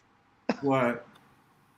Because I've gotten the comment, even going to an HBCU, I've gotten the comment from some black girls. They'll tell me, oh, you look like you date white girls. And I'm like, oh my God. Yo, I like not in like me in real life. Like, I'm like very subtle, just like I am now, right? But then it's like I'll have conversations with just random people or just whatever. And then they'll see me like skateboard, whatever. They be like, "Oh yeah, you chill with white people. Or you only date. I know you date only white girls and Asian girls." I said, "What gives you that impression?" Like, I don't. What the fuck? Like, why? How you don't even know me just based off of what I do? You assume that I like white and Asian girls off of Impact? Like, what the fuck? That look weird. Like, like for real, man. Like, I don't understand that. But like, I've heard people tell me I look like a colorist. You look like a colorist? Wow. Wow. That's crazy. I don't know how you could tell that. Yeah, like all these accusations out of nowhere, it's just really weird because people just really think like, yo, like you only date white and Asian girls. I was like, you've never seen me with one. Like, so what are you talking about? Like, even one of my family members was like, yeah, you hang out with white people downtown because you skate. I'm like, what the fuck? You know, skating is not only for white people, right? Skating is because you do it for fun. Yeah, my cousin, he does BMX. Yeah, like, what the fuck? And like, mountain biking. Yep. See, and that's the thing. When you're different, that goes back to the point earlier, there's automatically a label for you. You know what I'm saying? And it's just like, not a lot of people is open-minded into understanding, like, just because you do that doesn't mean, like, it's like the concept of being a nerd. The same thing. Like, oh, yeah, he's a nerd because he likes this, that, and the third. But I could still be cool as well. Yep. People don't accept that. You know what I'm saying? But I was going to say the Yeezy sneakers is weird because I think the first ones that came out, I think, look cool. But then, like, these, like, awkward-ass designs, they're coming out with all these different-ass designs. And I'm just like, what the fuck is this? Like, these sneakers and these, like, slippers, I guess, really be looking like some spaceships. You know what I mean? Yeah, right. Like they escaped from Star Trek or some shit. Yeah. Like the I don't like the foam. What do you call them? They're not slides. The slides are cute. The other ones that look like Crocs. They look like Crocs and they like look like narrow. Yeah. Or whatever. Really weird. Yeah, you just put your feet in it or you put your socks in there and stuff like that. Yeah, I see some guy on the 4 train the other day with them joints on. I was just like, what the fuck? Like, and then they supposed to be having these like jelly looking slippers that's supposed to come out later this year. I don't get it. Like, I'm stuck. That's why I stick to my Vans. Love my Vans. That's it. Shit. Love my Vans. Oh yeah. So I mentioned this last time, but I wanted to get a woman's perspective on it. Shoot it, bro. It's an open panel. Y'all go ahead and speak. All right, so on the last panel, I mentioned somebody mentioned the anime Sailor Moon, basically, and so when I was on campus, I had never encountered this before, because the concept of cross dressing has never even fathomed my mind or whatever. But when I was on campus and it was Halloween, I saw all these different costumes, and the ones that stood out to me that were like odd to me were the dudes that were dressing like, I don't know, the Sailor Moon chicks out the anime and stuff. And I was like, I just wanted to get your opinion on that. I don't think it's cool. I'm like, it's weird, because why would you want to be in a skirt? You know? Wait, there's dudes out here just like anime characters, girl anime characters. Oh yeah, that too. That's very true. That's crazy. Exactly what I'm saying. It's very common, 1Gs. Yeah, I mean, even when I went to the anime convention, I didn't see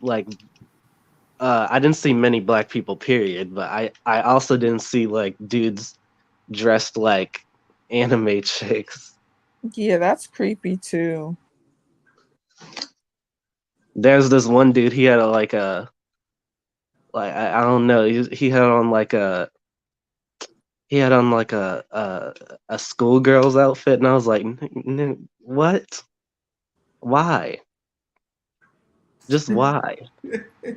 That's what I'm talking about. You have those like dudes out there that do all that femboy shit, and you know, like I said, they either do it as a joke or they be dead ass serious. You know what I'm saying? Like, yo, the world is getting fucking weird. All right, like what did I see the other day? I seen some boy that looked the least to be like 11 or 12. And I don't know what it is about this whole entire, I don't know. It's some like animated culture or something like that. And this kid had an umbrella and had like, I guess, what is it, pantyhose or some shit? And it's like, had the He had a cats. little parasol? Yeah, dude, like had pantyhose or some shit that had like the cat design on it, and then a skirt and a black sweater. And I think his mom, no, that was his mom. His mom was standing right next to him. I'm like, yo, what the fuck is this, yo? Like, yo, like this shit is common. Like, and then what else did I seen? I seen some black dude, I think on a 5 train once, and I was like going to 14th Street, and what I saw was this dude was wearing a long ass dress, looking like the strawberry shortcake character. What? Wait. It was wearing braids. It was wearing braids, yo. Like was wearing, yeah, bro. Like was wearing braids, bro. Like wearing pink gray braids. I wasn't ready for that. Fam, let me tell you this too. It was a white guy wearing those I guess those tank tops with the spaghetti straps or some shit. What? Hannah knows what I'm talking about. No. And then had a small ass skirt, had it like a golden skirt on with like a pleated gold skirt on while I was riding a bike, yo. Yo, it's wild out here, man. Was he trolling? Like in real life trolling? Bro. I can tell you so many stories I didn't fucking seen. Like I even seen a dude that was wearing the same kind of outfit, and he had a girlfriend, and he was like making out before they got on the boat. But I'm like, why the fuck is he wearing a skirt and wearing the tank top with the spaghetti strap, and he got a girl like that? But you know that goes into that whole entire non-binary and all that other nonsense. You feel me? And you know, once you get there, you know, for example, you know, yeah, Hannah, you was there last stream on AD stream, and that dude mysteriously Kane was trying to come at my neck about the different genders nonsense. Oh yeah, I remember that. Yeah, rip him to stress as he was talking nonsense. But yeah, that's back to my point. Yeah, they like that. This is what it's becoming, y'all. This is what it's becoming. You know, I thought Prince was like hitting the brink back in the 80s, but it just went down the road from there. You know what I'm saying? It's crazy. But I tell y'all what, that's what happens when you in New York. You're always gonna see something crazy. You know what I'm saying? Like, I tell y'all what, if y'all come to New York, if you really want to see some crazy ass shit, go to 14th Street, a place called Union Square. You're gonna see some crazy ass shit. And now that it's Pride Month, Hannah, I'm disappointed in you. You don't make it seem like you get out much. I do, but maybe I am. I think I am a homebody. I can't lie. Yeah, it's the summertime. You should change that. But yeah, Union Square, you're gonna see things like that. You know what I'm saying? And then you're gonna see these dudes wearing like leggings and wearing all these like weird ass leggings. Outfits. Yeah, dudes wearing leggings, man. Barf. Barf, bro. Hold on, barf and a headache, man. Bro, like traveling the way I do, I travel around the city like it's nothing. But like seeing this shit, this is like really though. Like this is what y'all doing. You know what I mean? Dudes wearing high heels. They try to bring respectability politics into it and not like realizing the way the world works. Don't define my gender. Like, come on, this is how I dress. Like exactly, this is how I express myself. Right. Like, what? Are you serious, nigga? Like, nah, yo, like. Yo, I'm telling you, that's why I say, yo, like, I'm glad y'all brothers is here. This is why I say, like, what they want to do is make it harder on the man that stands on his square. Because they don't want guys like us to exist. You understand what I'm saying? They have a motive and a projective. They are like, y'all want to hear something crazy? Go ahead. All right, I know I did this on one of my videos. You know there's a such thing called a bro job, right? The who? A bro job. Wait, hold on. I don't want to hear that. Ugh, that's gross. One G's something called a bro job, man. What the? I don't know if y'all ready to hear what it means. Listen, bro. Just the sound of it, I already know what it means. Just. Oh man. Crazy. Please don't explain that. Is it like? I don't want to hear it, bro. I don't want to hear it. You don't want to hear. I won't say it, but you know what it pretty much probably means. Yeah, a bro job, man. Shit is getting crazy out here, and then they say it's not homo if you do it. It's like, yes, it is. It's not homo. I knew it was going to be somewhere along the lines like that. Oh my goodness. But not like this. Yo, that's what they trying to put on people now. They be like, yo, it's not homo if you do it. Yes, it is. Like, yo. That's terrible. You trying to tell me what I am? But because they try to play mind tricks on you, but it's not. The thought of it would make it that way, but it's not really like that because I didn't think about it that way. I was just enjoying it for what it was, but at the same time, I'm not like that because that's not my orientation and yada yada yada. That's basically the mind trickery of this society with the shit that they pulling now. You know what I'm saying? Like, yo, like it's wild out here, yo. Like it's that ass wild. I'm just imagining somebody mentions that stuff to somebody and they start running and he's like, why are you running? Yo, let somebody tell me something like that, they get smacked in the face, yo. I'm dead fucking serious. Like, yo, what you said, son? Like, come up to you and be like, yeah, have you ever heard of that? And he's like, what? What? You want to meet these 5 fingers, motherfucker? Like, like, don't ever disrespect me like that, yo. Know your place, yo. Yeah, you gotta be careful out here, man. Like, just still. Oh, wait a minute. Yeah, Juneteenth is tomorrow. Y'all doing anything for Juneteenth? No, I'm a study. No. You're not gonna wear y'all dashikis? What dashiki? I don't have one. Gonna wear a kufi, you know what I'm saying? Gonna get your bean pies. I'm supposed to be going to the cookout tomorrow. That sound nice. On the grill, son. Yeah. Pick up that plate. You know what I'm saying? It's gonna be over soon. No, it's moving quick. It's already June 18th. I'm not even trying to think that far. I know, me too. I'm trying to enjoy the summer, you know what I'm saying? So got mad events to hit up, you know what I'm saying? got things to do. I'm trying. That's what I'm saying. Like I'm trying to do mad shit this summer, travel and stuff like that too. I feel you. But I'm just pissed because certain countries I want to go to is closed. So can't do Where you wanted to go? Canada and then like probably certain places in Europe. I hear you. You know what I mean? But This girl, her name is just Jess. She's a natural hair guru, and she's going to she's taking a trip. I forgot what it's called, but it's one of those places where just drop my phone. It's one of those places where you can take a friend, like you can have like a group thing type of thing where you guys travel together. So she's going with her prescribers, but I was gonna go, but I wanted to get certified first. But certified? What you mean? Yeah.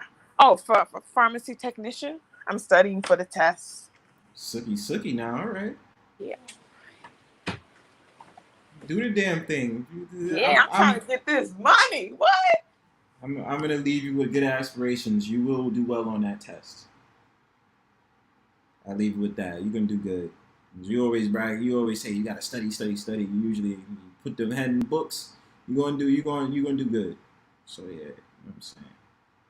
Yeah, I don't know. Like,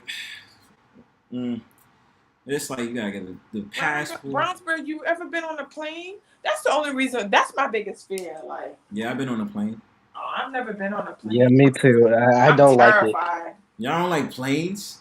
No, I don't like planes. Why? Because I'm Nah, afraid. because last time I was on a plane, something went wrong, and they had to land it.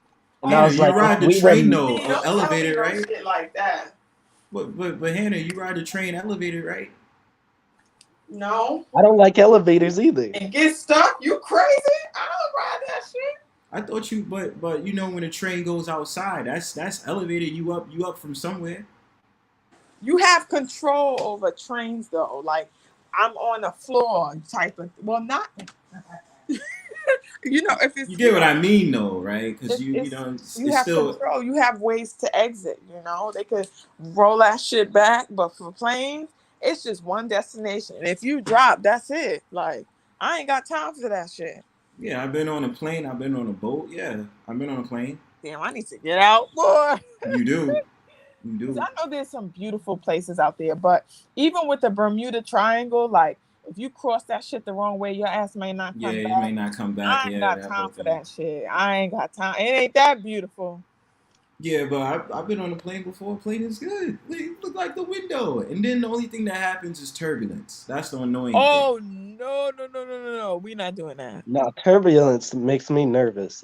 No. Yeah, it had me Wind nervous. resistance Y'all and had me everything. screaming up in there like, nah, get me off this plane. Nah, I mean, turbulence is the only thing that was kind of annoying, but plane ride was fine. I didn't try to think about the stuff, like, you know what I'm saying? I just was like, I was mainly taking a lot of naps. Like, I was sleeping a lot. Like, So usually I'll have my head in my phone trying to like distract myself, knowing that I'm 20,000 feet up in the air. I'd be knocked out. Like I be sleep. They have a movie, put that joint on, or listen to my music. I'll be knocked out. And as soon as you wake up, you usually wind up, you know, making it to your destination. You know what I'm saying? I personally don't think the planes is a bad idea, man. Really? I'm scared. Gotta take a risk, Hannah. I don't know, yo. I don't know this. Go with Bronzebird. You ain't gotta be scared with him. He just gonna fall asleep. Bronzebird already fly high. Come on now, like you're gonna be fine. Isn't that weird though? Even one of my friends said something interesting. She was like, "But anything can happen to you. A plane could fall on you, or the train." Why would she say that? Train could come off the cars or the track. No, she made a good point. Like anything bad can happen to you. Like I got. That is true. Negative. Yeah, you gotta just think about it like I'm focusing on getting to my destination. That's it. You know what I'm saying? Like you gotta think about it that way because when you like let that negativity get in there, and then of course you're gonna like go to the airport and be like, oh no, I don't want to get on a plane. I'm so scared. Just be like, look, I can work through this. I want to get from point A to point B. That's it. You know what I mean? So You're absolutely right. stop being scared, yo. Just open up. It's gonna be alright. You know what I'm saying? I don't like boats either. You don't like boats? No, I don't like boats. Damn, you missing out, man. I don't like cruises. None of that.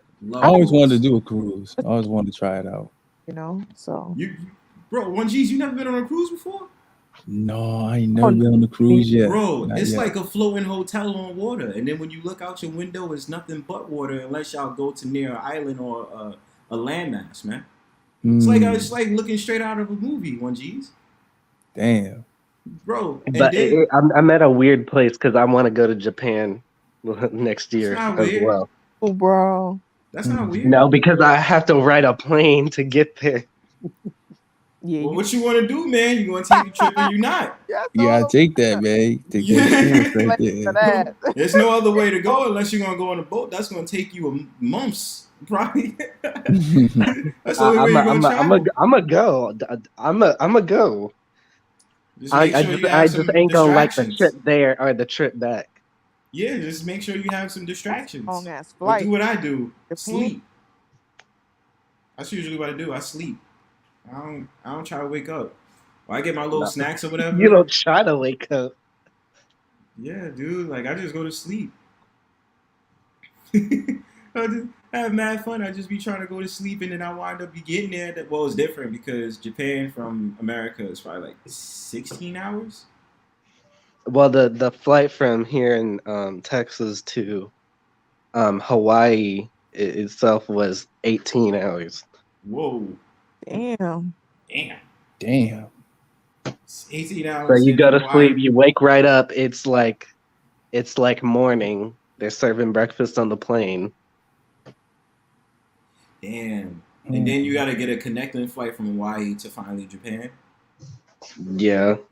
So what is that? Another 18 hours probably? Yeah. Damn. That's crazy because you gotta pretty much cover the whole entire Pacific Ocean, and then you at Japan. Yeah. Shit, man. That and then you get off the plane and you gotta shake your legs. Oh yeah. But then you have jet lag, so you still be tired from after the flight. Yeah, that's my problem with the traveling. I don't like the trip there. And I don't mind it. Listen, like I said, I've been on planes, I've been on boats. Wonderful experiences. More specifically the boat, because a plane ride is just like it's a plane ride, but on a boat, you know you're gonna be having mad action on the boat. You know what I'm saying? That's why I'm saying 1G's, you should book a cruise, man. You should. Definitely should. I'm definitely gonna check it out. Bro, they have alright, so you know that they have unlimited buffets. They got the club. They got they got the hot tub, the pool, and then they have all that other stuff, bro. Like rememberable shit. And then it's there for a week.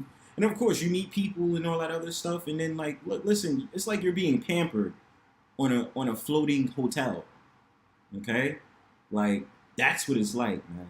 So I would definitely recommend to take a cruise. You know what I'm saying? I think I've been to Bermuda too. I meant to say that. Guess what? I'm still alive, man. Y'all killed me. I want to try going somewhere by myself, though. Yeah. Me I think too. it'd be good for me. Yeah, same here. Because my dad's still teaching me the ropes of everything. Okay, so what places would y'all travel by yourselves? It has to be short though, just to get me used to the plane. I'll go to Atlanta. Someplace in Quebec. You talking Canada, yeah. That's right. I was in Cali. Cali. I already went there, bro. Yeah. Yeah, I've been to Cali before. I went there. My sister said it's a different from you when you're from New York. She said it's different. Yeah, the vibes is different. It's more chill. This is beautiful. Like the days really go slower in Cali. Really? Well, yeah, they're like 2 hours behind, right? Or 4. Damn, 4? About 3-4 hours. About 3-4 hours behind New York.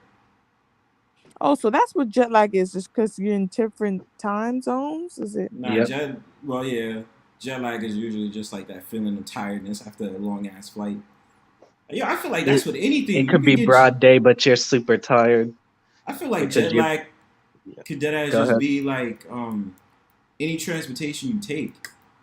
You know what I'm saying? Because even I notice if I get off the train, I don't know if I'm walking around too much, like I be tired afterwards.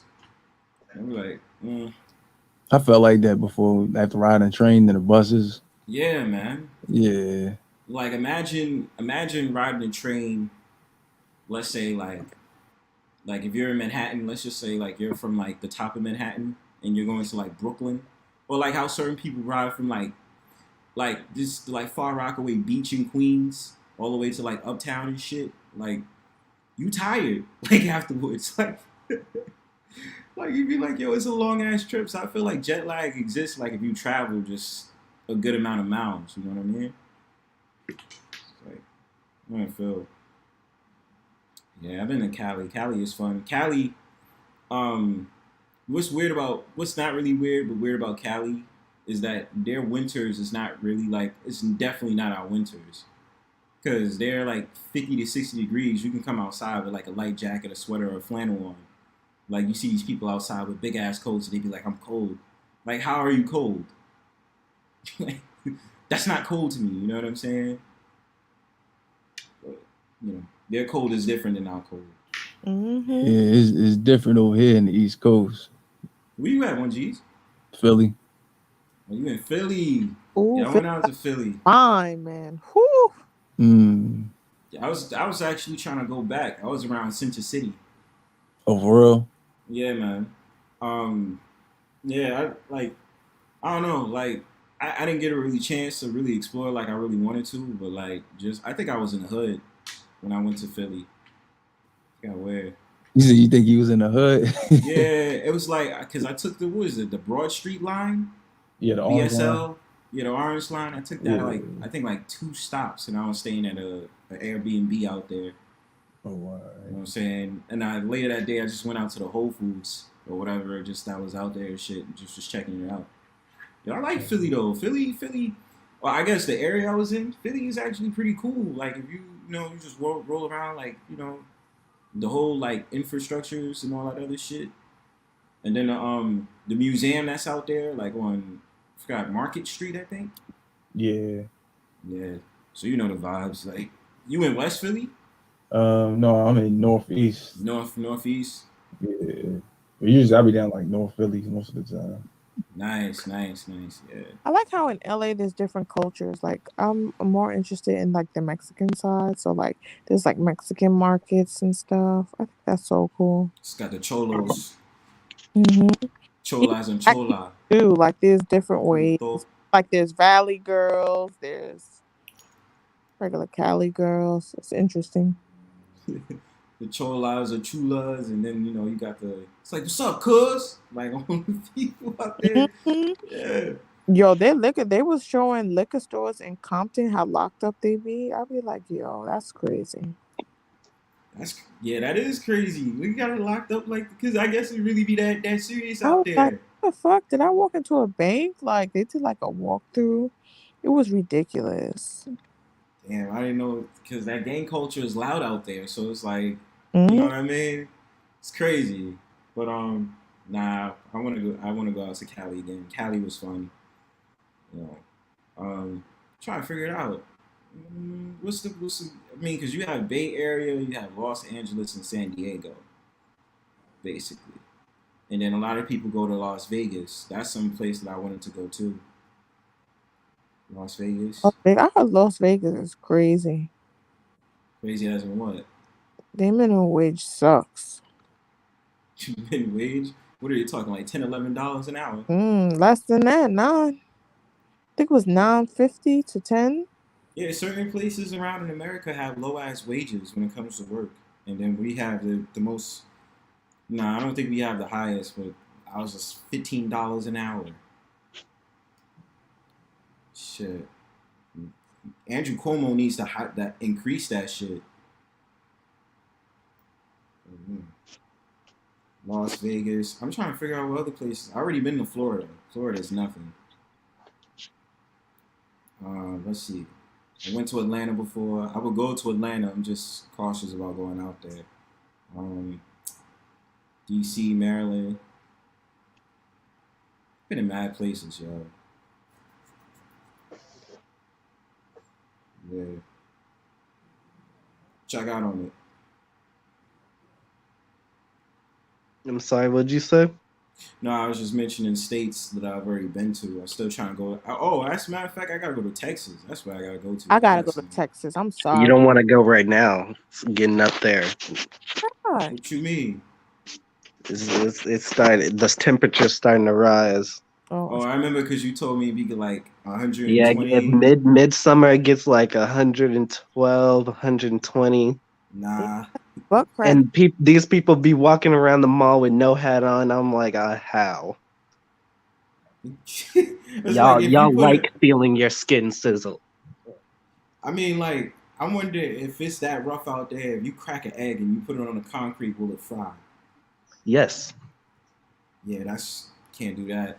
I mean, I thought New York summers was something, but yo, you telling me 112? I try to tell people all the time. People die trying to get into Texas, and then they try to come up here to Dallas, and they understand that it's just the Texas region in general. Yeah, it's just hot. We have all the, I guess you want to say, terrains, but it's still Texas. No matter what, you're still in the Sun Belt. Yeah, I can't. Well, maybe whatever other season it is, I'll probably come out there. But in terms of like coming out there now and it's about to be 112, 120, nope. I'll stick to having 98 degrees, 99 over here. Shit, that's enough, man. Yeah. I just had to warn you. You don't want to come over here now.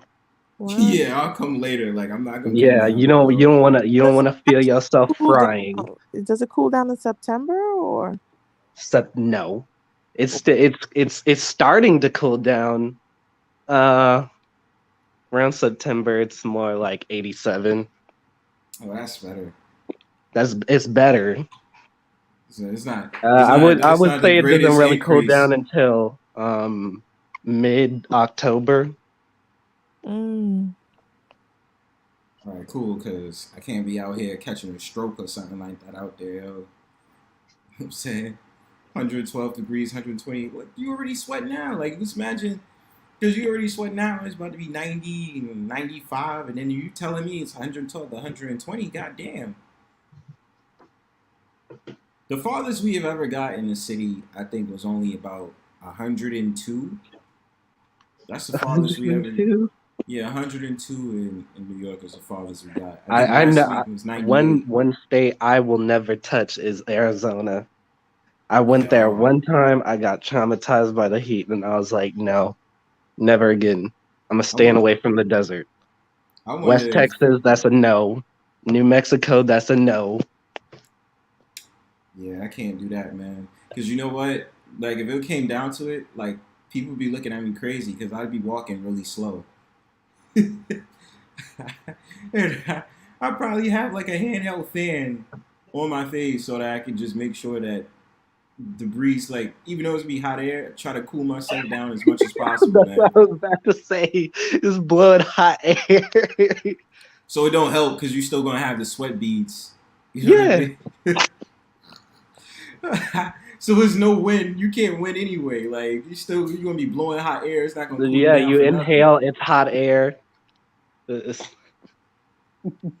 that's a no, man. I don't know. Yeah, I feel for you, man. Living out there in Texas, 120 degrees. You get in your car and you got shorts on.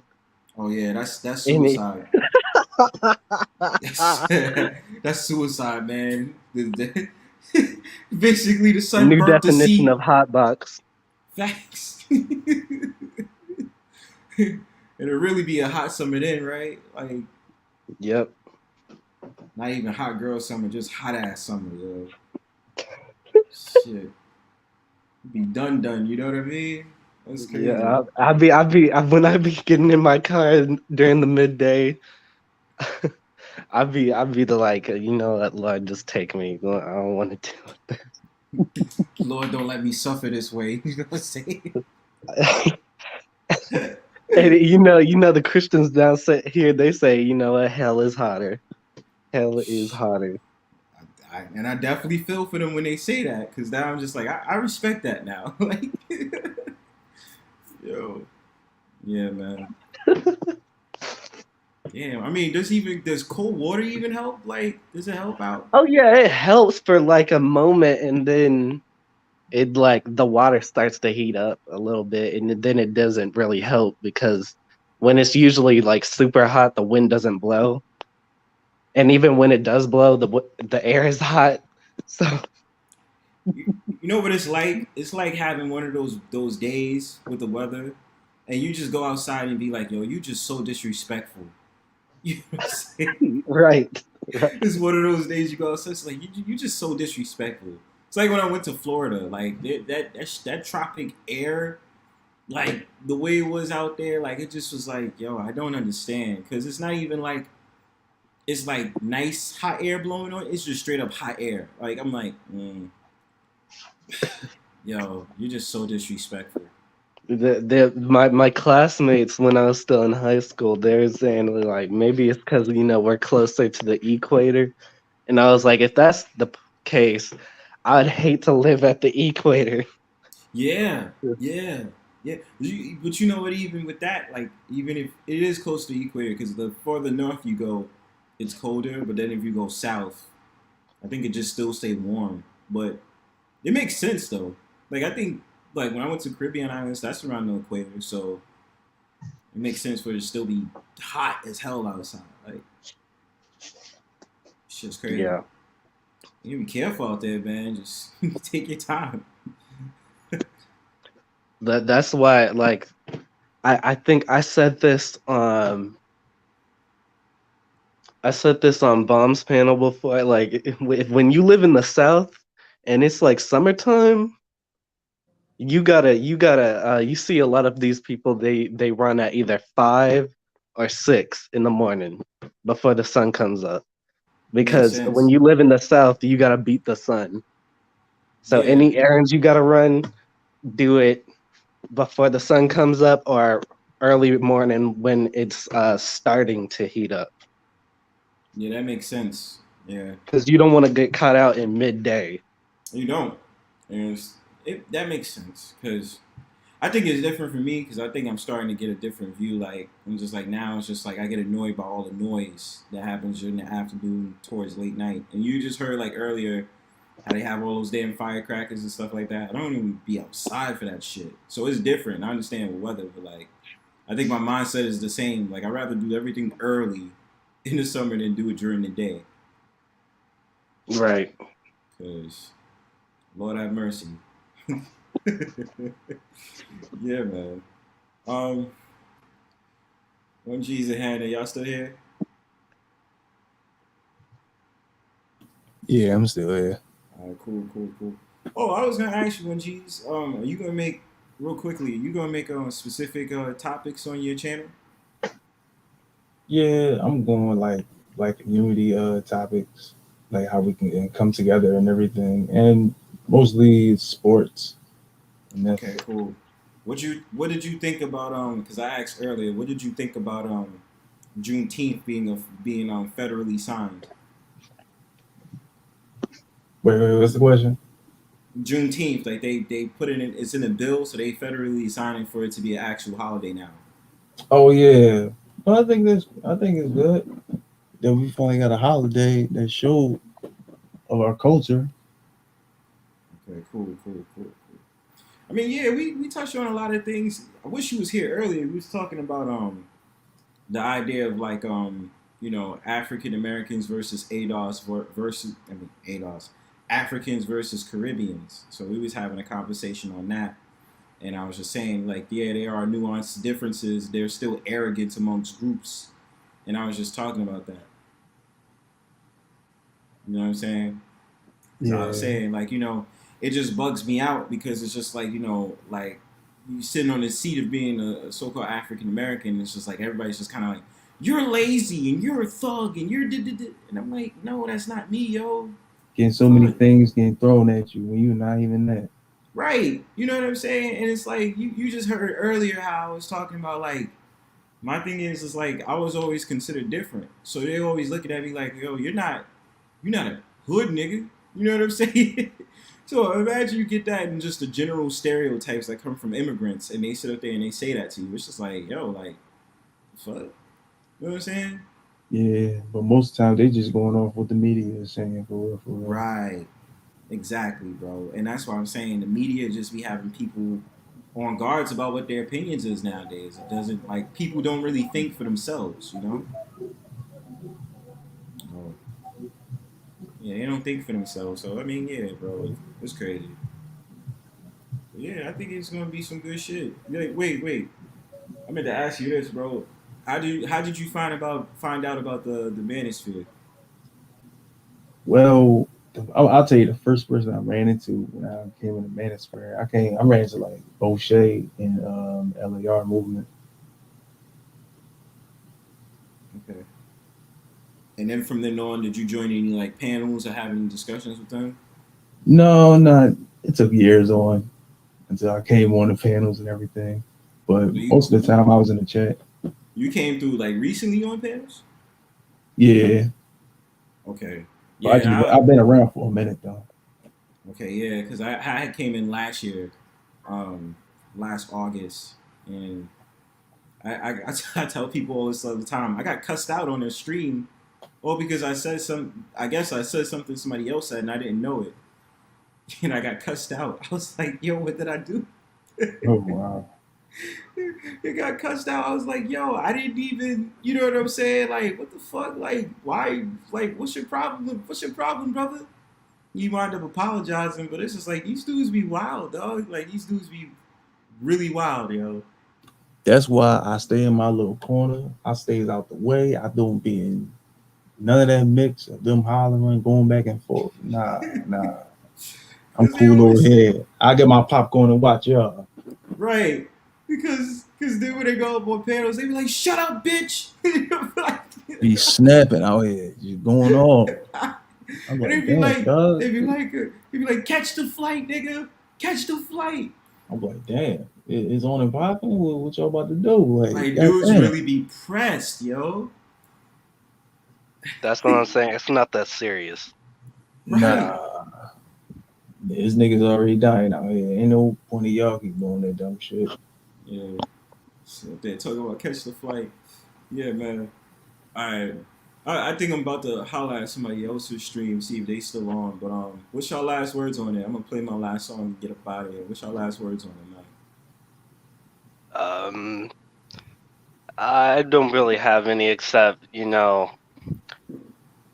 none of what I said was really a shot except for what I said about Kimmy on Bomb Stream. Yeah.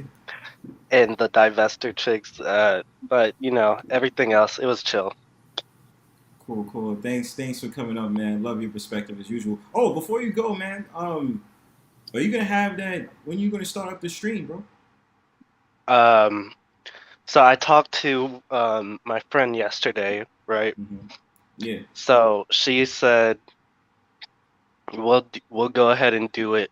Try to do it the week of the 1st of July, and I guess I'll go ahead and give you an exclusive first topic. It's about colorism. Oh, it's about to be over.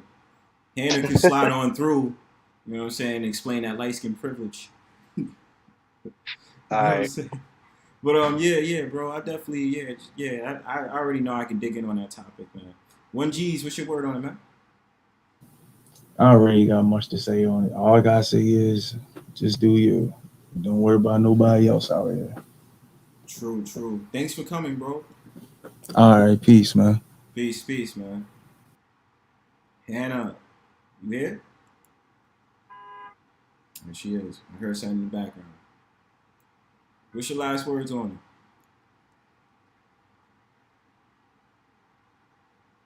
it? You here? Hannah? What the hell? Unmute your mic.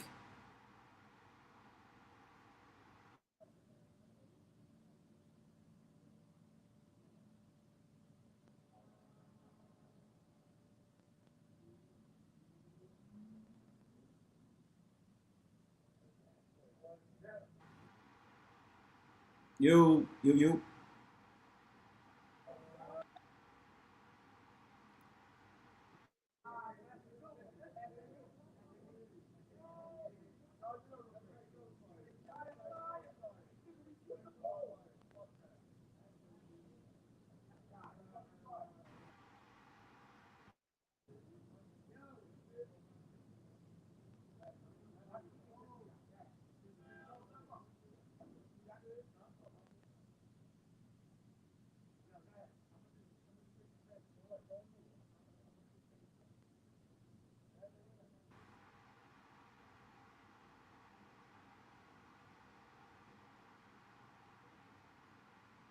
All right, y'all. Technical difficulties for all that's watching right now.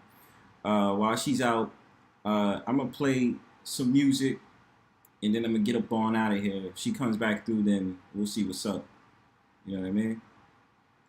Before she go, though, I'm trying to see if she has any words. Hannah, are you there? Yeah, I'm here. Oh, god damn it! I was talking all this time. You didn't even say nothing. Damn it! All right, what's your last words on it? Nothing. I'm ready for bed. All right, cool. Well, I'm gonna tell you this. Hopefully you know, I don't know when you're taking a test, but I'm pretty sure you're gonna get a good grade on it. And yeah, keep doing the natural hair movement, the whole thing. And remember what I told you about workouts. Oh yeah, that stimulates hair growth too. You're right. Yeah, you gotta make sure you do that. So yeah, you gotta take your butt to bed. Hopefully I'll see you on the next stream. Are you gonna be at AD's tomorrow probably? So yeah, yeah, straight up. Thanks for coming as usual. Love your perspectives and stuff like that. But yeah, see you next stream. Later. Peace. We here. All right, so you know how the deal is. I'm about to play some music. Get up out of here. Gonna end this. Hold up.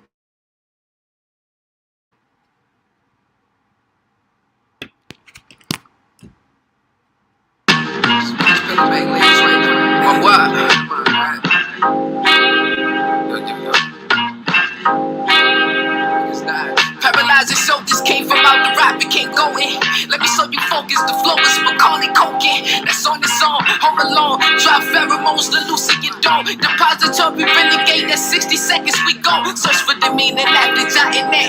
Holes as big as limit, scorching through a stocking cap. The earth is dying, guys gon' eat regardless. For every artist filled with hate, I wish you knowledge. Go to college, rapping for you, then if you wildin'. I ran the bill, the real facade, got the logo, but still, I paid the bill. Broke later, but the pussy got killed. Bloods in, I'm talking legs folded over the bill. Prefer flip, cop for rap, niggas smoke about half before you dip. We tread heavily, all respect, do better G. That funny smell, that's the weed. Roll a mountain for me, Pete. Besides, I know you live and die for money, make this movie for me. Hey, yeah. I'm in the bins with fishes with no fins, throw them out, they couldn't swim. Dominican mommy, she stay in Queens with butter Timbs. Do anything for $1, she fucking 4 kids. Her son need new shoes, they can pay the rent. Was eating ramen before, but now I'm steaking shrimp. Hold up, let me think, smell it sour through them fists. As a little kid, was inspired by Michael Vick. That's a perfect example why I be funny shit, don't know who you fucking with. Where I'm from, niggas like them drummer speakers outside, we outside. Since a nigga was born, be flowing no cloud 9. You ain't getting my math, the coat made a cowhide. Had my ear to the speaker, was sleeping by Alpine. Gave him my outline, perfected the skill twice. First house, external, the second I killed Christ. Found knowledge itself, cause Jesus ain't feel right.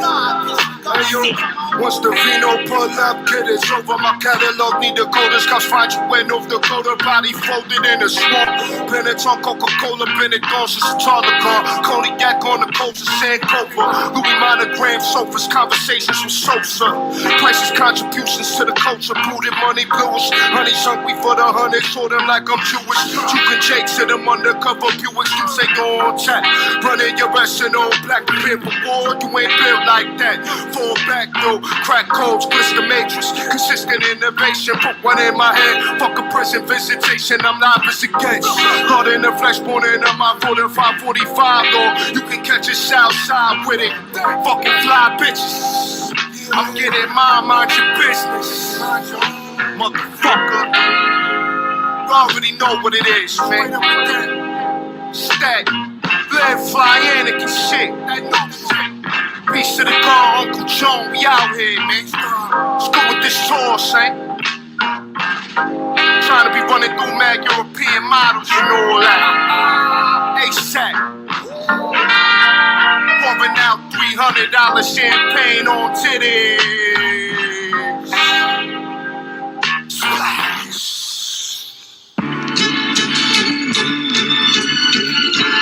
Takes too long to say goodbye to everyone. Sometimes you gotta step out. It's 2000. Worldwide.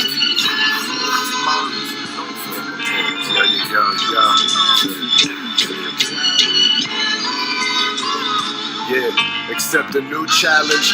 I'm a mixed Balenci with the new balance. Universal key like Allen. Skip through the key like Allen.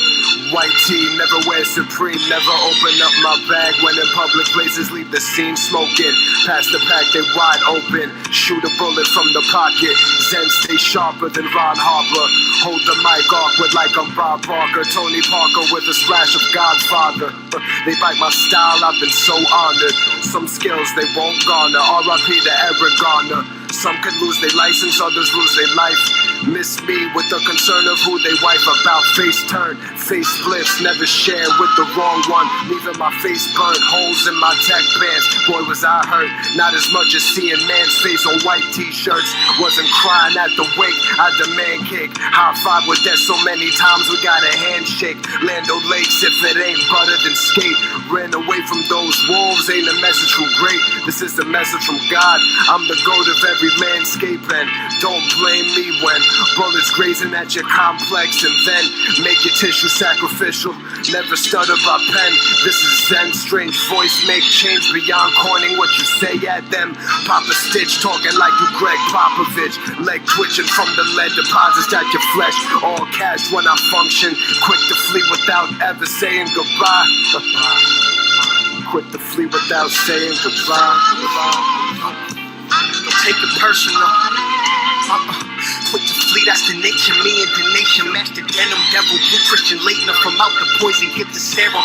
Swear the pack strong enough to fuck my career up. Another challenge, how we balance them all around through the eras. Travel through eras, smoke assassins out through mirrors. Radio interference, point them out to Zan. Griffey sluggers made their appearance. Fuckers scared of the brilliance, creating more than I consume. Quick, I'm running out the steam, break the glass, bring the Henny in the room. Yeah, shorty tell me breathe, honey smell the cheese, bring the money close to my face. Back to the chase, catching lightning in the bottle every time I think the stars align. Never be our time, but the bar's too hard not to cop the rhymes. Do it for the love, I don't charge your arm just to drop the lines. They threw the bag anyhow, Birkin Eddie bow. Ow, damn right, flannel plaid, Nike slides. Dismantle your power panels in the night. They don't make them like your schematics bite size. I need the whiteboard, need the blinds closed. Jamming phone signals, got devices waiting the party life with the party chill. Waiting on the pack to touch down, watching college hell. Copper tech for the squealers, well, fast for the kilos. Why my shorty never got in the big pun? Me die, don't get me started. Carbon fiber weave on the starter. Yeah, please, fly. Yo, this bitch, man, pass me my drink. Ow.